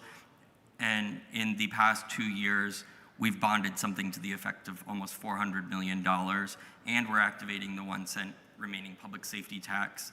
I could not agree more with my fellow New North End councilor, Councilor Barlow, with a lot of his comments and questions tonight, so consider that duplicated. I am concerned that we are using one-time ARPA money to pay for police and fire salaries when we've talked about this, about not using one-time fund for salaries. So we're going to be in a similar situation next year. It's not to say we don't need to use it. I will want to see the money that we're maintaining for public health work. I want to see what that is. I will need to see what we are deeming to be a critical need that the municipality needs to fund, and what work maybe needs to come from elsewhere. Additionally, when we talk about the 98 FTE growth, I just want to reiterate, because of those increases in the bonds, we actually just really, in my opinion, cannot look at a $35 tax increase as a win because of what happened in the 3 prior fiscal years, which we have been talking about quite a bit. So I actually think, as difficult it is to say, that we need to actually work harder to reduce this budget, and I'm not sure we are necessarily right-sizing government at this moment, although I'm sure my colleagues may disagree with me. And lastly, I just think pushing these conversations out, whether a prior administration did it or not, to be so close to the charter approval date of when we have to approve the budget puts us all in a precarious position. And I question why we could not have had the conversation about how this process could have been better last fall. That being said, I deeply respect the significant amount of work, including 24 hours that CAO Shad has been working while also volunteering last weekend with me, serving hot dogs to folks at Firehouse. So thank you, CAO Shad. Thank you, Councilor Litwin. Mayor? Thank you. I do want to just remind the full council, I have been here for 1 year. I've been here for 1 year. And to change a charter takes multiple years to do that. And this is not the only thing we've been focusing on. So I will reiterate, I know we have to improve our process. And I ask for consideration and realistic understanding, because many of you have also been here for 1 year. There's a lot being asked of this administration to fix. There's a lot of processes that did not exist. There's a lot of room for improvement, and we can take this as a cooperative and team approach about improving our city's process and acknowledging that for many years, folks at this table and in the mayor's office chose not to do an update to our charter. It's 75 years since a full comprehensive update to our charter. So I would emphasize this is an opportunity for us to work together to solve the process question and not put it at the feet of a one-year mayor. To the other questions, and I think you know this, Councilor Litwin, but the ARPA money has to be spent. So we either spend it or we don't spend it. And of course, it will be a very tiny amount of one-time funds, but we either spend it or we don't, and we forfeit that money back to the federal government. And we will address the other questions when we do our full review. Thank you. We'll go to Councilor, so this will be the full order. We're going Councilor Newbeezer, McKnight, Grant, Schachter, Kane, Carpenter, and then Broderick. So Councilor Newbeezer, turn to you now. Well, first, let me just say thank you to the mayor and her team. This is incredibly difficult work, as many of us have discussed already. And I feel that it's clear that you all and you and your team are approaching it competently with an eye to make sure we are being as impactful as possible and making Burlington as affordable as possible. No institution's perfect, but I think the transparency and integrity within this process it is very much clear, and having to build a RIF process as you go from scratch with no existing processes and organization you've been running for a year, among many other priorities, is a feat. The reality of our city budget, to level set a bit here, is that in FY23, taxes were raised by 6%. In FY24, 6%. In FY25, 11%. As we saw on the slides, over a 3-year period, that's over $1,000 for the average household. The average person in Burlington cannot afford it, and that's not just folks who own their home and are paying property taxes directly. I would venture a guess to say most landlords are passing on those costs onto their renters, and we actually heard that in public comment. Someone said their rent has increased, I think it was just under $1,000 in the last few years. So those are being passed to working class folks across the city, and we need to do something about it, and we're engaged in that process now. Between FY15 and FY24, we have grown by over 100 positions, meaning that we're growing full-time equivalent, or just under 100 positions, I should say. That means if you're running folks who help run small nonprofits or organizations of any kind, unions, if your staff is growing by 10 or so employees a year, year over year over year over year, that is I would be fired in previous positions if I advocated that, and it's just unsustainable. Additionally, 37 of those positions were created with one-time funding. I brought up the example in Board of Finance where we saw REIB, a department created and tasked with incredibly important work. The previous administration decided to fund 19 positions with one-time funds, even though the original intent when we created that department and found the funding for it, even though I was not here on the council, do remember it clearly, sustainable general fund funding streams were laid out, and we shifted away from that, setting us up to now having to reduce way back. It's also clear to me that I agree with the sentiment that we need to improve the process so that the council and the administration can work on budgets in a more productive way, but that charter restricts that. I'll say that the equivalent of this presentation in FY26 was given on May 13th. The original presentation for this year's budget that we got was back in March 24th. The equivalent of that March 24th presentation was April 29th in FY25. In 24, it was April 10. In FY23, it was 25. You look at the dates which were shared by CEO Shad to everybody on the Board of Finance during this meeting in response to these questions raised when we were down at the Board of Finance. The dates are the same. You go look at those presentations, the information, the level of depth, decisions around, some of the decisions we're talking about right now, same information shared. So there's a problem that we need to address, and I'm glad that we're going to do that. But I also want us to be fair as we're having these conversations and have a level of mutual respect in that respect. Moving forward, because I only have 60 seconds left, it is my view that we have to prioritize affordability and investment in affordable housing in the years to come as we have these conversations. We can't do everything, but investing in successful public and non-for-profit housing models that have proven to slow gentrification and build housing for folks at all income levels must be a top priority for the city. We cannot continue the business as usual approach of simply endless tax increases, and I'm glad that there is an understanding and buy-in to that moving forward.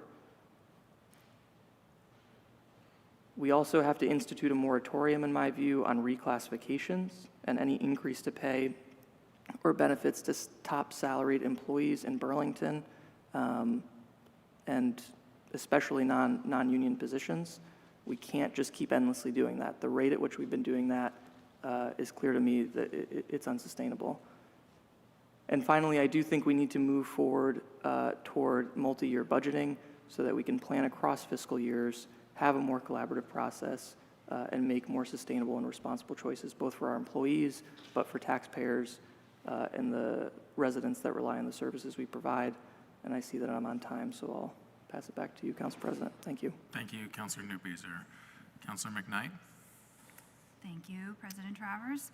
I guess I have a lot of questions. I have a lot to say in general, but I recognize this is a weeks-long process and there's going to be more time for specific answers. But I just want to start off by saying I'm really concerned at how much time we're spending looking in the rearview mirror here. And I think, yes, many of us are just 1 year in, you could say, or you could also say we're in year 2. And this is on us now, and we have to come together and make new ways of doing things. And I would prefer to root our work around looking forward to the future that we want to build for this city, rather than, looking in detailed timelines of the past of what happened or didn't happen. I just don't think that's a good use of our time.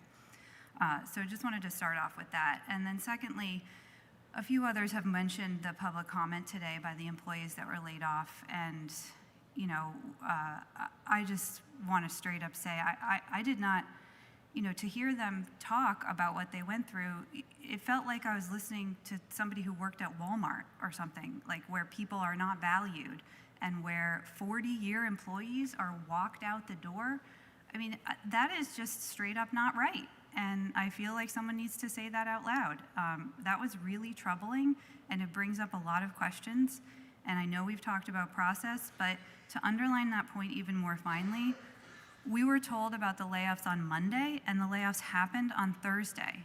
That's not even, 3 full business days for us to digest that, to give feedback, or to maybe fight for positions that we wanted to fight for. We didn't have a chance to even have a conversation about that.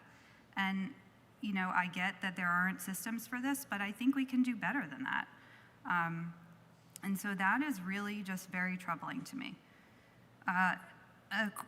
Getting into a few specific questions, I'd love to know, there's been a lot of talk about positions that were funded with one-time dollars. Of the layoffs that happen, I'd love to have identified which of those positions were positions that were funded with one-time dollars, following on that logic. I want to know if we're consolidating a lot of things, we're asking people to take on more responsibility. Will we be paying those people more for the added responsibility they are taking on? I think that's a really important conversation to have, and that is in line with my values, that when you ask people to do more work, you pay them more.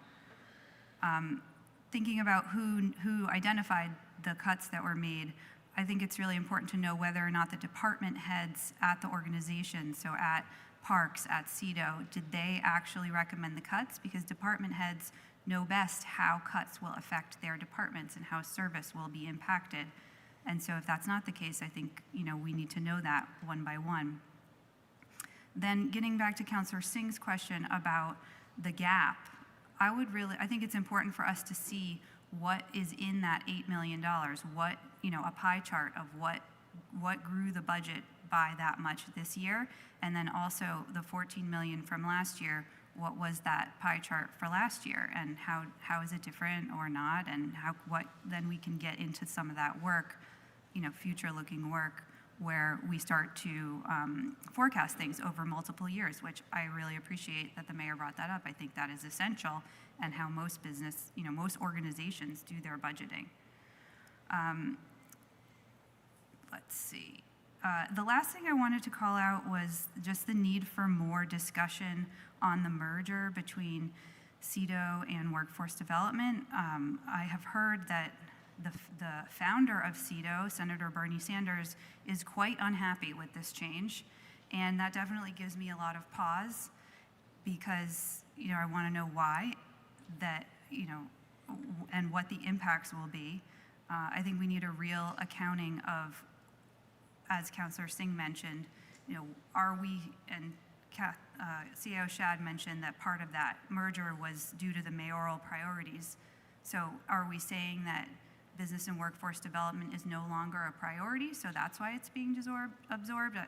We're really not, we haven't had a discussion on what those priorities are and how this department will look in real life. And I think that's just a really essential conversation to have, especially with the dire situation that we're seeing in our downtown and the businesses, over 1,000 having signed on to a petition begging us for help in that regard. So I'll leave it there. Thank you. Thank you, Councilor McKnight. Mayor? I'm going to just start by repeating what I said earlier in case it wasn't heard. The CEDO-BWD merger in detail will be at a press conference on Wednesday. And as I said earlier tonight, BWD and CEDO are merging in order to better advance the chartered purpose of CEDO that was started by Bernie 43 years ago. I'm kind of surprised that Councilor McKnight, you've heard from Bernie directly apparently on this, because he's not offered feedback to our office, and we welcome to hear this from the former mayor and senator. But we are trying to make sure that we're advancing more effectively the chartered mission of CEDO, which has several parts that were broken apart when BWD was formed under the other administration. And we're bringing things back together, and you'll see in that org chart no change in the Churchy marketplace, no change in the business work as structured with the BWD. There are changes in workforce because that work was divided among two and it created murkiness and ineffectiveness. And you'll see more concerted strategic work around how we advance a more innovative housing strategy, per my comment about a new senior advisor on housing strategy, more effective use of our specialists and homelessness, and more strategy and unfreezing a position related to public-private partnerships, which you so desperately need to get right with with Secord and Memorial Block. And then just briefly, we'll get back to the other questions here, but I do have to comment again on the RIFs and use of one-time dollar or riffing positions that were one-time dollars. If we did that, we would have no CSOs and no CSLs. If we did that, we have no REIB positions. Sometimes when you look at a city or an organization, even if a concept was created 2 years ago, that is reflective of the priorities of a city today. And you have to look at everything else that was built over the last 50 or 70 years and sometimes sunset things that are no longer the core service or less important than they are today. And I've been very clear since early on in my tenure, the three major priorities for this administration are community safety, housing, and climate. And that is in part what is driving the CEDO-BWD merger. And that again will be presented in its entirety on Wednesday at a press conference, and we will come back to the council for a work session for more detailed presentation on that. Thank you, Mayor. We go to Councilors Grant, Schachter, Kane, Carpenter, Broderick. Councilor Grant.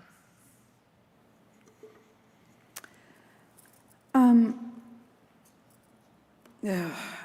feeling a little bit frustrated. I'm feeling that the mayor has had to repeat herself a number of times, and I know we're getting tired, but we have gotten emails, we have gotten documentation.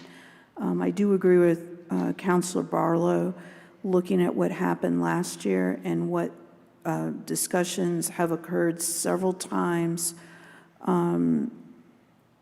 during this past year leading up to this moment. It was very clear to me that we would regretfully have to have a reduction in force, but it was a matter of how many. Not if it would occur or not.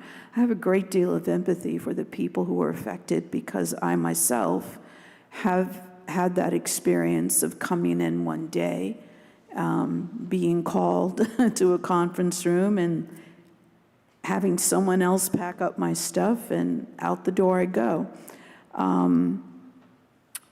So I have a great deal of empathy, and I know these decisions are not easy by the department heads, and I know these decisions are not easy from the mayor's standpoint, and I know from the unions as well.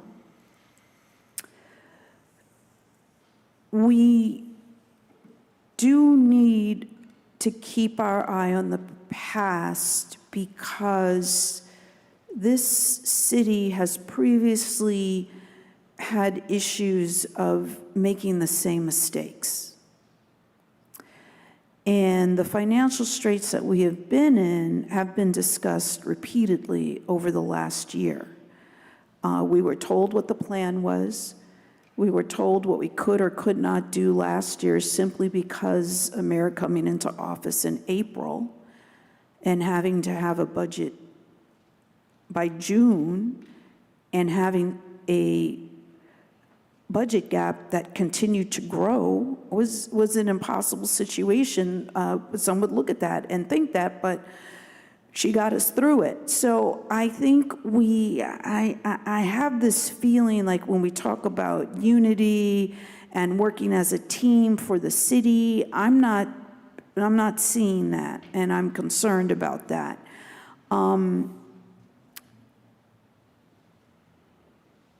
I think the mayor has made it very clear in terms of looking at what happened in the past, what we need to do moving forward. The mayor has repeatedly brought up, not only tonight, but in the past, that the charter is an issue. We have heard in the past that one of the things the city needs to look forward to is working on policies. There's a real lack of policies for things that we have been encountering. I don't think $35 is being considered a win. I do have an issue with that word. We know the property tax burden on people who are property owners. I'm lucky to have my little shack in the Old North End. I can't afford to move anyplace else. People can say, yeah, you've got equity, but if you sell, where do you live if you want to stay in Burlington? So I think I know, as someone who worries constantly now because I'm 61. Will I have Social Security? We don't know what the federal government's going to do. I don't have a pension. I'm a working class person. I can't handle the burden of all these property tax increases. So the point being made repeatedly that we need to be moving forward and working on income-sensitive property tax is an important one, and we shouldn't overlook that that point has been made repeatedly. I agree we need to look at how the process could have been better, but I don't think we should act so surprised that we weren't, like we weren't being made aware of the process, because we were. And I'll leave it at that. Thank you. Thank you, Councilor Grant. We next have Councilor Schachter, who will be followed by Councilor Kane. Thank you, President Travers, and thank you, CEO Schad and Mayor Mulvaney-Stanek. I have really deep empathy for the challenges that we're all experiencing. I also would be remiss if I didn't give Colby's colleague a true shout out, because my children would probably never have sat so patiently, and it's amazing to see you participating in democracy like this. So I just wanted to preface my comments by saying that I really am here to be on the same team with all of us at this table. I do deeply feel that our future is shared. We're in this together. And I think difficult times like this are the moments that demand that we come together. So I put out a plea to all of us to hold the common ground that we stand on, and trust that we're here because we want to do right by our community. And that I think in these difficult times, it's incumbent upon all of us to lead the city forward together, and to hold that as a mandate for all of us. The stories that we all heard this evening during public comment from the staff who were laid off last week, I think they were very hard for me to hear, and I know I was not unique in feeling that. And I appreciate how these are really difficult and near impossible budget decisions to be making. But I do want to say that I think how we go about them really matters, that care for our hardworking staff must be top of mind. I'm not saying it wasn't, it was hard to hear those comments. And so I fear that the quality of services we provide to our citizens risks being directly impacted by a diminishing of morale among employees, especially since some of the cuts are quite external-facing roles. These are longtime pillars of our community, and these eliminations not only impact their colleagues and immediate teams, but all of us who've benefited from their many decades of loving care and knowledge of our city. So in that same vein, I'm concerned that some of the proposed cuts we're making may directly impact quality of life for many of our community members. And so I ask all of us, and those most connected to the budgeting process, that we make sure there's a plan in place for replacing some of the services that may be impacted by these cuts, so that quality of life for our community's residents, from our youngest citizens to our treasured elders, is not too heavily impacted. And the last thing I just wanted to say, that I think in tough budgeting times like these, and I fully respect a lot of us at this table are new, and we're making the way through these muddy waters together. But I do think being able to kind of look at different scenarios together, or really understanding sort of what's happening, so that we could all kind of arrive at making as informed decisions as possible moving forward. It would be helpful when we're facing so many difficult challenges to potentially see a couple different options on the table. And I know you all probably have been doing that behind the scenes. I know that would be helpful for me moving forward if, let's hope we don't, but if we face continued really challenging budget seasons moving forward. That's it. Thank you, Councilor Schachter. Councilor Kane, and then Councilor Carpenter. Okay, thank you, Councilor Kane. Councilor Carpenter, would you like an opportunity to speak on this item? Thanks. A lot of you have been very articulate about our concerns and our frustrations. So I just, and I think the mayor and her team has gratefully heard that. So I really want to pick up on a little theme that Councilor Schachter mentioned and Councilor McKnight, that we've got to look forward. We're in a stuck position.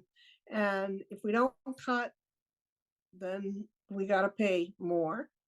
And if we do cut, it's going to be painful. So I guess I just want us to really use this as an opportunity to figure out how to do this together. We have 3 more nights of budgeting, and that's a lot. I mean, those are long meetings. They've been typically like 3 hours.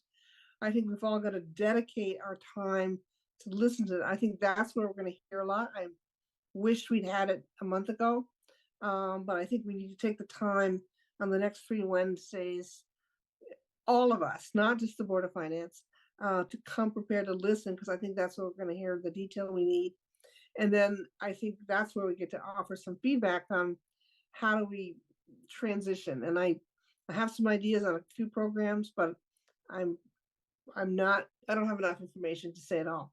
So again, I just hope we can make these decisions together and try to figure out how to make it work. And if we've got better ideas, I hope that this is the minute that we have to offer them. So thanks. Thank you, Councilor Carpenter. Councilor Broderick, we'll finish up with you. Thank you. I'll be very brief. Just to the employees and the workers who have been laid off, thank you for your service. The testimony today made me sick to my stomach. Thank you for being here, Colby. I guess all I really have to say, I appreciate all of the comments that have been made, is that I guess it was kind of just said, like, we either have to pay more to retain people and services and workers, or we cut them and there's pain. And the pain is not only suffered by the worker, but by the residents who no longer have access to that service or that worker and whatever responsibilities that worker had. And it affects the current workers potentially if more responsibilities end up getting stacked on top of them. Hopefully, if that's the case, they will get a deserved raise, which now the cost is back on the city. So how much are we really saving is my question. It's a rhetorical question. So I guess the city made its choice in March or before, leading up to March, to not increase taxes significantly enough to retain these folks and retain these services. I don't know 100% if, oh wow, that's a lot of time already, I'm sorry. I don't know. I think, sorry, that may be on me. I think maybe I didn't reset the timer when we went to Councilor Broderick. But did I reset it? All right, thank you. You started at 3.5. So, thank you. So add a minute and a half. I don't fully understand which of these services and employees that are getting laid off or services that are being ended, how important they are, because I had 4 days notice. But I'm not going to relitigate everyone talking about process. I'm not going to relitigate that. I just got to say is that that's the choice that we made. I disagreed with that choice then, and now it's bearing fruit. So, yeah, I'm sorry to the workers that were laid off. Thank you. Thank you, Councilor Broderick. Every councilor has had an opportunity to weigh in on this item. Our rules were suspended to the end of our deliberative agenda. Mayor, I know there's going to be a number of other meetings and opportunities to weigh in on this. Was there anything further that your team wanted at this point? Otherwise, we're positioned to adjourn. Okay. So again, our rules were suspended at the end of our deliberative agenda. I appreciate the discussion on this item. That does conclude our deliberative agenda, and we will adjourn the meeting now at 11:27 p.m. Thank you very much.